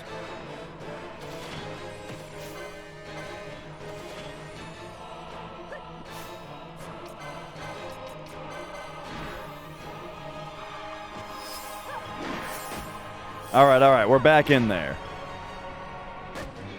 But here comes Holy. How's it going, Dorg?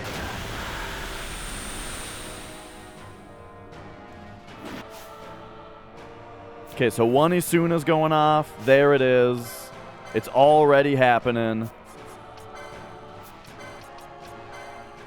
So Balthier, you get that Kiraja in here after.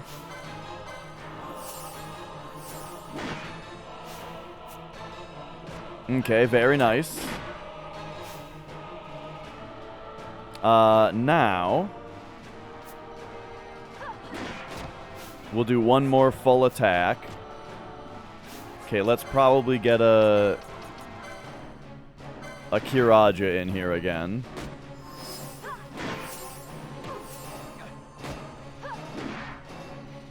Yeah, the magnetic field I don't think is doing anything.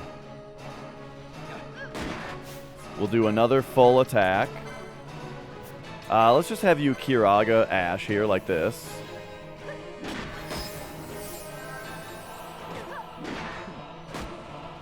Okay. So, here's the next Holy. The last one was pretty fine. Let's see about this one.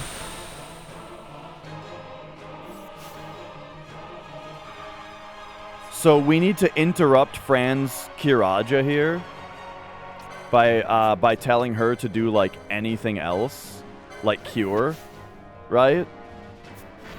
And then now queue up a Kiraja with her. Just to delay her Kiraja until after the Asuna goes off.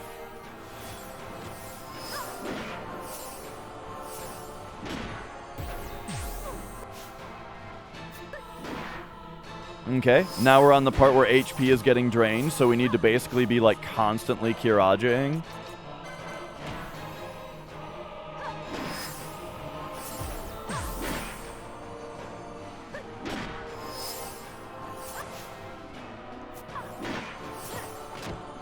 I think this is the phase that's probably, like, the hardest to deal with.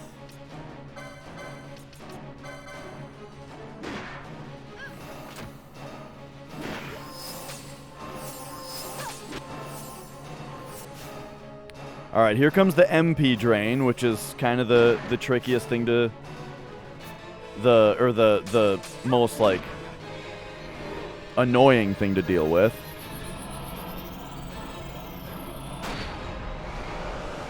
Oh yeah, it's just how long I've been playing this game. Just the general playtime here. Okay, we've got one Isuna happening. That's very decent. So now you follow it up with Kiraja. Okay, and now that MP is gone. Whoop.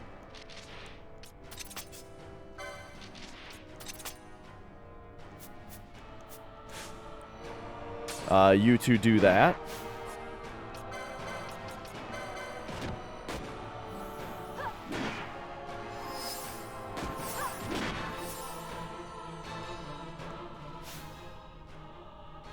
Yeah.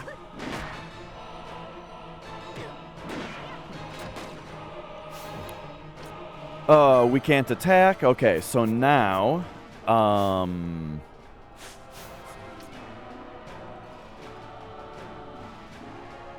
yeah, now I guess is when everybody rebuffs, kind of.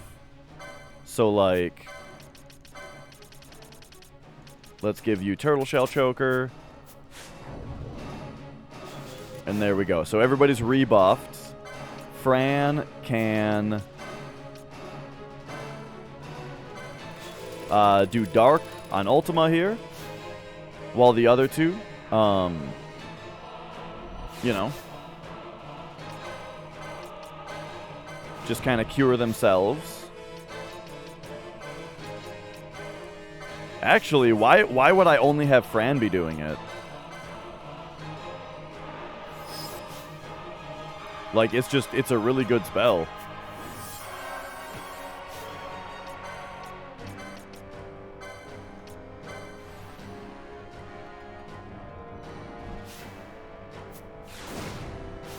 Okay, we are now at the point, though, where, we need to get our protects back, but we're about to get holied. Wait, what? It's, like, not going off, though. Balthier, don't do that. Protect Ga.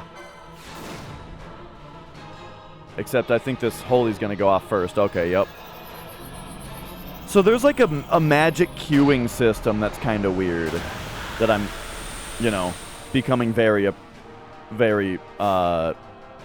what? Oh, our bubbles wore off.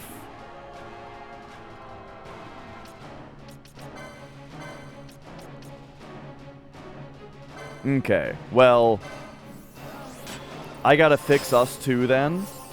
There we go. Then, Phoenix down, Fran. Balthier, X potion yourself. Then, here's what we're gonna do.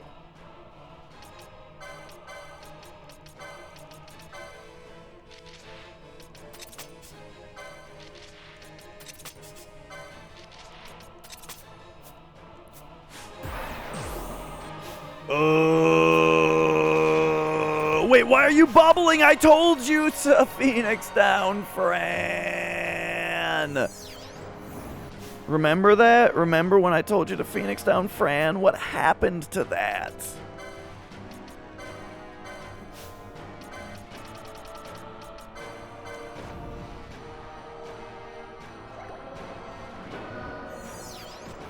Okay. And now Fran. It's time to Mega Elixir.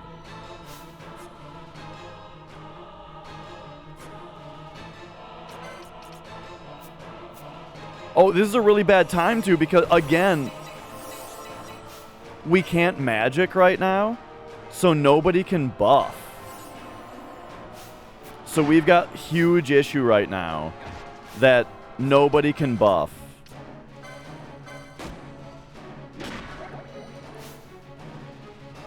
And so we need to pay attention to every single attack from the enemy and have that character X potion themselves to follow it up.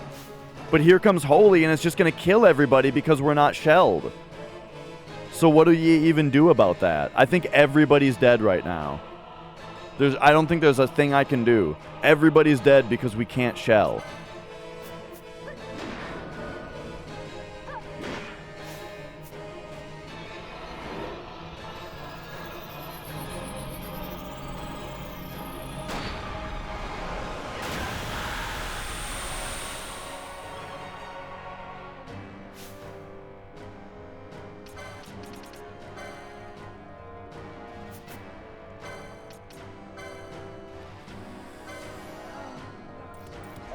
Okay.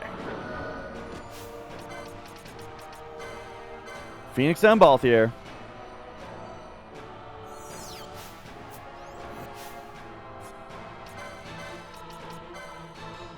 Balthier, begin a Kiraja. While we Phoenix down. Phoenix down. Phoenix down. Phoenix down. Phoenix down.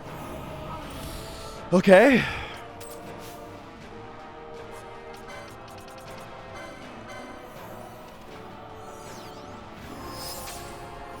Okay.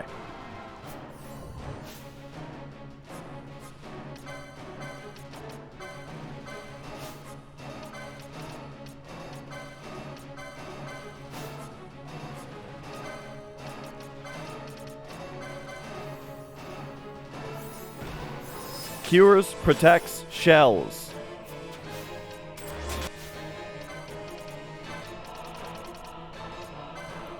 Bubble. Bubble. Bubble.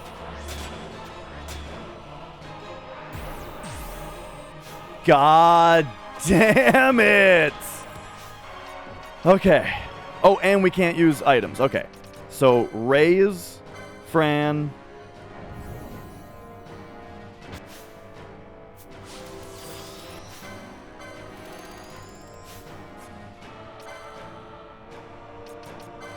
Fran, protect self. Balthier, Kiraja. Oh, God. Fran's dead again. At least the other two are okay.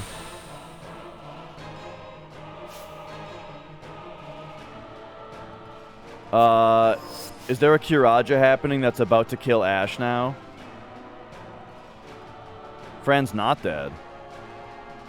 But I think Balthier's Kiraja is about to kill Ash.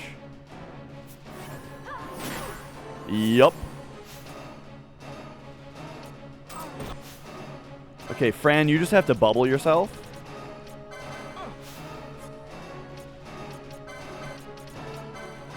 Balthier, raise Ash.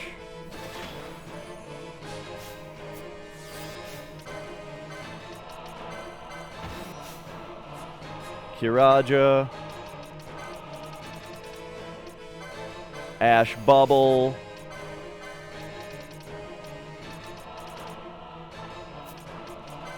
While Balthier protects.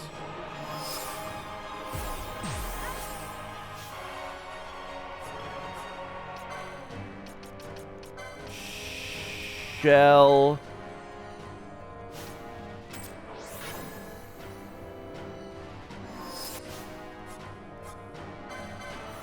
Attack, attack. Actually,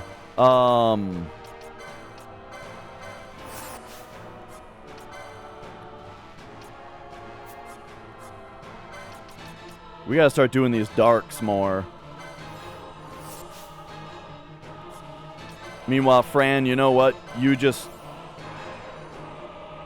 Uh-oh. Hang on. Okay, there we go. I don't know if these darks are actually doing as well as I'm hoping that they're doing.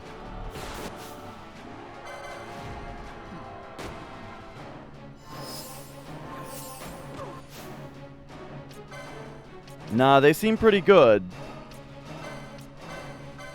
My problem is that they sit there queued for too long, you know?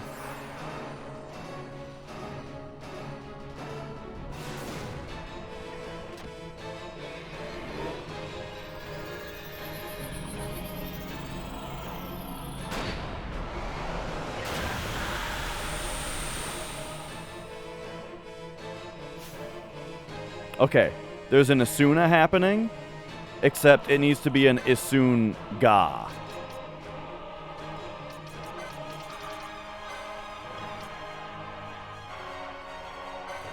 At least on us two. And now you can Kiraja, except he's like too far away. Kiraja, please, please. Is it gonna go off or what? Okay, Jesus Christ. Okay, Balthier is also Kiraja-ing. That's nice. Alright, Fran. Kiraja like this.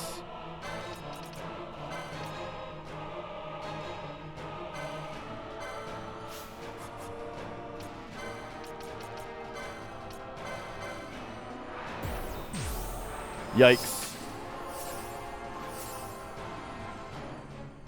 While the other two cast Dark?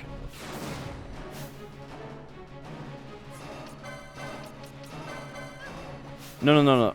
Fran. Kiraja like this?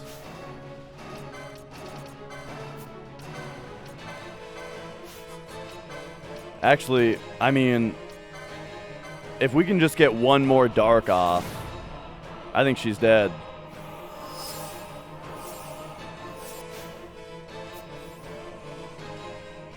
I think this is it.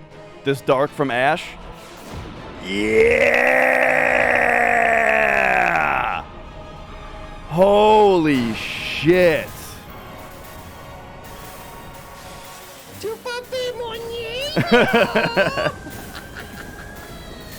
What a fucking fight, dude.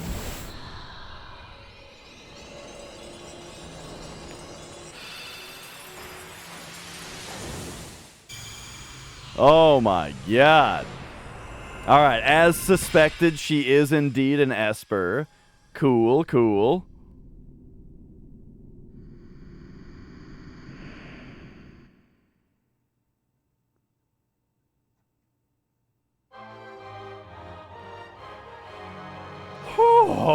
Oh, man. Ultima, the High Seraph. Alright, so if nothing else gets accomplished today, we defeated Ultima. Wow, that was crazy.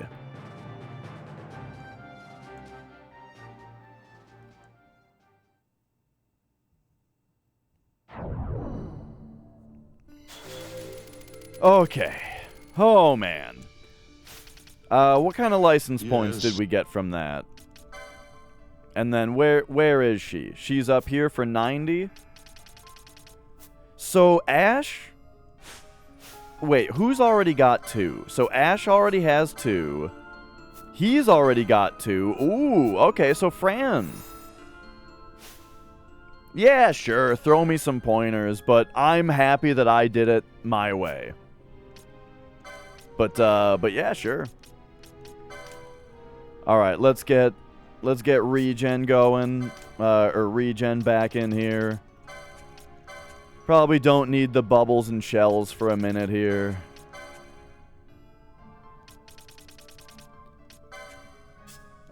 This we don't... Well, you know what? Whatever. Keep the reverse on there. Yeah, sure. It's not doing any harm.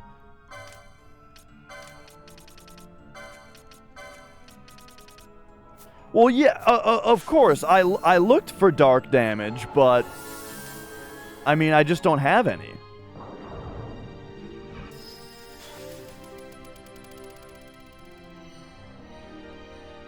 Yeah, I looked for, like, dark weapons.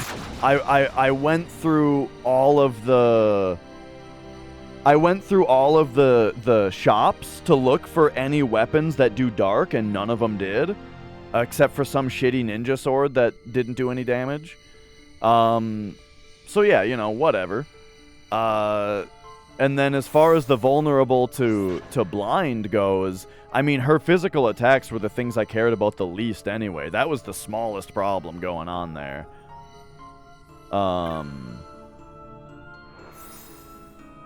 And then, yeah, as far as susceptible to holy or avoiding holy, I don't have anything like that.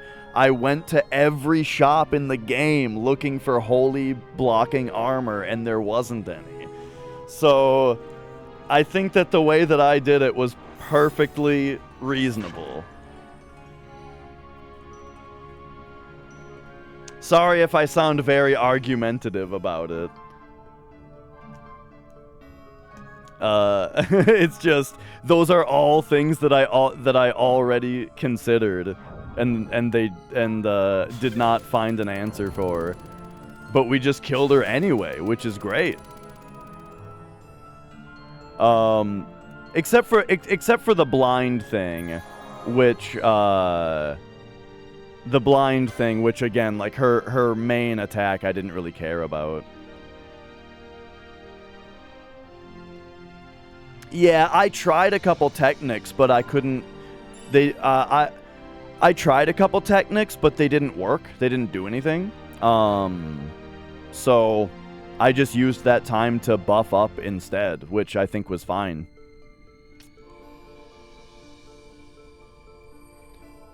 Oh, all right. Let's also pop in here and let's get the regular stuff back on here.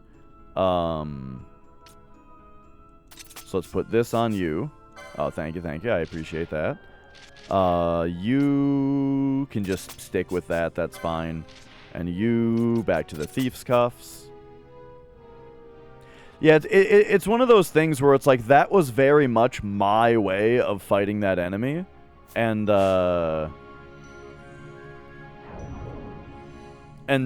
you know, the way that a game like this goes, you know, at least for a casual run, you know, a lot of the other things that you can do just aren't really relevant to this playthrough unless I went and did a bunch of other shit, you know. 84. I think we need 90. But all right. Let's get the fuck out of here. Well, actually, there's still that one other thing I need to look at. But we'll figure that out some other time. Whew. All right. So this was Gateway 20. We need to get back to 10, which is to the right of the one that's closed, I think. I think it's this way. That goes down, though? I wonder if that's an indication that it's actually this way. Oh, no, they both go down. Okay, if my memory serves, we have to go this way.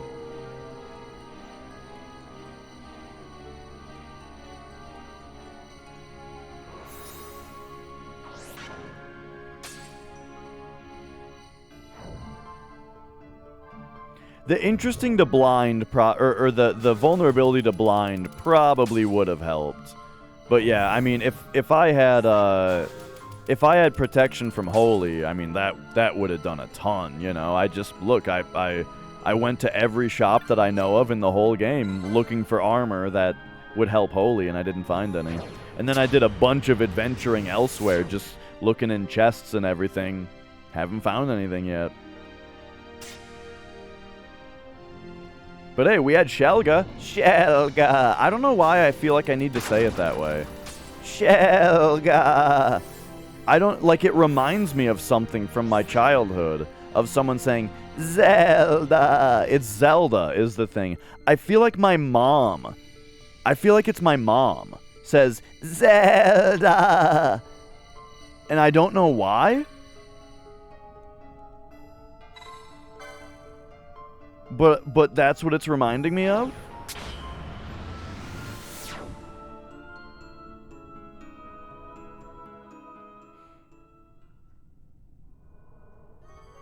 I think my mom said that she had a dog named Zelda when she was a kid. Interesting name for a dog.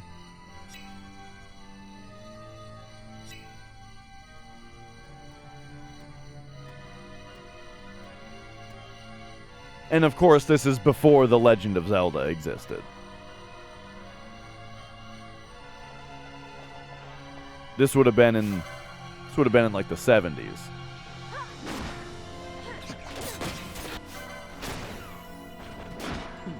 Oh yeah. Balthier, you want to get your big cool sword again?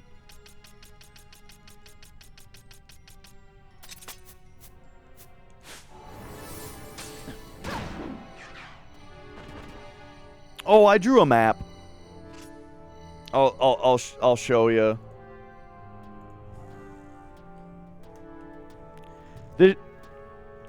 This shit's my bread and butter.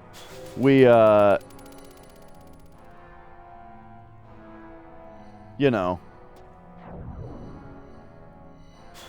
We drew a map where all the gates and all the different ways don't. Why isn't it focusing? This camera, I tell you. Here, focus like this, right? And then we go in. I don't know what the deal is with this. Hang on a second. Did I turn autofocus off? No, it's on. All right. Oh, you know what it is? The I think that the I think that the lens on this thing is kind of dirty. But anyway, there you go. There's my map. Except I think that this area might actually be this area, and I just got confused. So yeah. Let's whoop.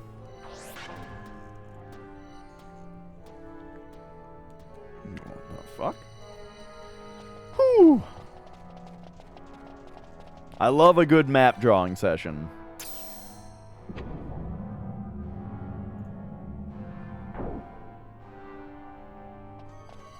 What up, Chef Boom?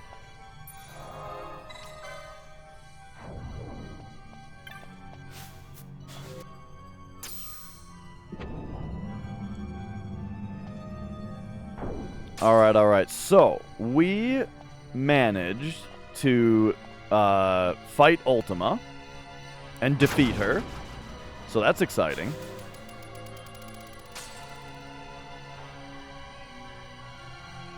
I think that's about all I needed in this area right now. So I guess the next thing to do is probably just to try to try to do some more hunts.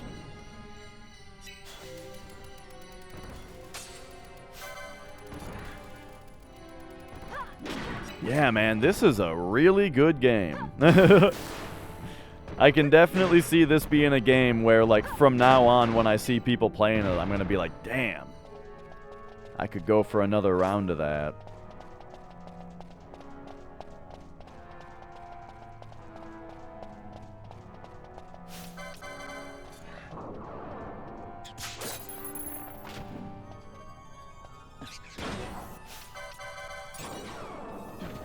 One thing I want to try out this time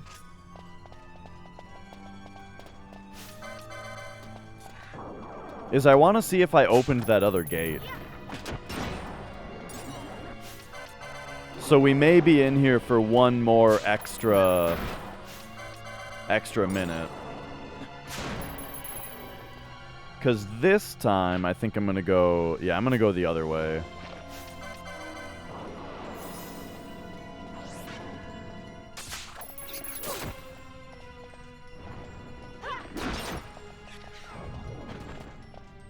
but this might end in a dead end. Oh, excuse me.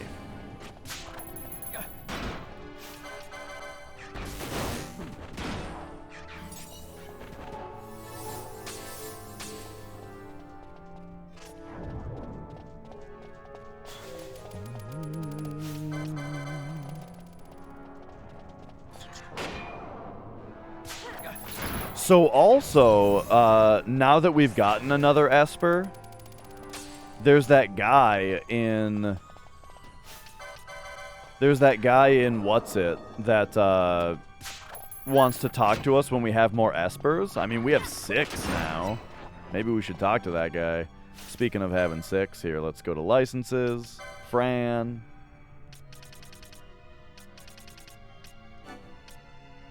Let's go. And now Fran. I wonder if it's a triple. Oh, baby, it's a triple. Let's go.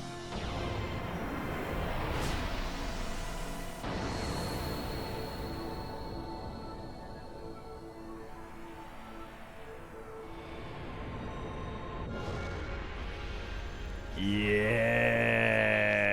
Is this going to be like a tiny version of her? I bet she's going to be kind of tiny. It's going to look really silly. Yeah, look how tiny she is.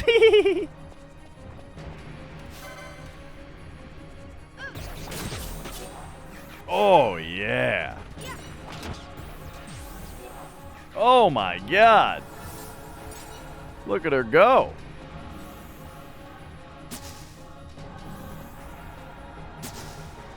Wait, what? What's happening here? Oh, okay. I guess we're gonna need to do this for the time being.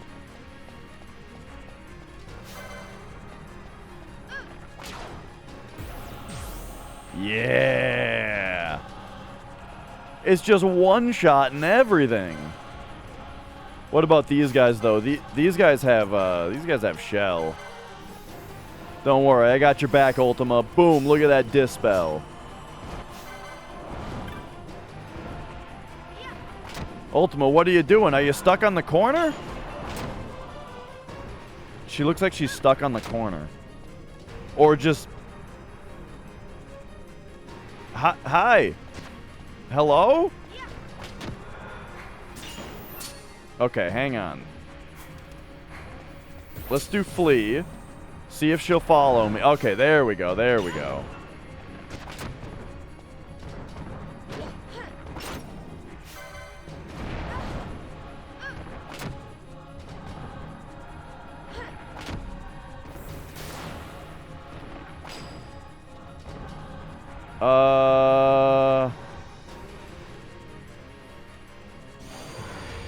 Well, that's lame. She just, like, got fucking stuck there and couldn't move. And then we didn't get to see her, big move. By the way, it's too bad I used that Mega Elixir.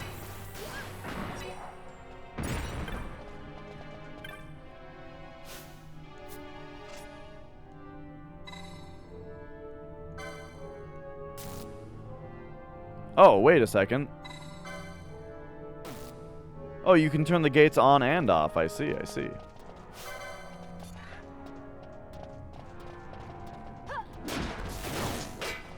Maybe.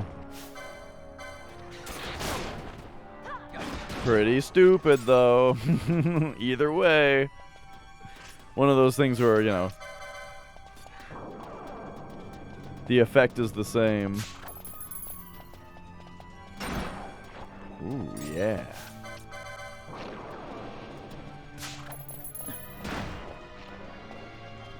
Oh, yes. Hi, Mia. What's up? Oh, is it time for you to start bullying me?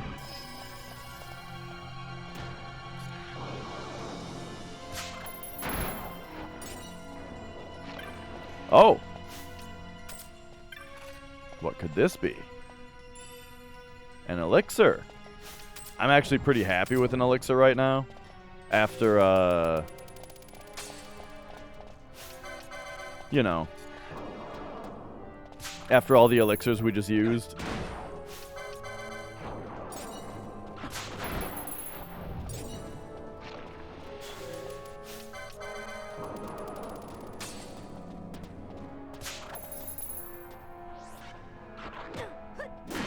Oh, whoops. I forgot that Fran's gambits are off.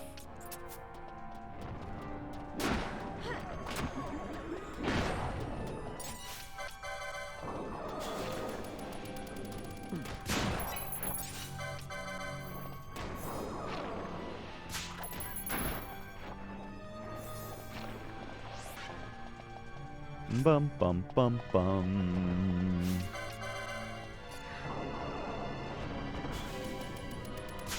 Hello. So yeah, we used a hell of a lot of items and money on that fight. I have a suspicion though that I'm gonna come out of this game thinking that that was the hardest fight in the game. And so if I'm gonna use the, you know, if I'm gonna use my shit anywhere, then that would have been the fight to do it. Mia, are you gonna sit here and bully me because you ate all your food already? Did you eat all your food so Magic couldn't have any? And now you're stressed out because you're out of food?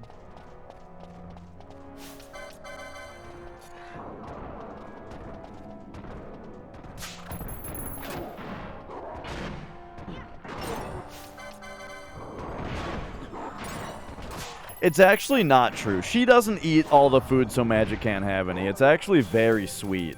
When we give the cats food, like we pour the food into the bowl, right? And then Mia will like grab a big hunk of food with her mouth and take it out of the bowl and like put it on the ground and start eating it, you know, like one piece at a time off the carpet. But that way Magic can eat out of the bowl while she's doing that. It's so sweet.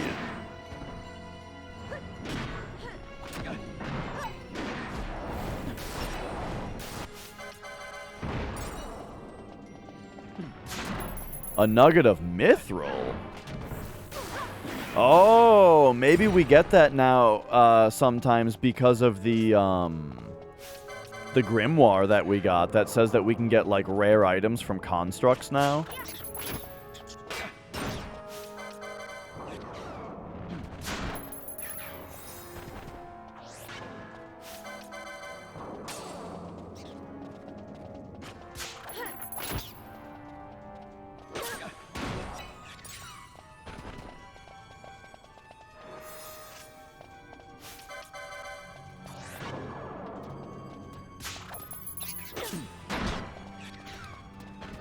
It is. Actually, I got far too into that boss fight, and there are a couple things I gotta take care of.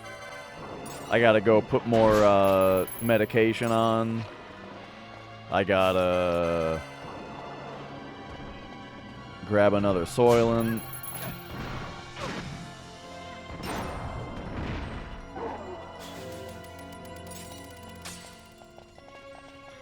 Oh yeah, have you ever seen cats that don't like just lick up water, like lap up, but instead they like dip their paw in the water and then lick it off their paw? I've seen that a few times.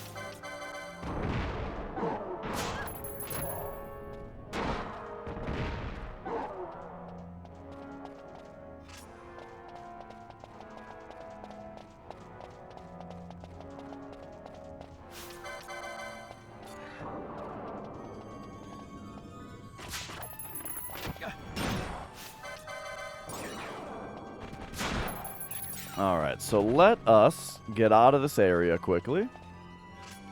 Oh man, I've been back on X-Files these last couple days.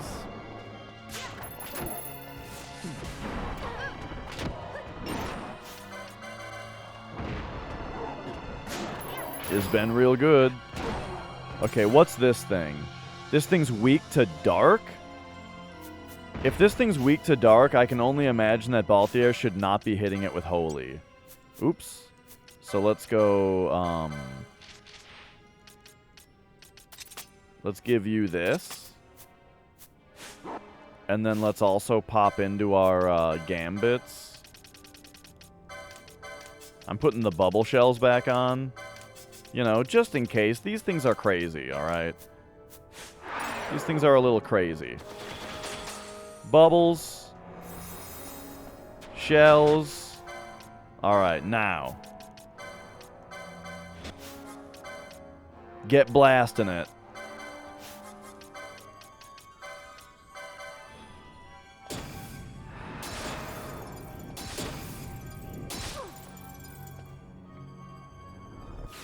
Boom.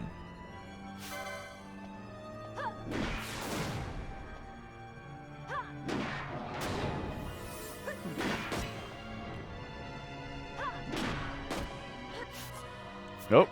Hang on, hang on. So Balthier is really not hitting for very much.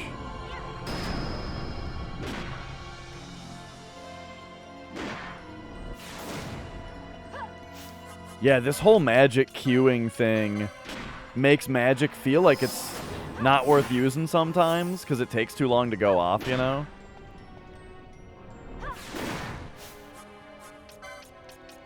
But Balthier is doing so little damage to this guy.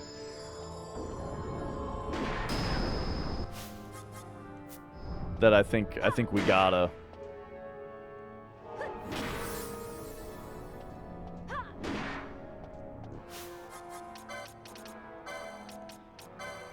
But yeah, I wouldn't describe this as a bug. I think it's just Magic has a hidden queuing system in the game that you need to be aware of. I mean, it looks like it's a very intentional thing.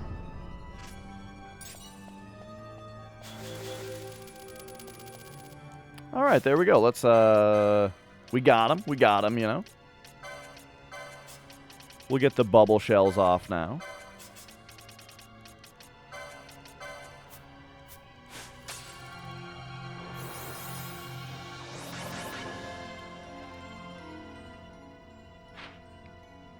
Yeah, I'm just starting Season 3. Right, yeah. No, that's what I'm saying, is that it seems like it's an intentional but sort of hidden mechanic, yeah. And one would think it's to stop the system from slowing down. I mean, I really... All I'm saying is I don't think it's a bug.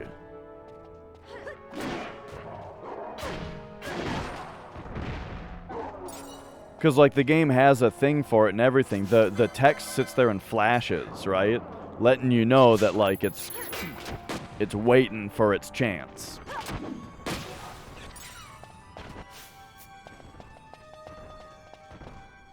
Just like if you're out of range, like with this steel, how it's flashing, it just does that. Giant's helmet.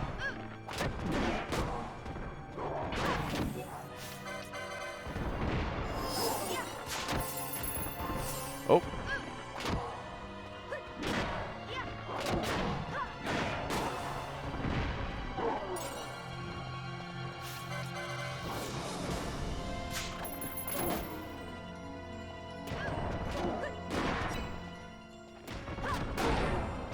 Oh yeah, Balthier, you should probably get your cool sword back.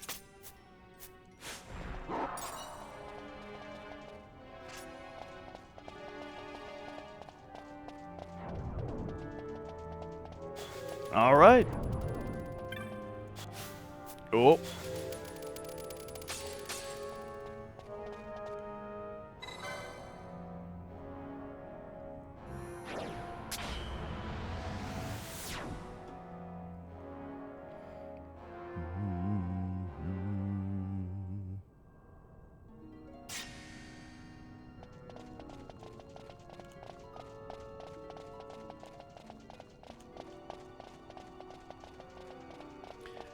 Yeah, in 10-2, I kind of related it more to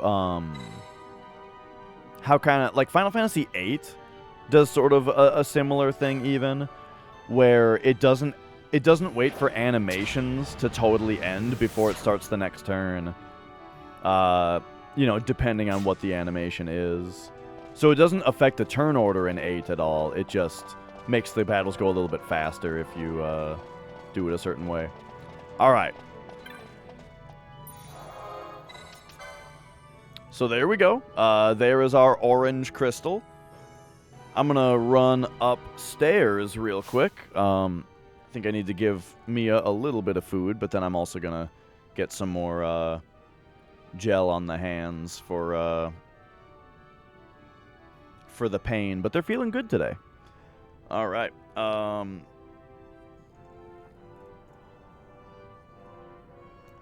Now.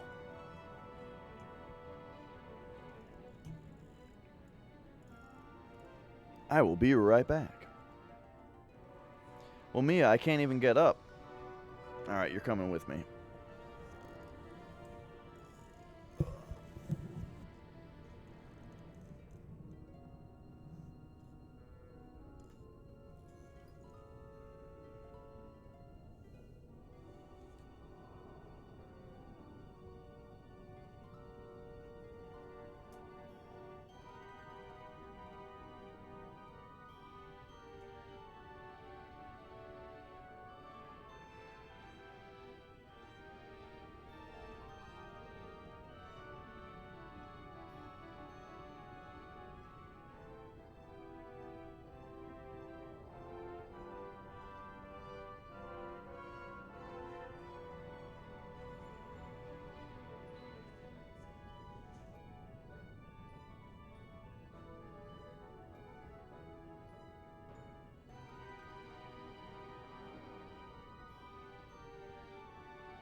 Whew, all right. Thank you, thank you.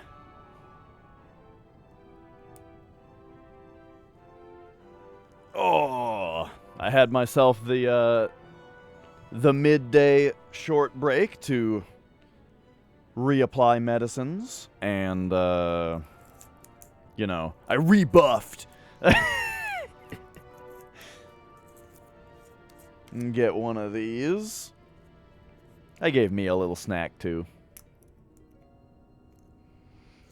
'cause I know she gets a little antsy. Can the thief actually steal in Final Fantasy 1?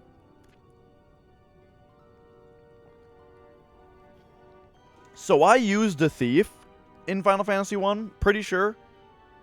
Pretty sure I used a thief.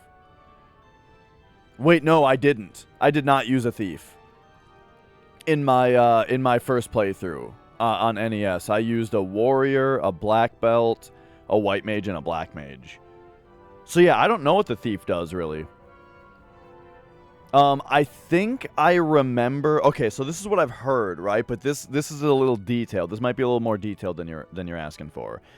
But if I remember right, I think I heard at one point that the thief is supposed to make you more likely to escape from encounters. If you try to escape from encounters, you're better off with the thief in your party, or maybe with the thief executing the command. However, in the NES version, your chance to escape is just like super high anyway, which might even be a bug. That like you just have a really good chance to escape always. So yeah. Anyway, what are we doing right now? Let's pop open the old clan primer.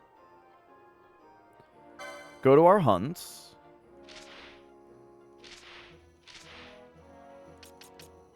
And let's see. Homesick Man in Arcades. Oh, we defeated? Wait, this was like a thing we were supposed... I don't even remember doing this. Oh, yeah, it was in the thing. Right. Okay, so he's in Arcades. Vince Armaments, Arcades. And then this person is in Arcades. Okay, sweet. Well, this is just the NES version I'm telling you about. I don't know if they probably fixed it for other ones.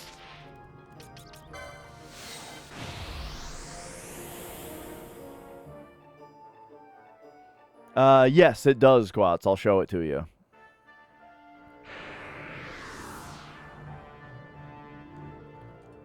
Pop in here.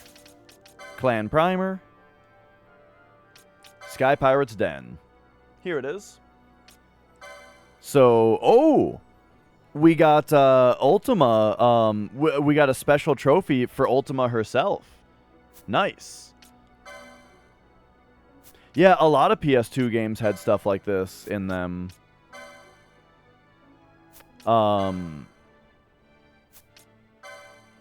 Spending over 1 million, Jill. Nice. But yeah, like Ratchet and Clank had the skill point system and that kind of stuff. I mean, lots of games had things that were similar to trophies or achievements that gave you actual rewards in the game, like a cute screen right there, or like, you know, that or that kind of thing. But yeah, that's why I've always disliked the idea of achievements as a system-level thing, because it means, firstly, developers are forced to make them, so they're kind of less interesting a lot of the time. And secondly, it means that they no longer usually give you anything in-game, because now it just gives you gamer points instead, you know? And that's boring and lame.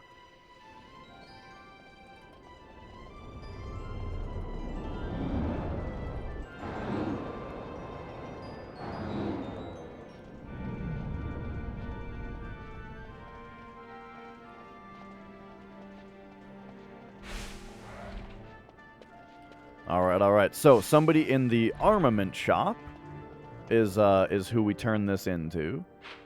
So that is right here.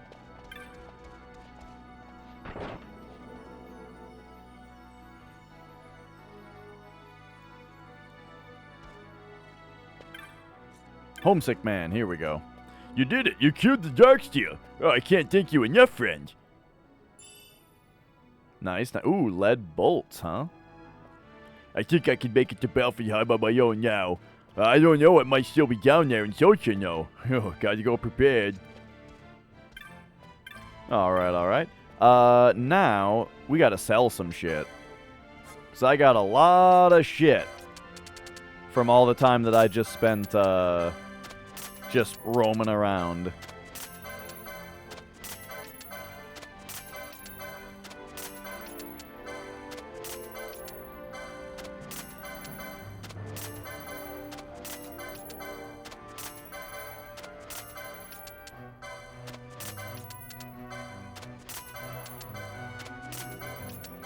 Alright.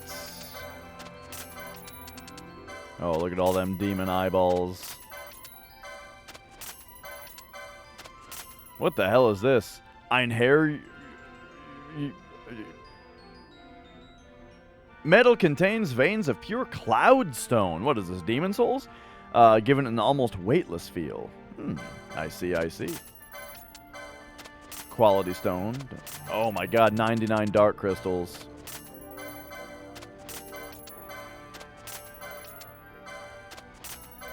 Forbidden flesh, couple waystones, couple worm carapaces, a TV news reporter. 99 flesh again? Oh my god.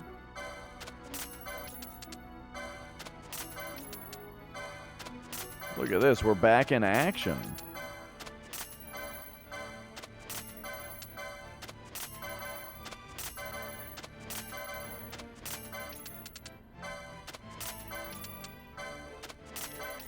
I kind of wish that this game had teleport stones and Geishel greens not qualify as loot, and then you could just have a sell all button. Wait. Oh. Hang on a second. Do I not have to press left? Oh.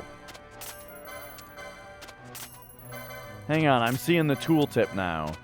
That you can just hold triangle instead. But you know, like these three things, because these two things have a use, and this is basically a key item, don't have them in loot, and then just give me a sell all button. But, you know, it's kind of fun to sell everything. Alright, quarrels. We got black bolts and a hunting crossbow. Alright. Mystic staff. We already have Quasimodo boots, but okay, you know, I appreciate the effort. Okay. Now, where was the place that we're supposed to go? Mulberry, Trant, Rihanna. Was it Old Arcades? Alley of Muted Size? I feel like it was that, the Alley of Muted Size, if I recall correctly. But let's make sure here. Yes.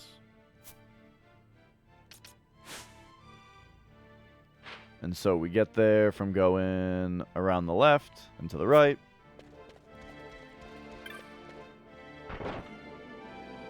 Oh yeah. I didn't get component video, or I didn't switch off composite until well into the PS3 generation. Like, I played Metal Gear Solid 4 on composite video, you know, in 480i on a shitty old CRT. Not even a good one. And it was still great.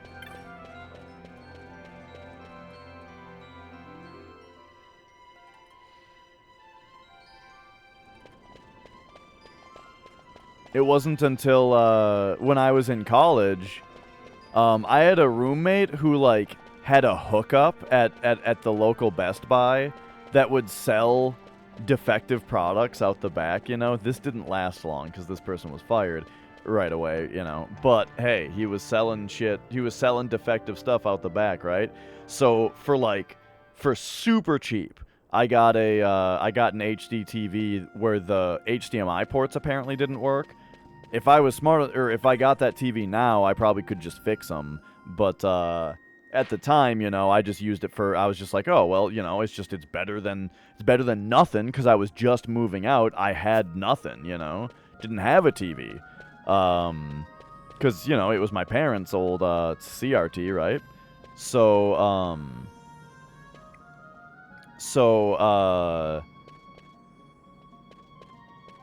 you know, I ended up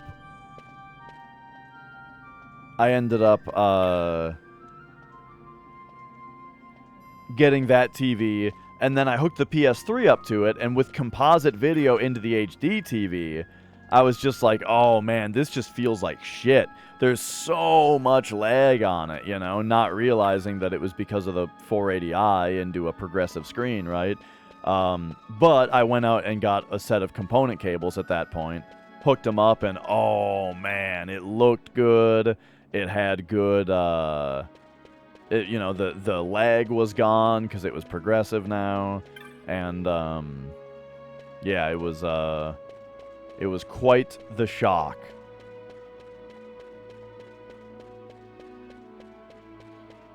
And then that, you know, that was only shortly before, like, Demon Souls came out, you know? Which is funny to think that means that Demon Souls probably has, like, a 4x3 mode. I'm just telling these youngsters about the ruins and Cheetah Uplands. It's been my life's work study. Yada, yeah, okay, yeah. Well, 4 shrines there, each with an iron colossus to hold the worm at bay. But now a worm roams the uplands once more. These worms are one and the same, I'm certain. Ah, you've come out about the bill, yes. The lindworm, okay. The iron colossuses of the uplands are only legend. No proof of them or the worm have I found, but with your help, find it I shall. You must fell the worm before it regains its lost strength. They say it will only appear under cover of cloud. Search with this in mind. If the legends are to be believed, it keeps to the highlands in Cheetah. I pray you will find it in time. Okay. I know, Mo people, okay. I almost want to do it just for fun.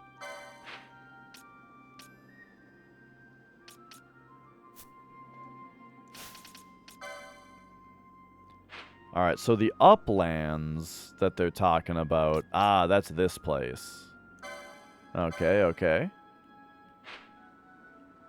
And they say it only appears...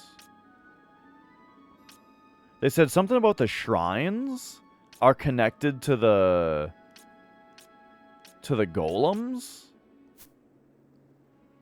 The Demon Souls remake? Yeah. Yeah, very, very good remake. You know, they kept everything the same that they should have kept the same, you know? The little balance changes that they did, like making grass heavier and stuff, I'm totally fine with. You know, it's a very good remake.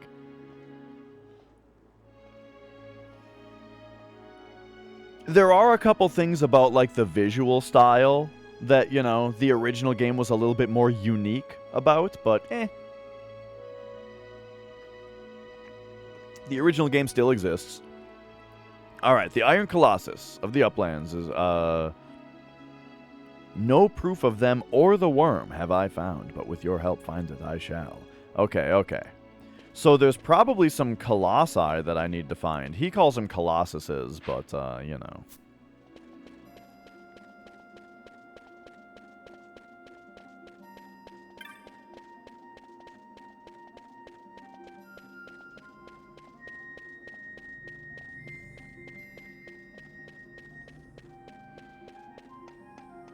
Alright, let's get going.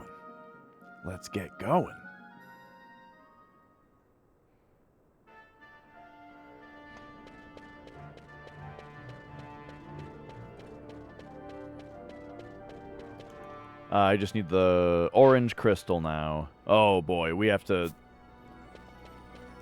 take the taxi to get back to it.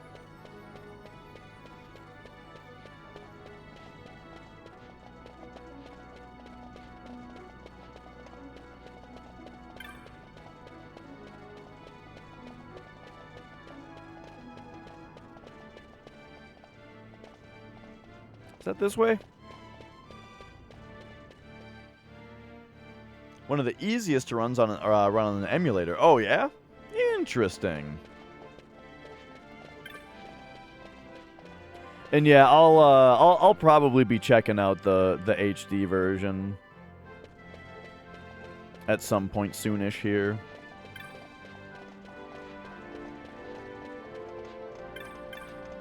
But first, I gotta finish my replay of Final Fantasy VIII. And then I might just start playing 14 with Nicole instead.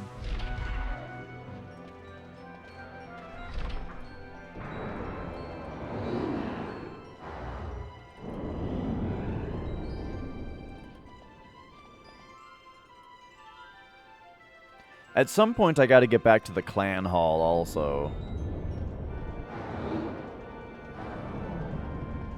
Check up and see what stuff that they give me here.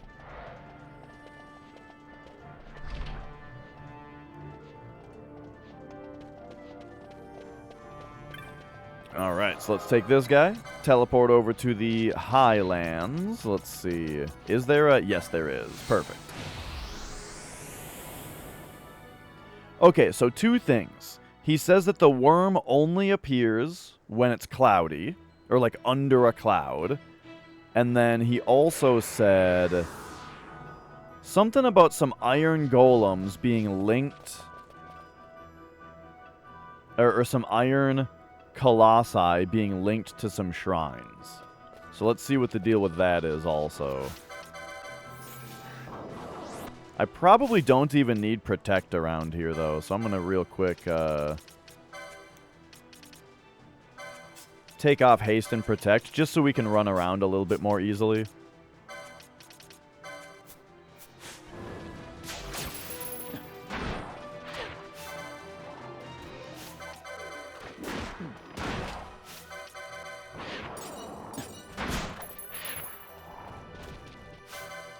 Yeah, I'm not even gonna have time to steal from these guys.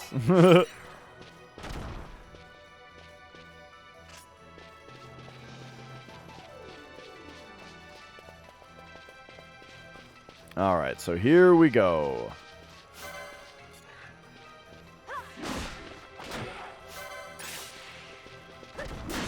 The Lindworm.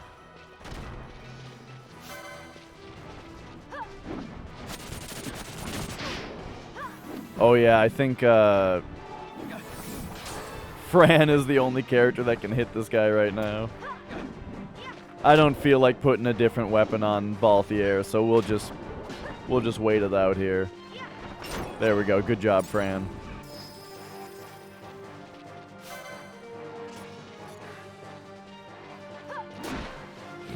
Destroy!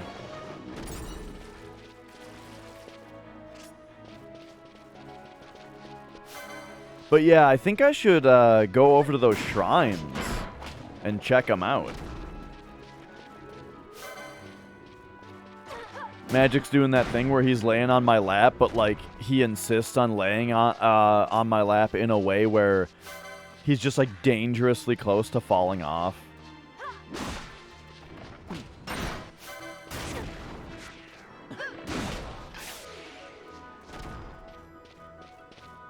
Like if I don't do something to stop it, he's gonna slide right off my knee and fall. But that, you know, that's his usual cuddling MO, you know. He needs a hero.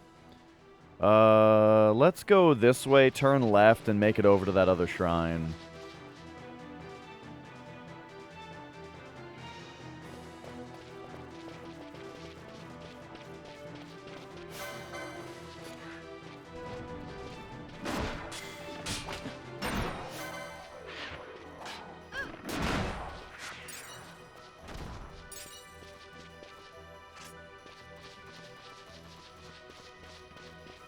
Oh yeah, and that's what magic is a Norwegian forest cat. But yeah, I mean, if he falls, he'll grab, you know, he'll try to stop it. Like he lays on you in a really precarious way where he's going to fall if you don't catch him. And if you don't catch him, it's claws out, you know.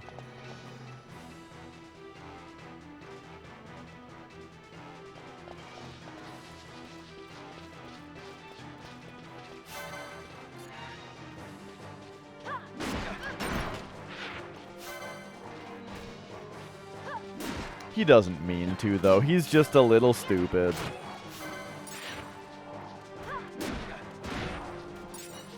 Magic's got a little case of the stupid. And we love him for it.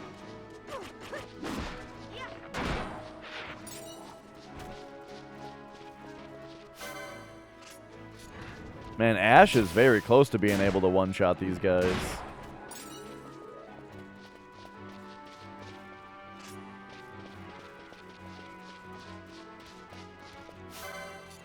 Suppose we can get a fancy little coeral chain here going, but now it's going to get broken.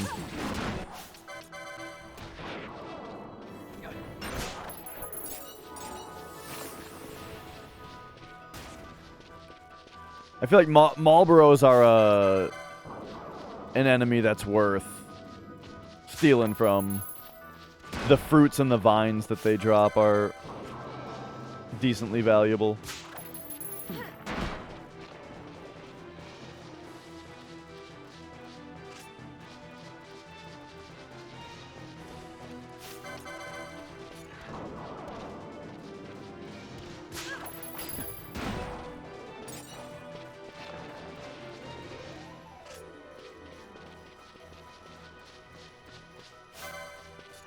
Okay, so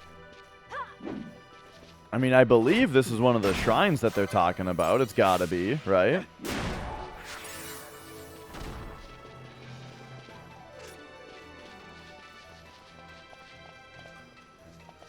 No response, though.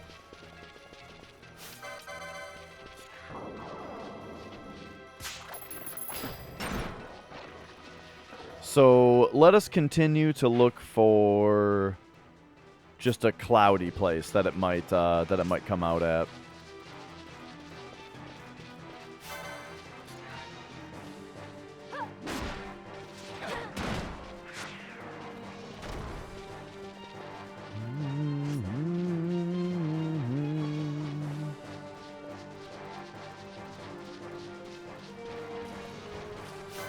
Man, the music just really tactics us out here. I love it.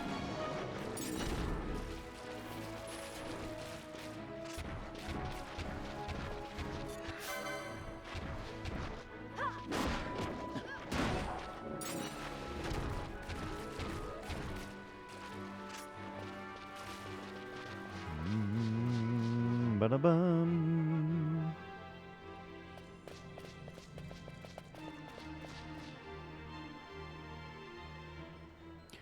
I've heard some interesting stories about like the video game scene in Brazil. Like what was that console that was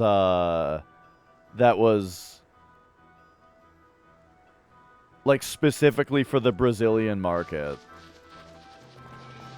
Oh, I can't remember the name of it now. I watched a whole thing about it.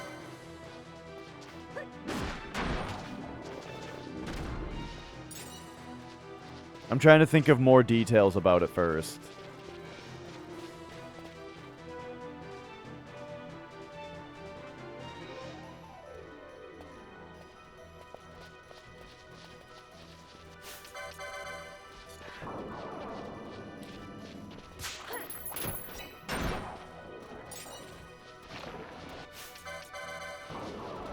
Zebo!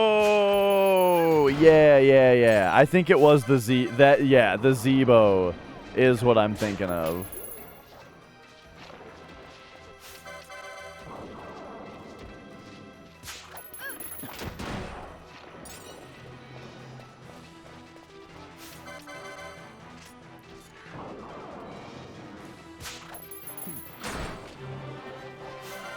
I feel bad though. I kind of can't remember the rest of the story.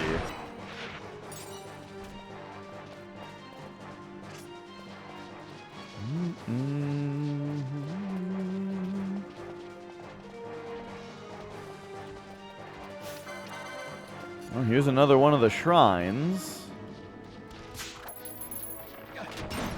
Oh man, we are getting lots of the Marlboro fruits. Yeah, now that I'm paying attention to these double steals. I am getting like the rare items a lot more frequently than I thought I was.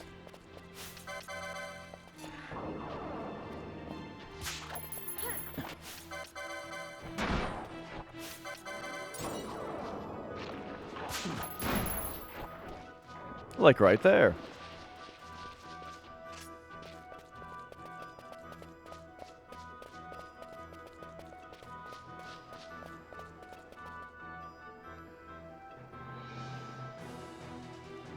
And yeah, now that you mention that, right, part of the Zebo video that I saw talked about like how long the Mega Drive lasted there.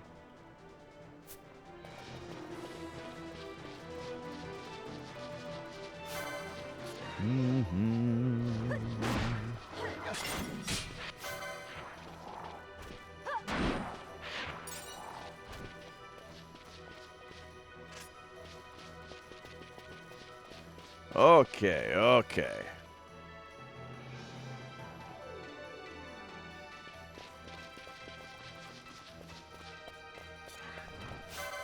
You know, it would be nice if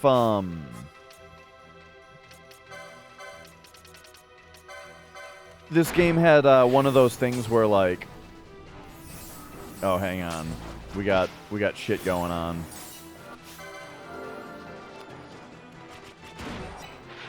It would be nice if this game had one of those things where like if you're so many levels above an enemy,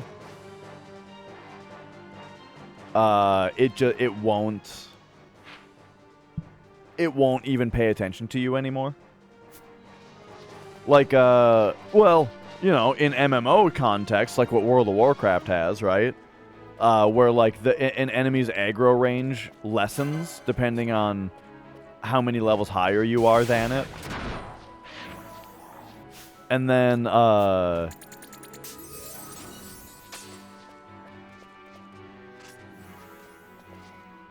RPG has kind of a similar thing as far as like an action RPG like this goes, where you can see the enemies around. You know, in Mario RPG they make it so that like enemies start to avoid you instead of come after you when you're a high enough level. Yeah, like in this game you still get license points, but what the fuck? Why is this happening all of a sudden?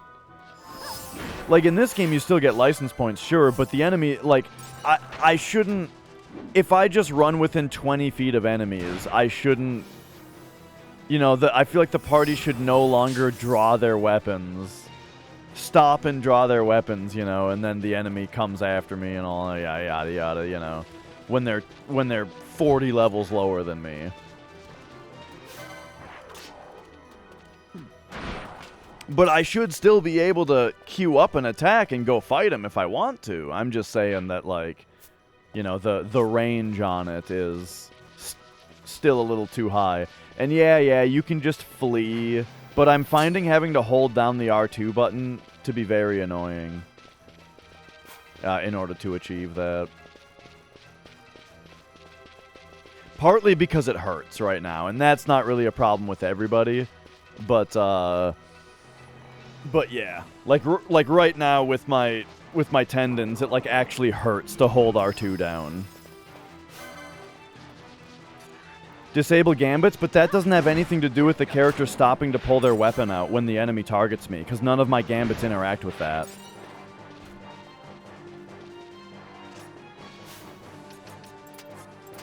Like if I turn them all off, right, but then we're coming this way. With, well, hey, I guess that snake didn't really pay attention to me. Oh, but there we go.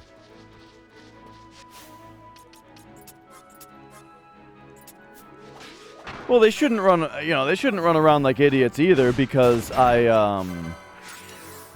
have it set to where,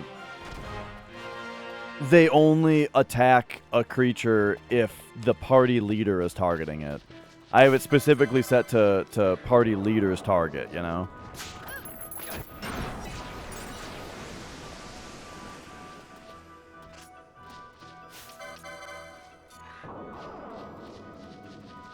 Or you know what else would help?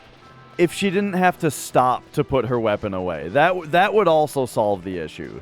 Just have the characters just keep moving at full speed, even if they're drawing or putting their weapons away. Then I also wouldn't mind it at all.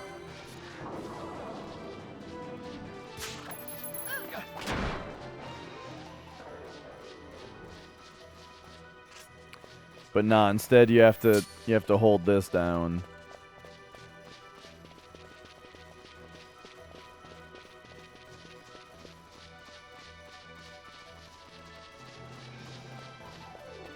If you go barehanded, oh boy, that's a solution that's a much bigger pain in the ass than the problem is.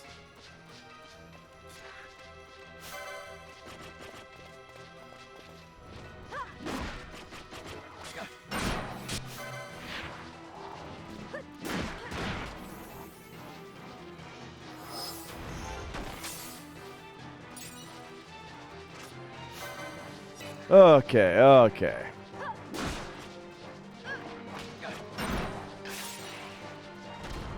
Yeah, I mean, I don't really know what to think of level scaling. I don't think level scaling is something that I have a general rule about. Like, because I've seen games do it well and I've seen games do it poorly, you know? And so to me, it just seems to do with the game. Final Fantasy VIII, for example, I don't know why everyone bitches about the level scaling in that game so much. I never even noticed, you know? On my first playthrough of the game, I don't know if I ever would have even noticed if they didn't point it out.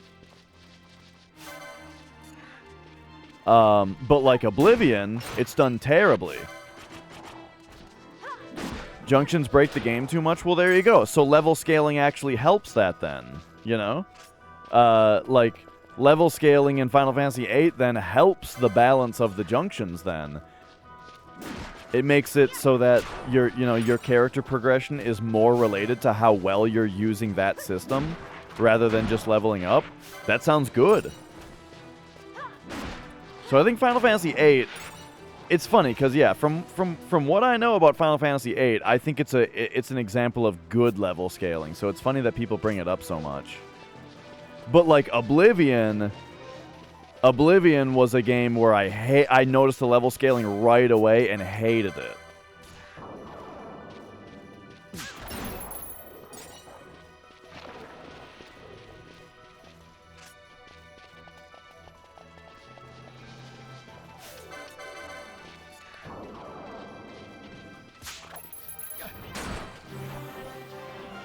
Oh.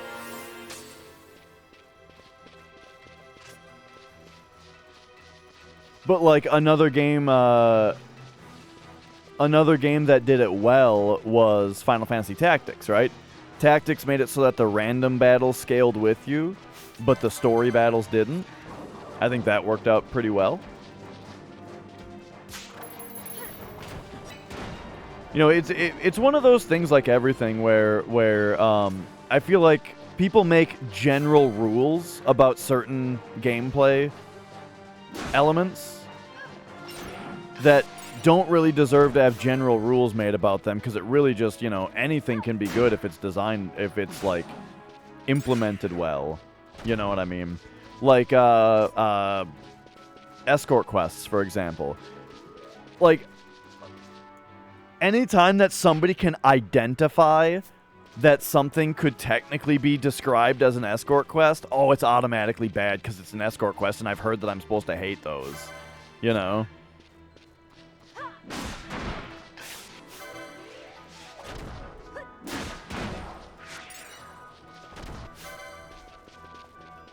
Bum, bum, bum, bum. Or QuickTime events, you know? There's good QuickTime events also.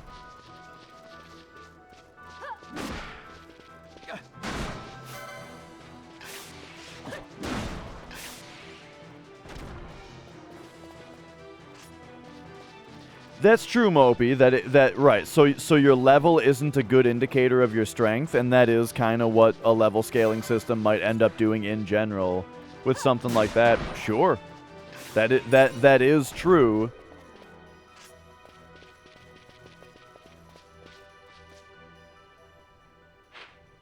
But I guess I just think that that's fine.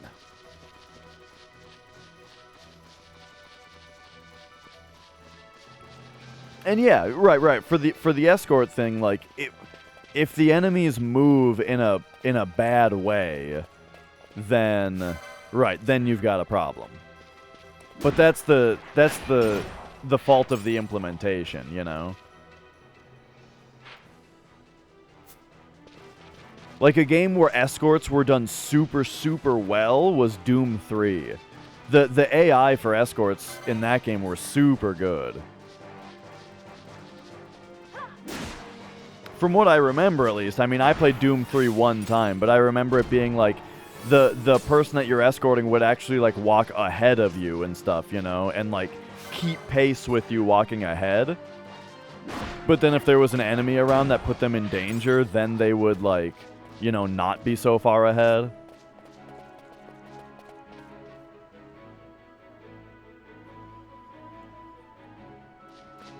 But yeah, tactics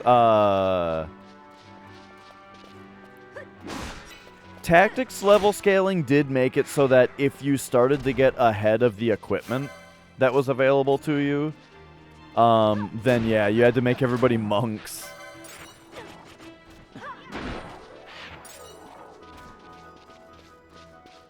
But hey, I mean, monks are crazy strong in that game anyway, so what are you gonna do?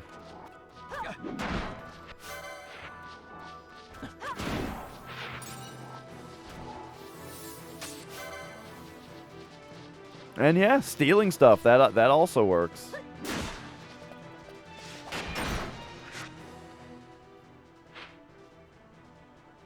Okay.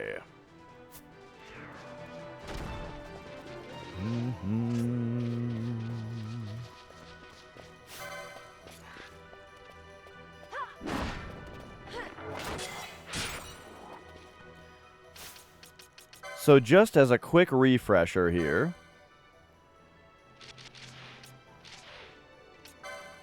we were told, so it's to be found here. And he said it would only appear under a cloud. I wonder if this area has a weather system the same way that Giza Plains does. And that, like, maybe sometimes this place is all rainy or something, and we just have to come back later.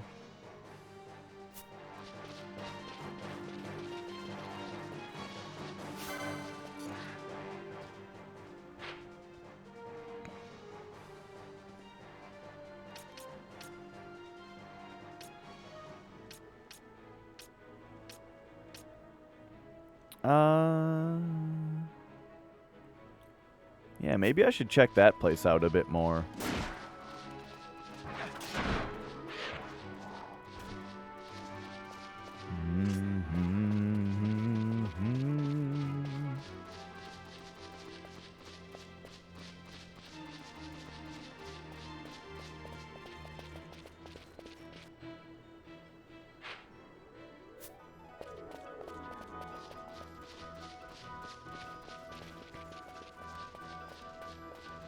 I've heard a lot of praise for Disgaea in general, but I've never really played one. I played a tiny bit of 3, and my takeaway from 3 was sort of that, like,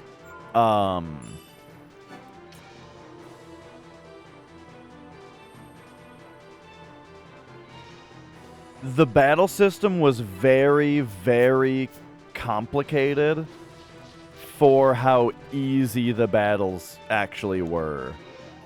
But I mean, I'm sure that there's harder stuff later in the game. But at the very start of the game, I was just like, I felt like the battles were going way too slowly because they were so bogged down in complication, even though I never really felt like I was in any danger.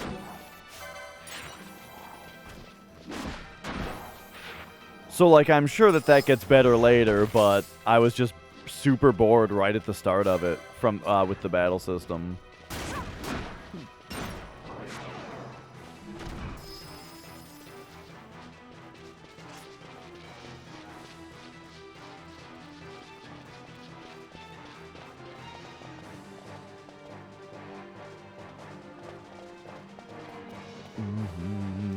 I think I'm missing something. What's this about? Guides saying the boss has HP. Oh, you're talking about like against level scaling.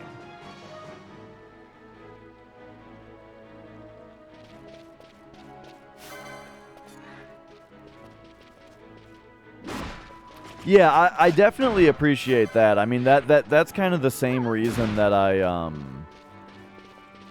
I dislike difficulty modes in games in general. Is because when you talk to someone else about the game that you played, if you both played the same game, then it's better when you both actually played the same game, you know? But like, oh, if it turns out that like a boss that gave you a lot of trouble, oh, they beat it in one try on easy mode, then it's like, are you really sharing an experience here?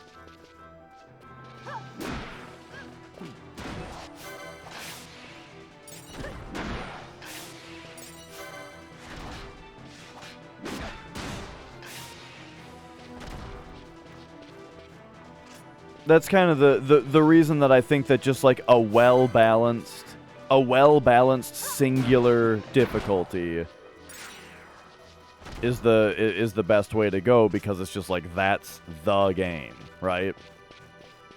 And it makes it much easier to share an experience with another person.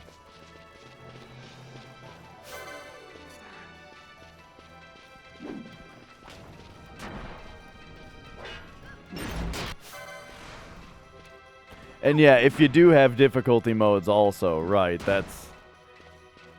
that's another thing too, is that like, yeah, some games some games the hard mode is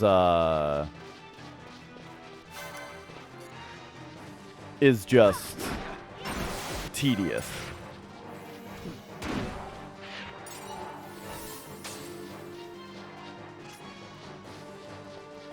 But yeah, like my favorite thing is when a game has its starting difficulty, but then like they make it pretty easy for people to come up with their own like challenge runs and stuff, you know?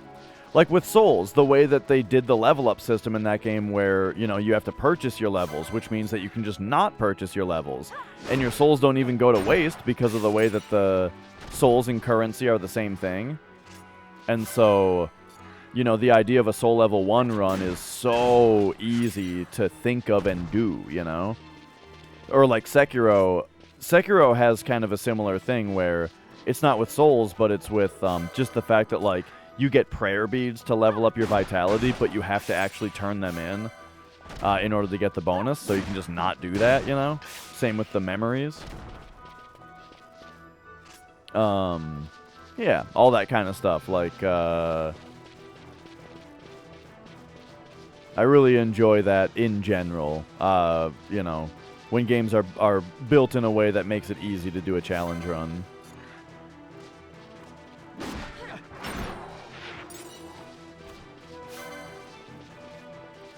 Right, yep. Yeah, I can see that in Final Fantasy X, for sure.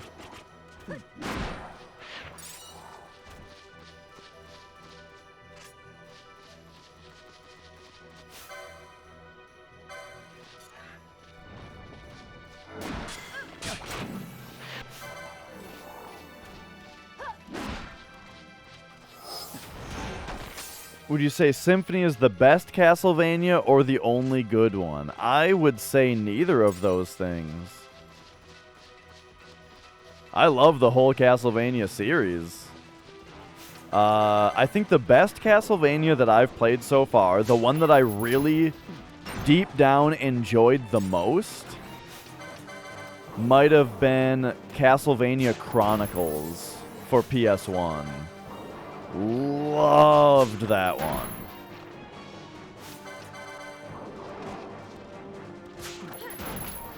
But the original trilogy on NES is incredible. Like, honestly, I think that all of the, like, the Metroidvania ones are cool, you know? Like, you know, Symphony of the Night was great. Harmony of Dissonance and Circle of the Moon were both great. I imagine Aria of Sorrow is going to be great, right? But, because I haven't played that one yet.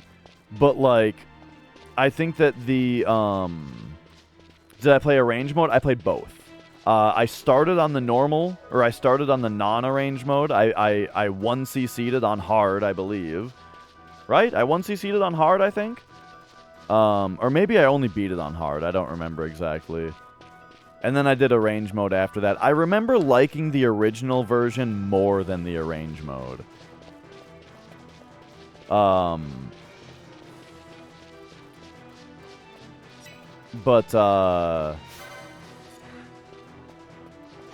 yeah, what I was getting at, though, is, you know, all the Metroidvania Castlevanias are great, but I don't think any of them are as good as, like, any of the action ones, you know?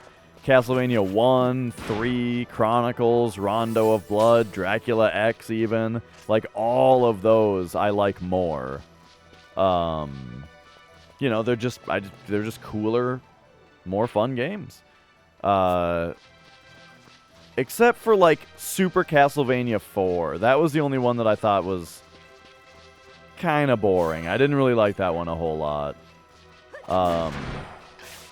So Symphony is better than that one.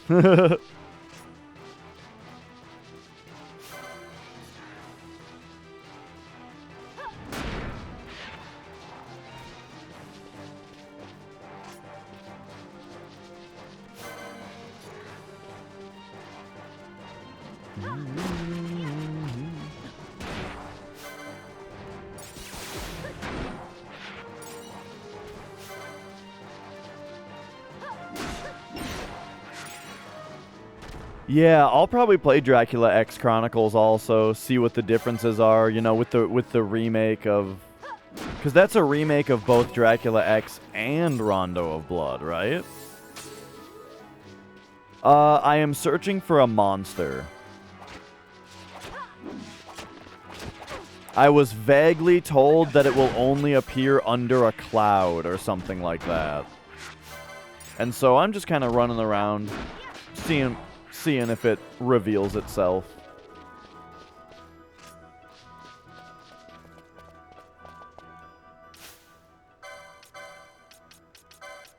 Oh, right. It's a remake of Rondo only, and then it has Symphony of the Night on it. Right, right. And the original Rondo. Right.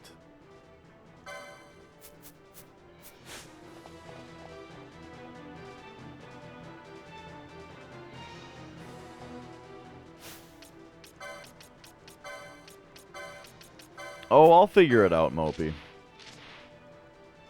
I was already talking about something similar to that.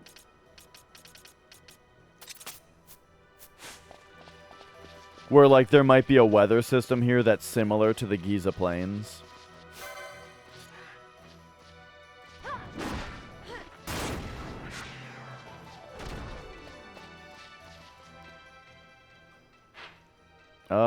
Let's see. So we'll probably just go down to the step, right? Probably just make my way down there. See if I notice anything along the way. They also vaguely said,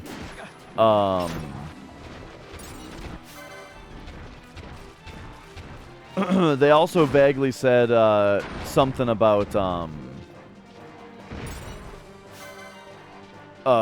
Colossus. What is my favorite RPG trope? That's a really good question. Let me think about it for a second, because that's one of those things that, like, I usually have things that I say, boy, I just really like this aspect of this type of game in general. But I never really committed it to memory in that way, and so it's difficult for me to say it on the spot.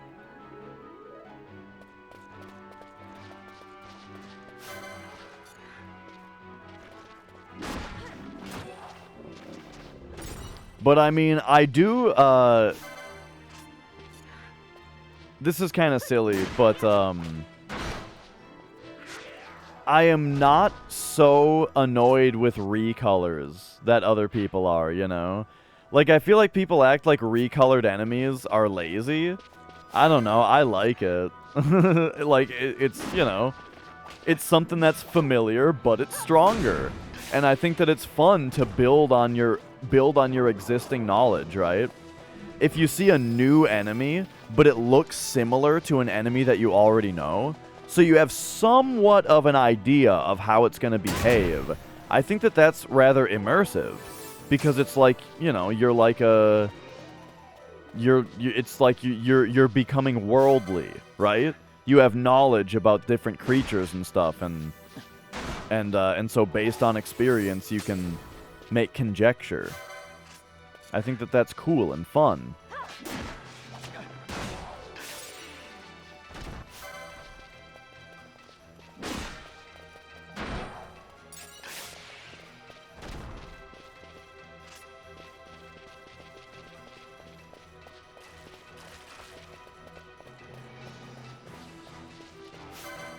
Right. Bees versus wasp. If you know all about bees and then you see a wasp for the first time, you know, you don't know exactly what it is, but you can make, you know, you can make some assumptions about it.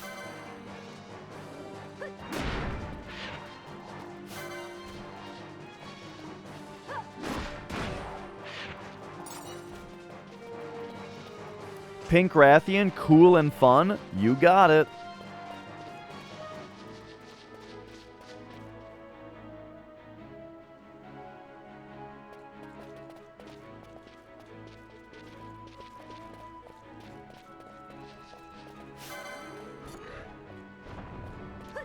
You'd like to see more different textures? That reminds me of like Jade Cocoon kind of did that. Jade Cocoon did a good job of having different like textures on the similar enemies. That game was sweet.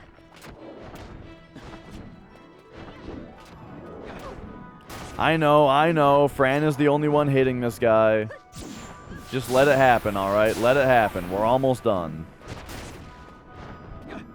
Fran, get him! Fran, get him! Oh my god. Alright, fine. We'll take this guy out first. Oh, there we go. Yeah, Jade Cocoon was sweet.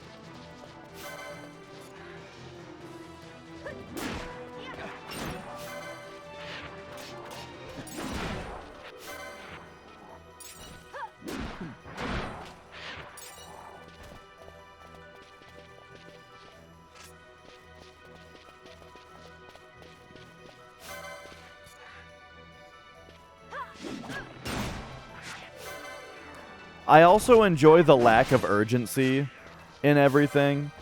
The way that, like, they act like everything is really urgent in the story, but then you can just spend all your time doing whatever and it doesn't matter. And then when you get back, the story has waited for you.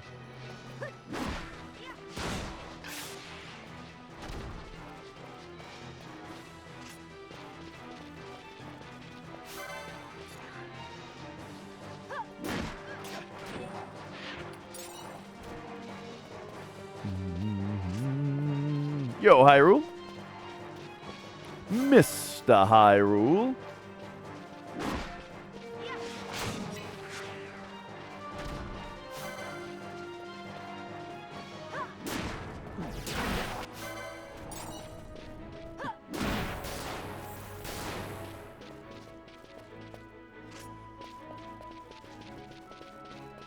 Right, exactly.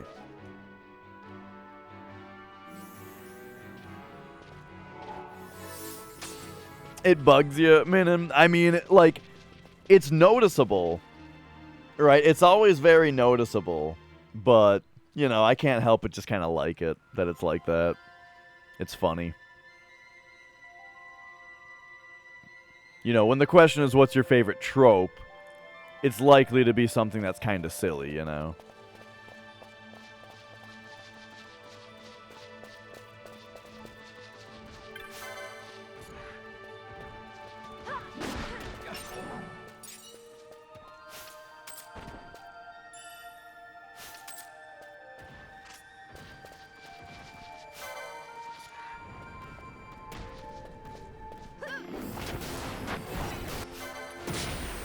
Yeah, I can't remember which Dragon Quest I just saw someone playing, but it definitely didn't look as good as this.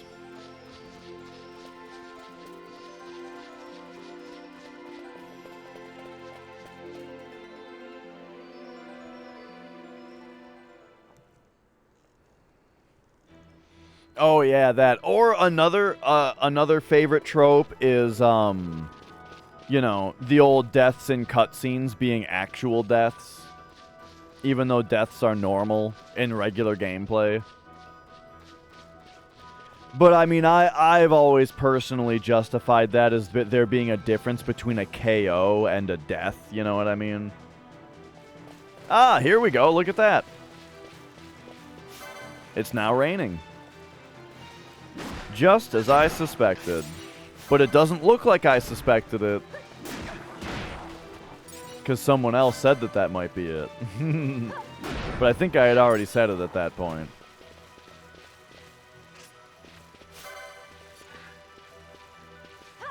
Right, like Pokemon does feint, or any game that calls it KO, you know? Like, that's the difference, is a KO'd party member versus a dead party member. I always talk about this, though, where Shin Megami Tensei did it really interestingly, or just Megami Tensei in general, where the status effect is called dying as opposed to dead, you know? And you can heal somebody from dying, but then characters can die. And if they die, then you have to go get them, like, revived from a different guy, you know? And so, and it costs more, you know, to get someone actually revived from the dead. And then that game had those other cool things to it, too, where, like, only the main party member was the computer user. So if your main party member was dying or dead, then you couldn't access your map or do any of your computer functions, like demon negotiation.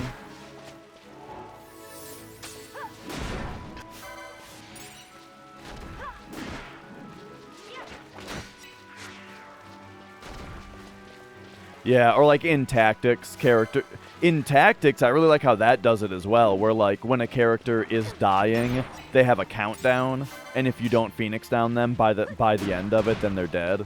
That was a really good system too, I thought. Like a really good system.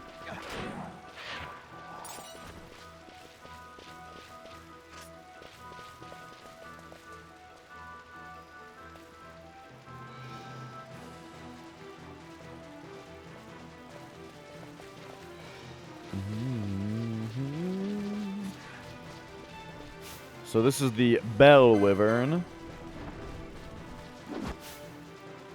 What are you weak to? Water?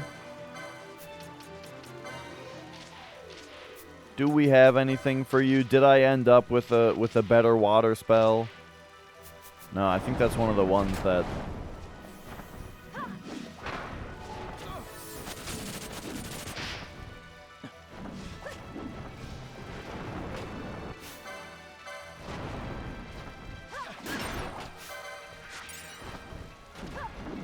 Funny messages on tombstones. Yeah, I mean, there a lot of just silly messages in general in RPGs are pretty great.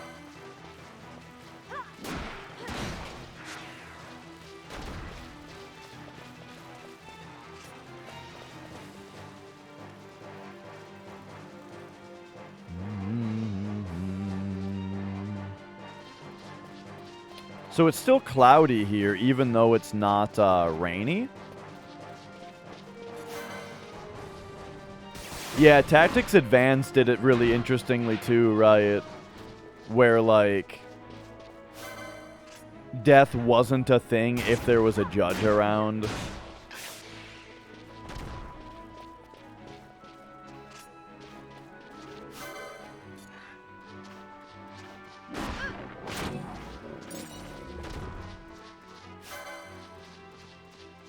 What?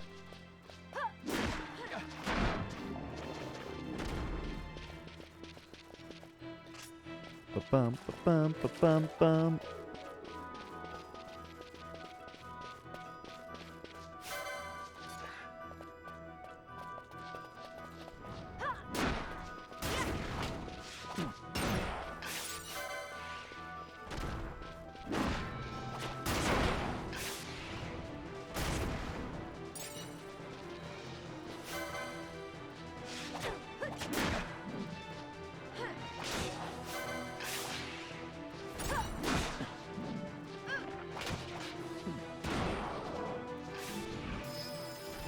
Just hanging out. Gotcha, gotcha. Yeah, we are just I'm hunting a worm that is apparently only around when it's cloudy. And right now it's cloudy.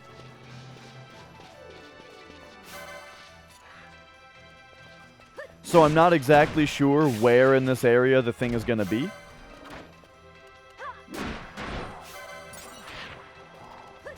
But it should be around here somewhere.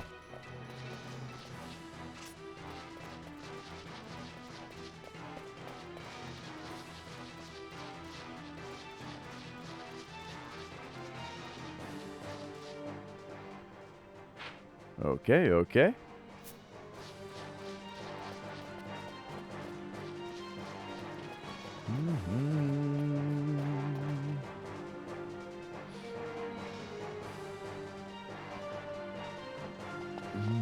Oh, something tells me that's our target. All right, all right. So, let's gambit up here.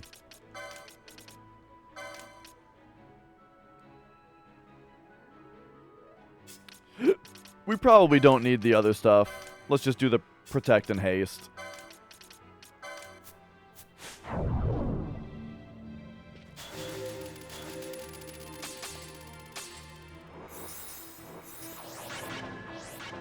Let's go.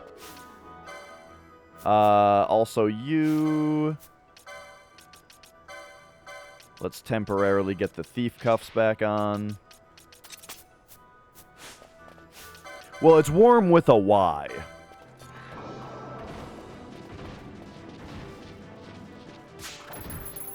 Oh, we stole a pebble. Awesome.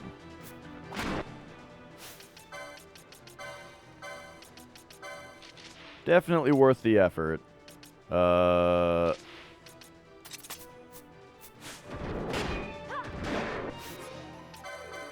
Fran, give this thing a dispel. Oh, and you know what? I want to try something also. What is bravery? Is that green magic? Yeah. Let's give this to Ash and see, like, kind of what it does. So she's doing, like, 2,000 to 3,000 damage. Let's see now. Oh! Yeah, that's a nice upgrade.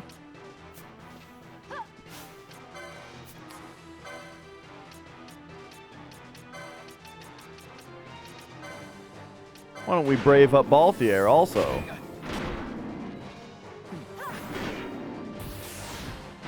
Yeah. Yeah.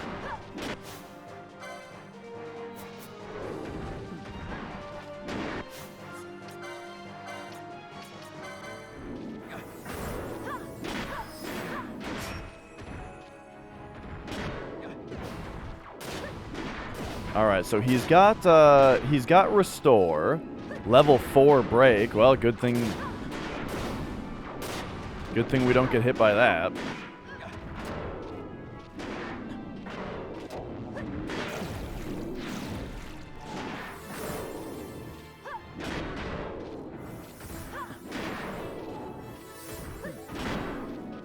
All right, nice, nice.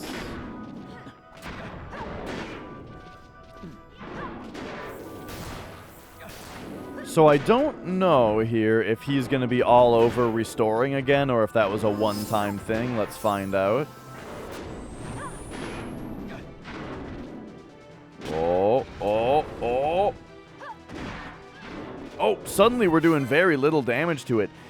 So this game definitely has a mechanic in it that I'm not aware of, where when an enemy is close to death, their defense goes way up.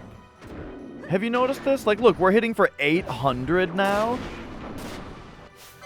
That's like a quarter of the damage as what we were doing. But he's not protected. You know, it's not a protect thing. Yeah. It's a very noticeable mechanic in this game that's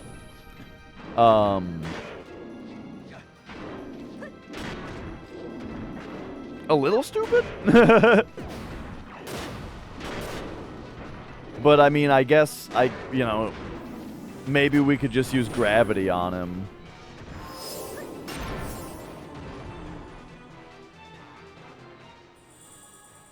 All right. Rusted scrap of armor. We got him.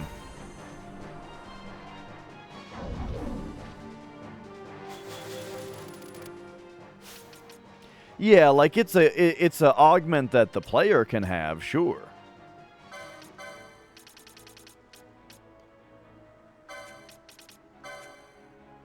All right, let's get the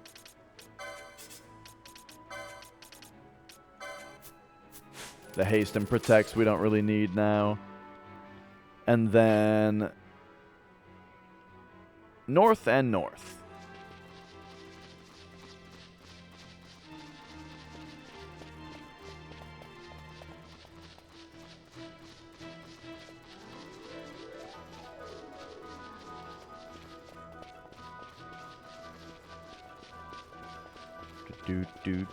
Do. Well, good luck.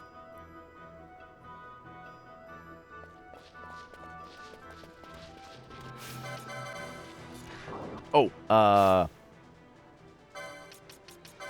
suppose if there's Marlboros here. Let's get back to the thief cuffs. Oh! No!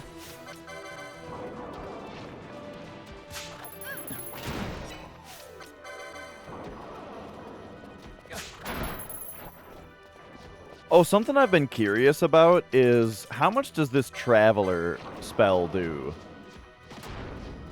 26, 28?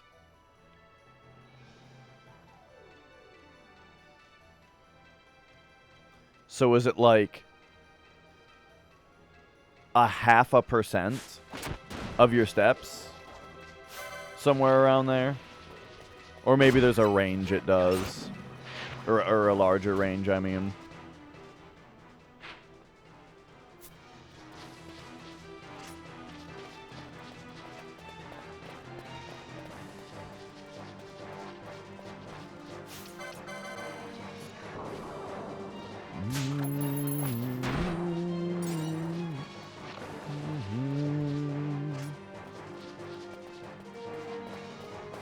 All right, nice. So this guy was in old Arcades. Wait, weren't there? Oh no, I was turning in the other one in Arcades.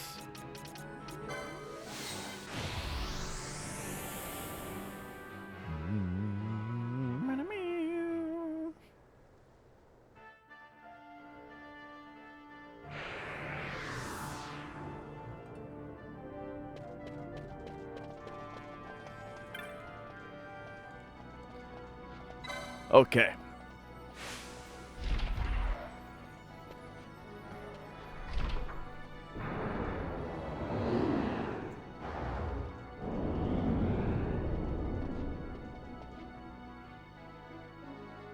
Ba-da-ba-da-bum-bum-ba-ba-ba-ba-ba.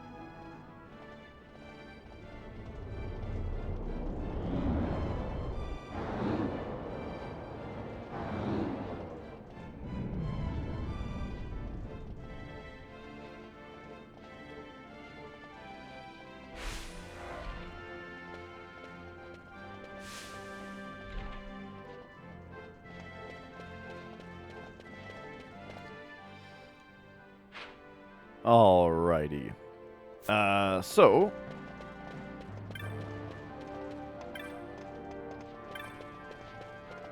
if we pop up here, get back down to old Arcades, we can turn this one in.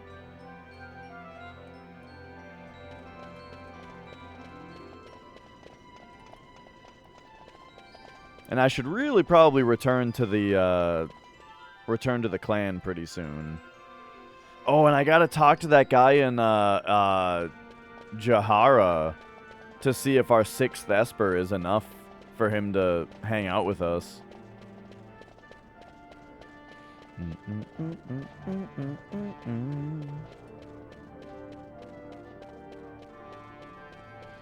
Oh man, there's so much to do, and we're approaching the 100th hour of this game. God damn. I did not expect I was going to spend this much time in this game, but hey, what can I say? I really like it, and so all this extra stuff seems fun, you know? It's not like a lot of other games where at this point I'm just like, oh, I just want it to be over, and then I rush to the ending, you know? Alright, here we go. So, you have slain the mighty lindworm of the cheetah uplands. Thank you, my boy. You have rid the world of a terror from its past. I don't remember if this was this guy's voice, but alright, look at that. The barrel coat. Yes, a rusted scrap of armor? What of it? Could it be? Proof that the iron colossuses were real? Oh, what fortune. Okay, so... I wonder,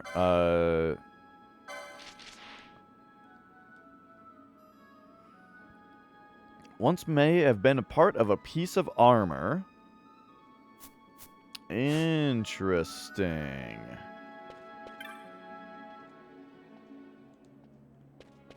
So yeah, I wonder who's gonna want that. Cause yeah, now we've got all these key items that like I need to track down who's interested in them to try to get these like unmarked side quests, you know?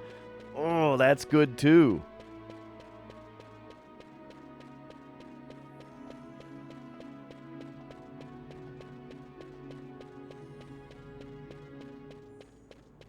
You know what? Isn't the nearest orange crystal actually like here?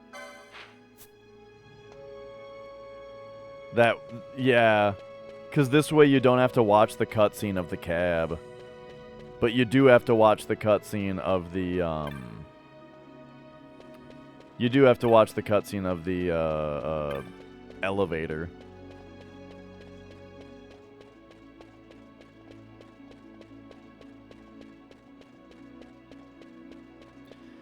But alright, I'm looking forward to the weekend, getting a bit more rest.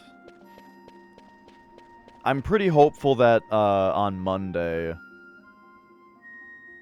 I'm going to be I'm going to be feeling very good.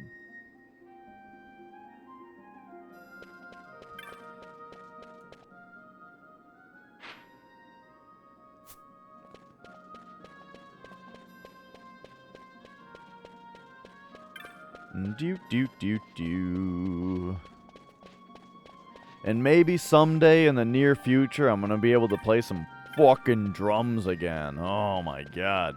It's been killing me that I haven't been able to play the drums lately.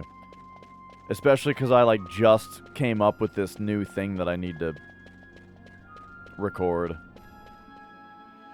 I can just program it for now, and then, but I still have to record the bass and guitar. I haven't even written the bass for it now, come to think of it. Oh no, we don't have to wait for the elevator. The crystal's at the top.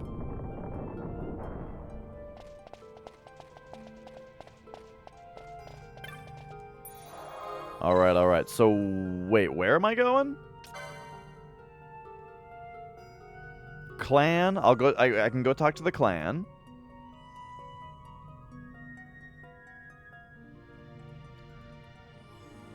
I have two kinds of sticks. For a while, I was using the Mike Portnoy, like, active grip sticks or whatever. They're black, and they're pretty thick and heavy. I was using those for a long time, but then I switched to just, like, some regular Vic Firth nylon tip ones because I use them on rubber cymbals, right? So I kind of wanted to start using nylon tip instead. They're Vic Firth. I think they're just regular, which is what, a 5A or something like that. I don't remember exactly. But yeah, I've been using those more lately.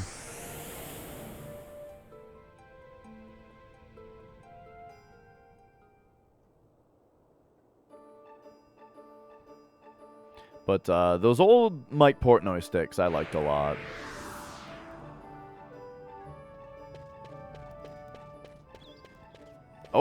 Oh, okay, Giza, let's go see if we can find someone who's interested in this toad ring.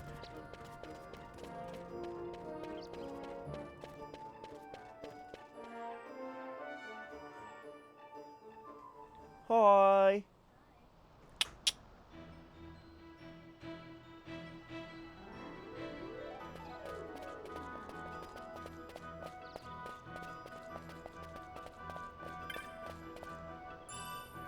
Okie doke. Let us... I think it's this way, right?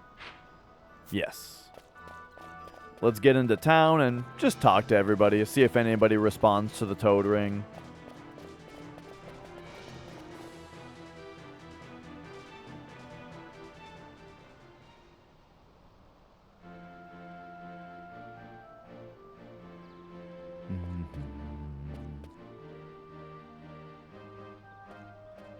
Alright, there we are. What's up, Nutsy? Hey, Nutsy! Interesting. Just because of Clan Nutsy from Tactics Advance. As Jin, what his secret for making sunstones is, no matter what I try, his always turn out better. Turns out he wanted to know how come I can make mine so fast. Kinda funny, huh? That is kinda funny. You know what that ring means, don't you? The Ring of the Toad is a token of love exchanged between the people in our village. Oh, yeah? Well, who wants it?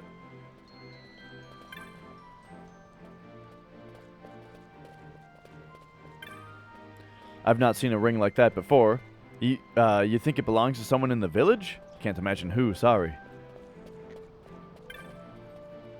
You ever been to Giza during the rains? Huge frogs and turtles come out. I want to be a natural philosopher when I grow up. I told Bruno I want to go study in Arcades, and she just laughed. Wonder what's so funny. Natural philosopher? Wait a second.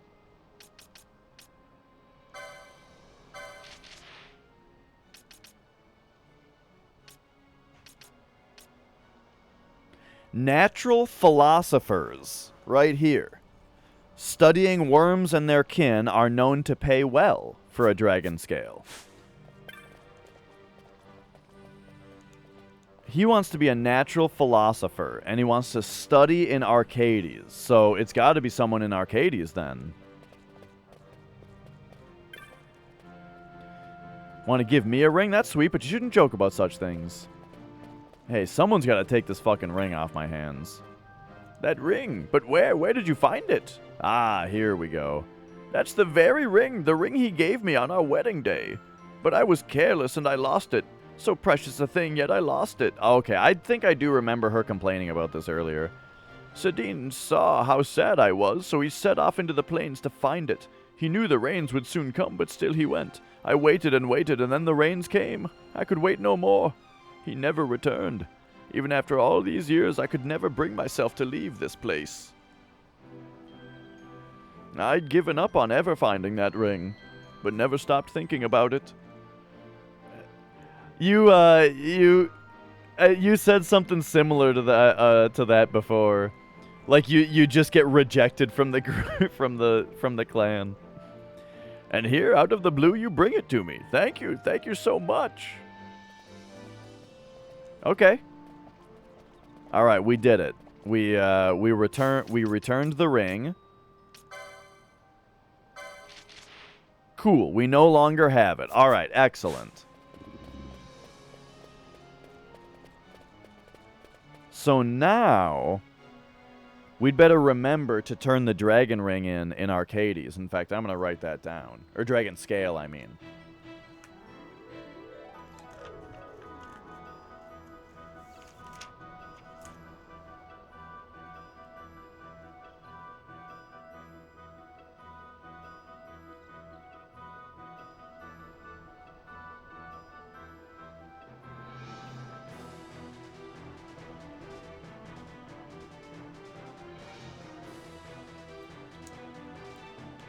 Alright.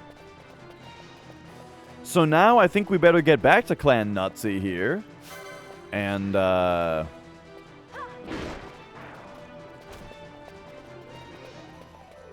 see if they've got anything for us, since are we a higher, rank now? We're a Paragon of Justice. Alright.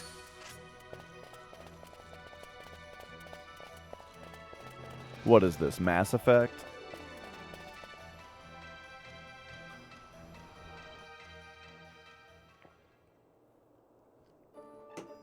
All right, all right.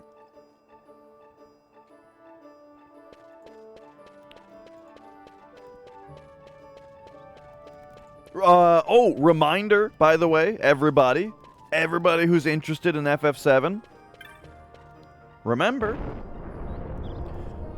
Saturday, starting at the usual stream time around here.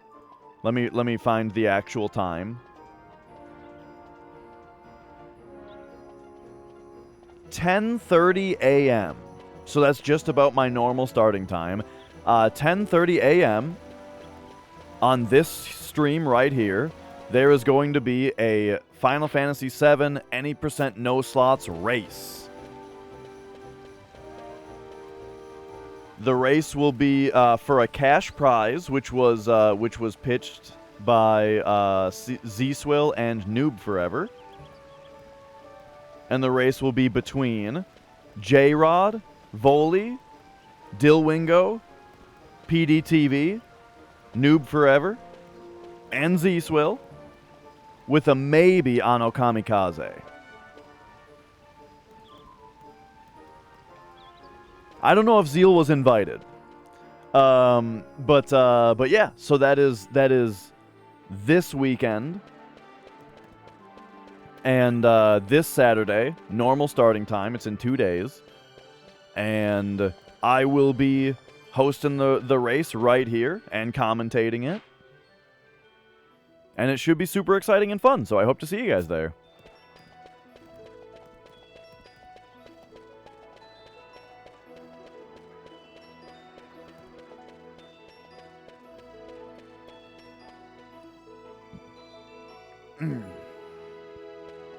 Judging by... Look, I don't mean to play favorites here or anything. But just judging by the amount of de-rusting that needs to be done from some of the racers who have been, maybe doing no major skips lately, or normally they play on a different platform, or anything like that.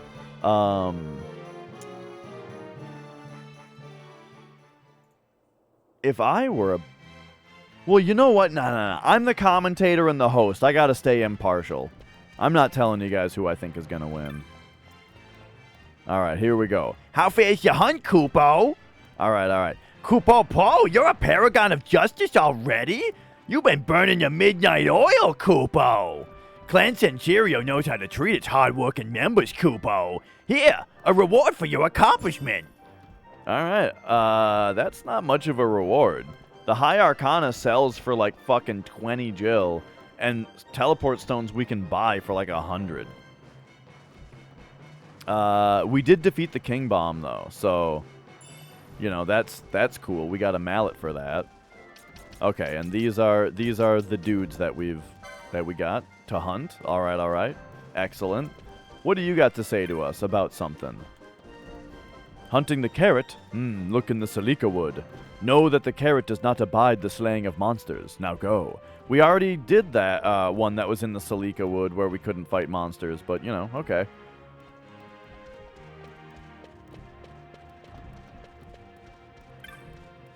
Dilwungo is your pick to win. That is a very reasonable statement. Because a lot of the people racing haven't been running lately. But Dilwingo has run very recently, and he also very recently got like a 647 or something? So he's looking real strong.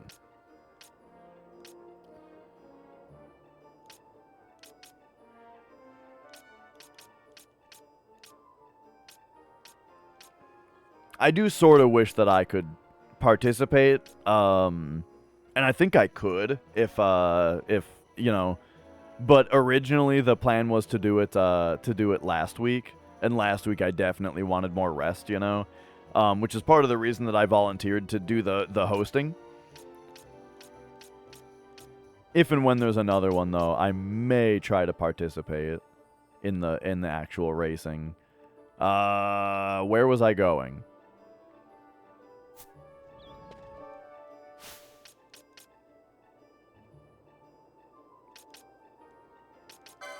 I think we were looking at the hunts, right? He said something about a carrot?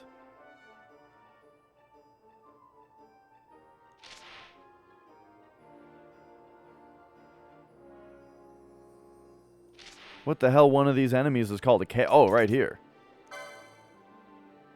Oh, and we did accept the hunt already, and it's rank 7. Okay, okay.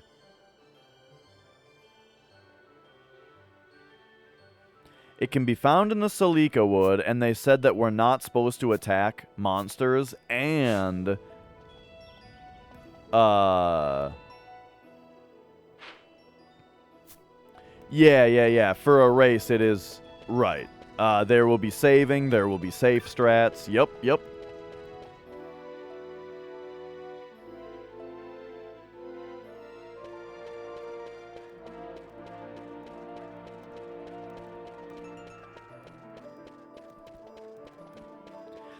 But yeah, I think the cash prizes that was pitched in with from Noob and Z-Swill is like, I forgot what the payouts are, but I think it's more than $100 for the winner.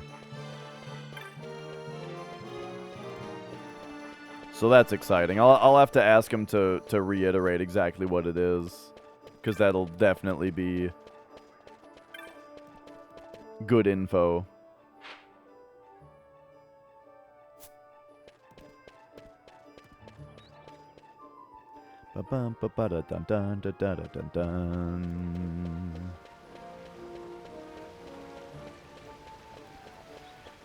Let's do this rank 7 hunt just because it's available, and rank 5 was a little easy, so I wonder if this rank 7 one will be super tough.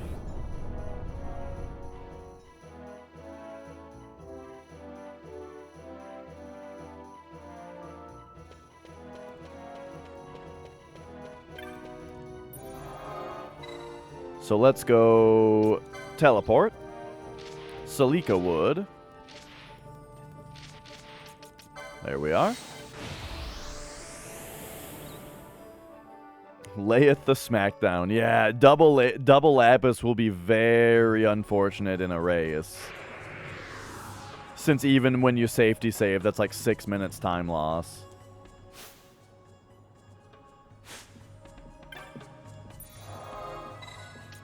Oh, whoops.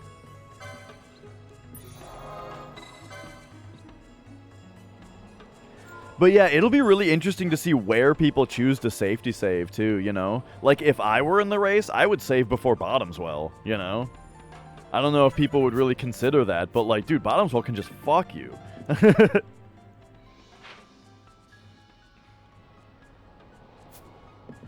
Alright, let's find this carrot.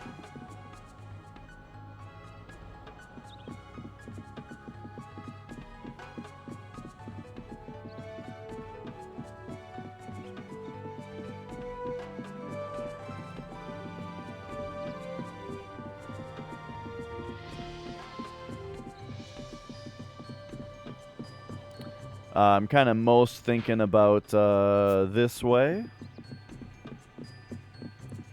Yeah, Palmer's not going to end the run, though. You know, Bottomswell can end the run.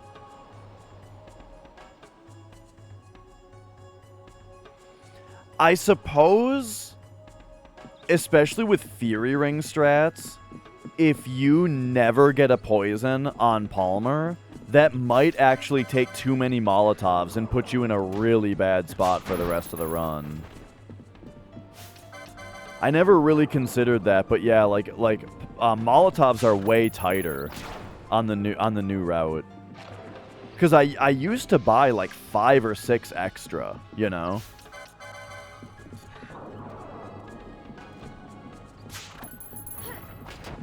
I think I would save for Cosmo Canyon skip, but I wouldn't save again for Materia Keeper. Oh, I'm not supposed to be fighting monsters, I just remembered. I personally wouldn't save for Materia Keeper because I had already just saved before Cosmo Canyon skip.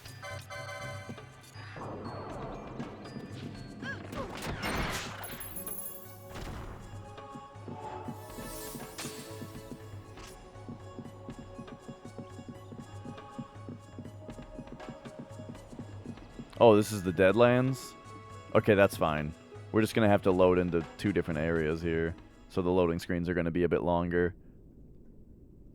Yeah, oh yeah, you lose more time for sure if that happens. But saving in front of Materia Keeper kills your steps.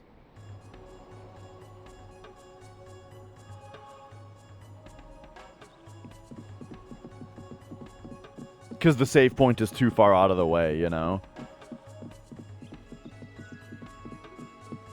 You could save in the world map in front of... You could save on the world map in front of Mount Nibble. But then that's so similar to saving in front of Cosmo Canyon Skip anyway. This is just my preference, right?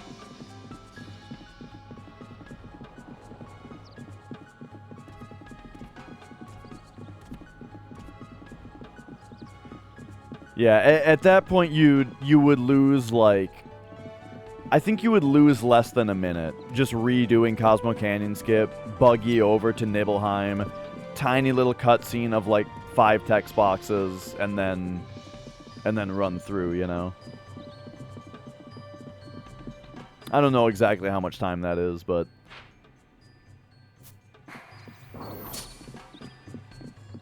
not terrible.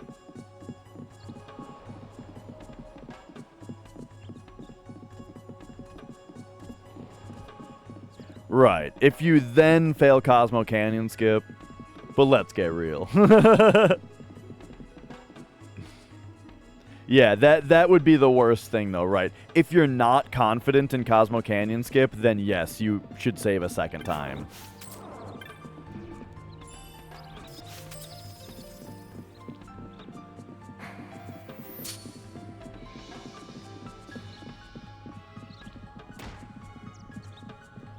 Okay, remember, we are not to defeat any enemies. The guy said that the carrot will run away if we do.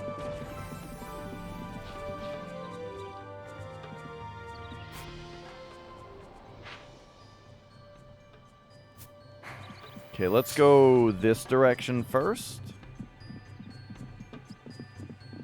Just see if it's down here. Looks like it is not.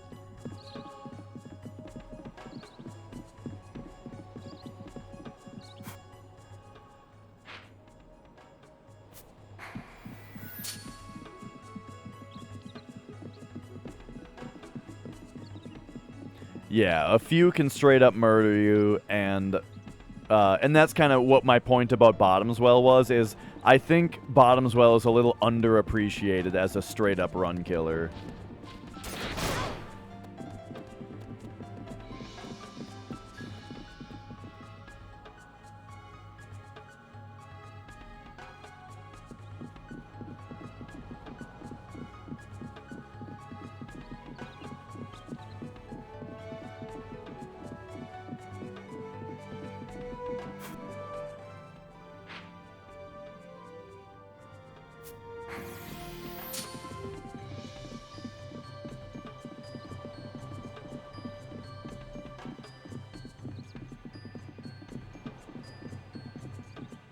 Okay, not so sure if this guy is going to be so easily detectable on the map with the big dot, or if we need to do something. But assuming that we don't have to do anything, I think we're going to find it here.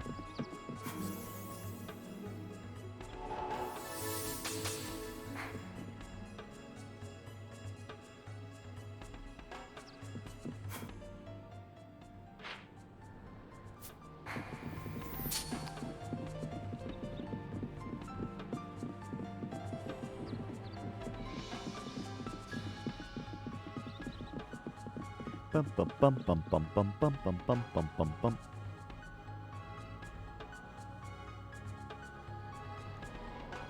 Nice, nice. Yeah, I am excited as well. I'll be hyping it up a lot tomorrow.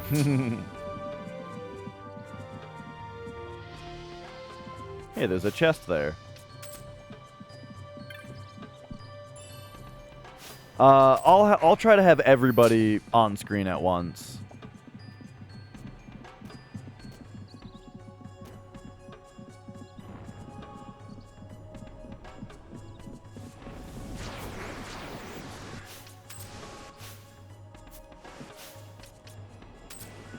Let's see, Balthier, grab the chest.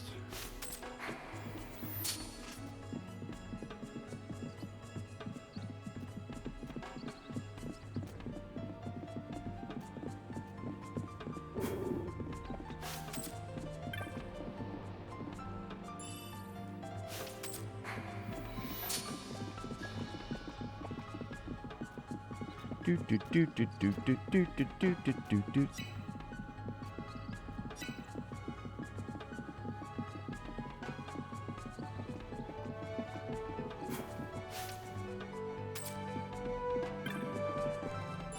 Rixim, do you have an alter ego that I don't know about? Nice, Derek. Have fun. Good luck, have fun.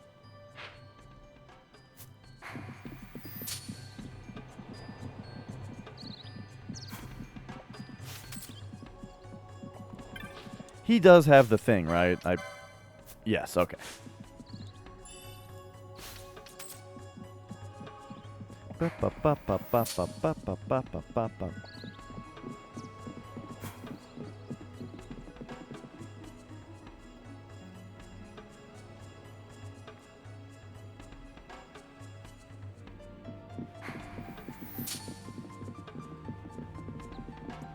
All right. We will find this carrot. Man, if I had this game when I was younger and just like played on PS2 every day when PS2 was the system I had, man, I would have been into this game. It's crazy. I would have played this so much. But I'm happy to be catching up on it now. Okay, no carrot here.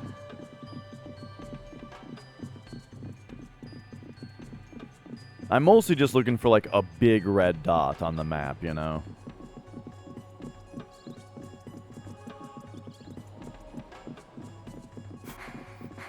Oh, wasn't holding R2 hard enough. Speaking of which, probably just don't even have to right here.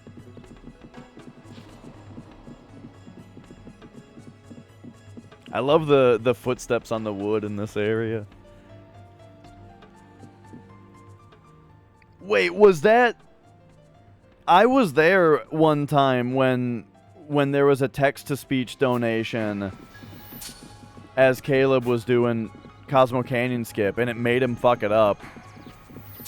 And then he complained that he had to turn text-to-speech off during Cosmo Canyon Skip. Was that you?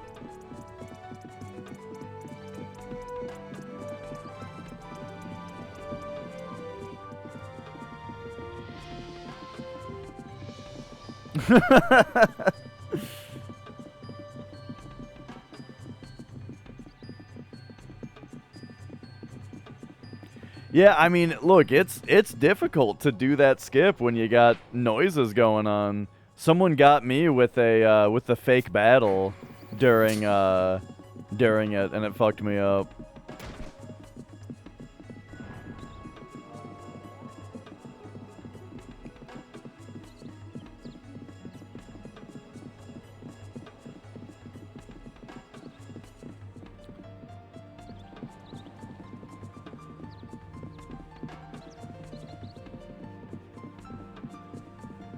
This place has such nice music. Alright, so I guess the question is, do we go down here?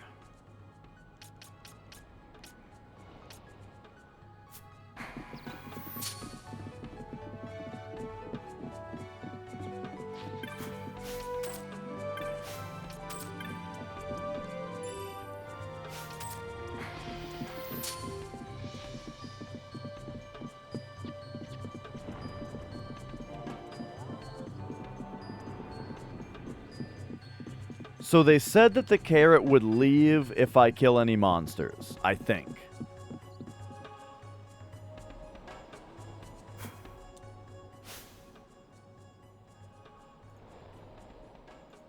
Let's see. Do we have this working yet?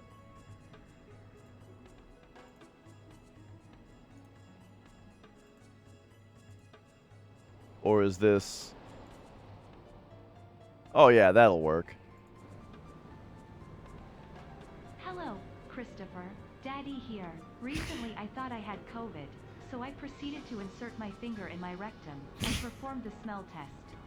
Good news for me, I do not have COVID. Bad news for you, your rectum is next. Smooth penetration incoming.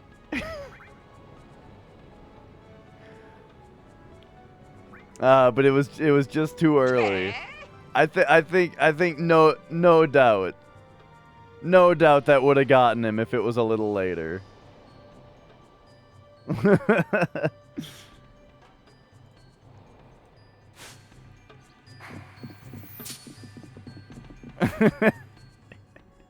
The smell test.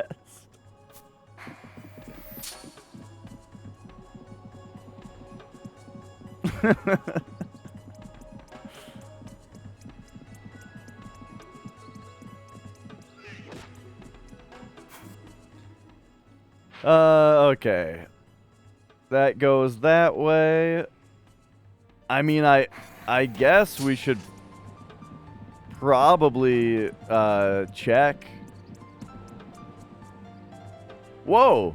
Special camera angle for that loading zone? That's kind of weird.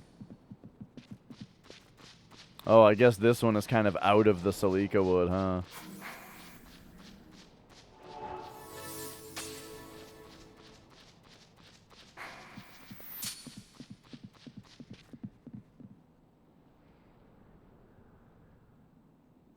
It did. It told me this. It told me the Celica wood, and that I'm not supposed to kill enemies here.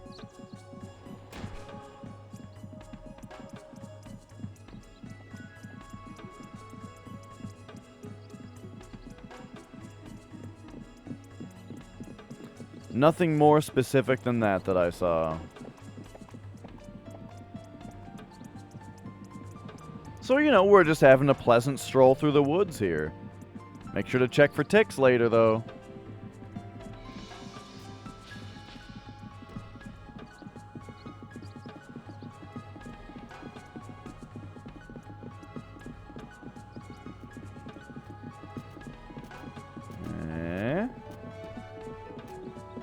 Nope, nobody down here. We might have to talk to the petitioner again, though, to, you know, to see if they have something more insightful to say. In person, you know.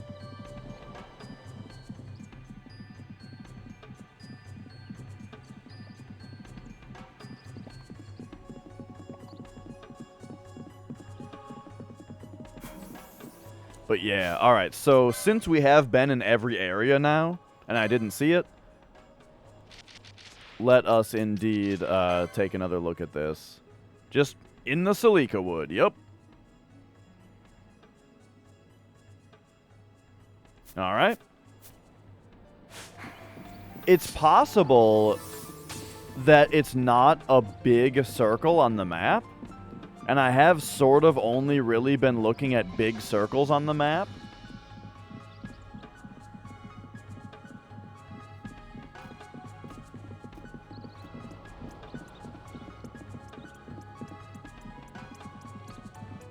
So, you know, maybe I'll just take a closer look at the different creatures that accost me, you know?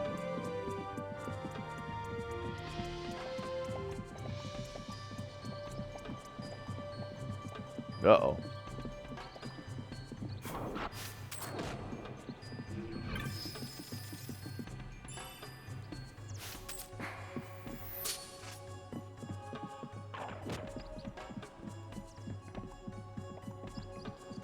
Bum bum bum bum bum bum bum bum bum bum bum bum. So the only place that I haven't looked, I'm pretty sure, is this room.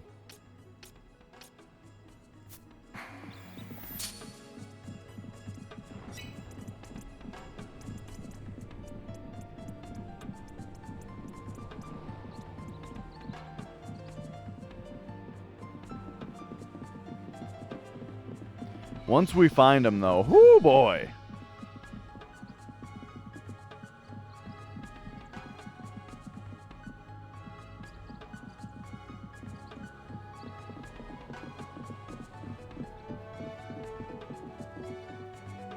Bum bum bum bum bum bum bum bum bum bum. But yeah, it's funny. A lot of these hunts do end up taking me forever. But it's usually because of some kind of interesting element to it, you know.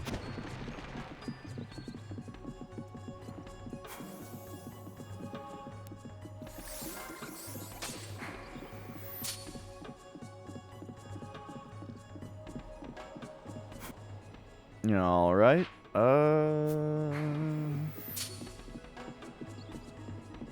Let's just give a little check down here real quick. Oh, another poisoning and a silencing. Oh boy.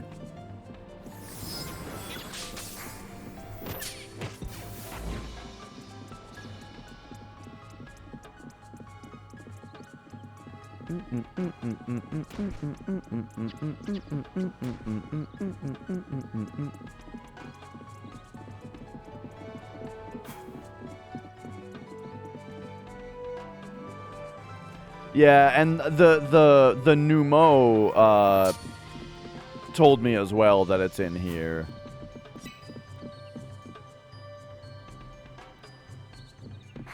But nothing more specific.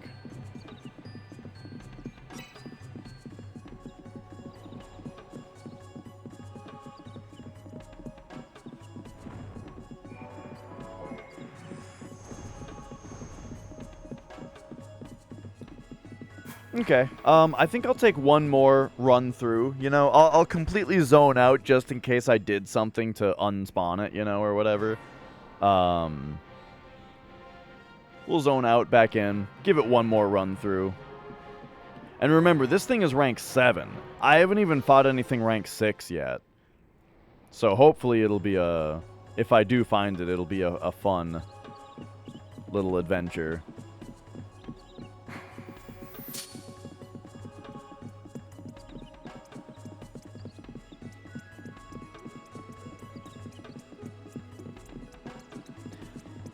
You know, there might be something more to unpack about what it says also, specifically. Like, consider, right,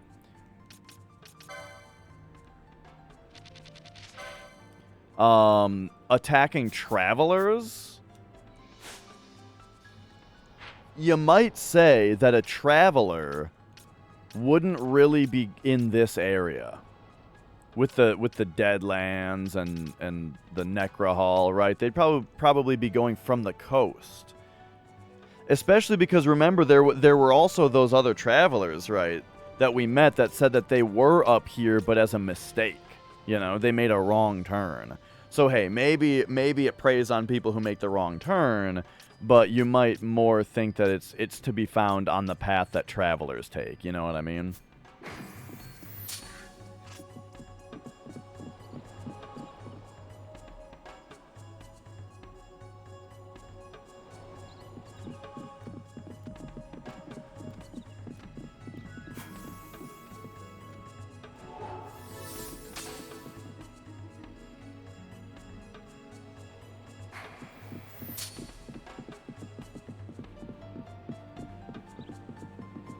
I suppose I probably should have talked to that NPC also.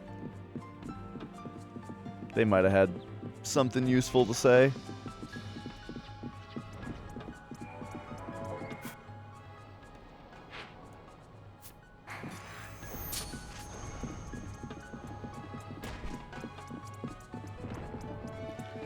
And yeah, you know, it is a very, very small nitpick, but boy oh boy, I wish that your characters didn't stop in place in order to put away or take out their weapons.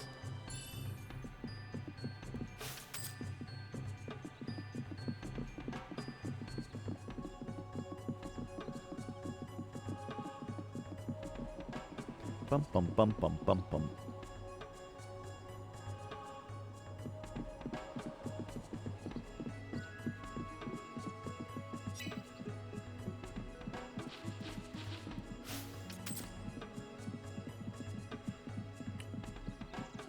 Let's open this baby up. Oh, oh.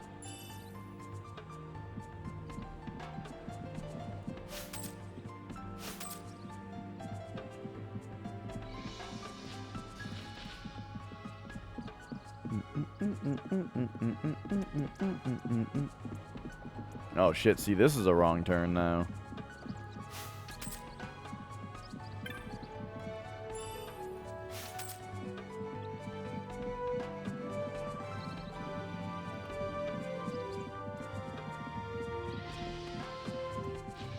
It's been very tough for me to remember, like, if I want to switch between Balthier and Ash, remember which direction is which. I mean, I can just glance over at the list, you know. If I just glance down at the bottom right and see that, you know, it's down to just wrap the menu, right? That would be easy. But I keep not doing that. Listen to these cute little bastards. Oh, shoot. Yeah, this is already the end.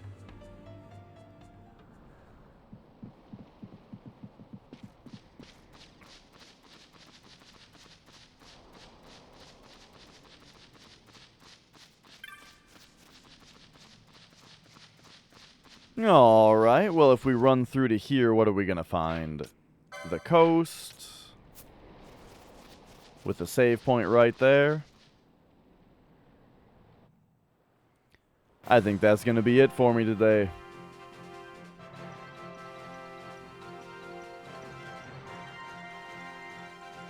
Oh, this music. Wow, this place is pretty overcasted right now.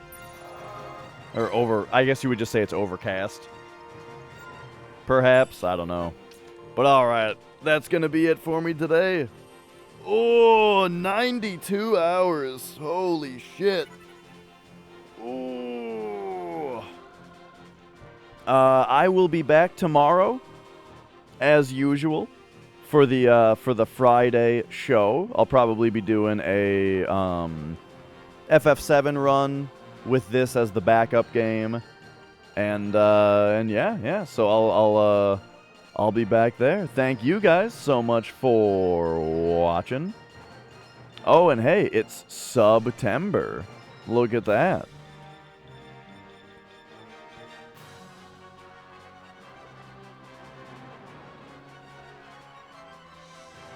All right.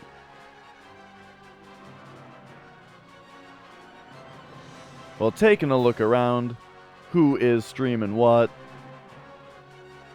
I'm seeing Morningcraft. He's playing Clock Tower 3. Doing some more Clock Tower 3 speed runs. So I will send you... Oh my god, he's got a beard. What the hell? Morning Beard is on? So alright, yes. See you tomorrow. Go say hi to MC for me.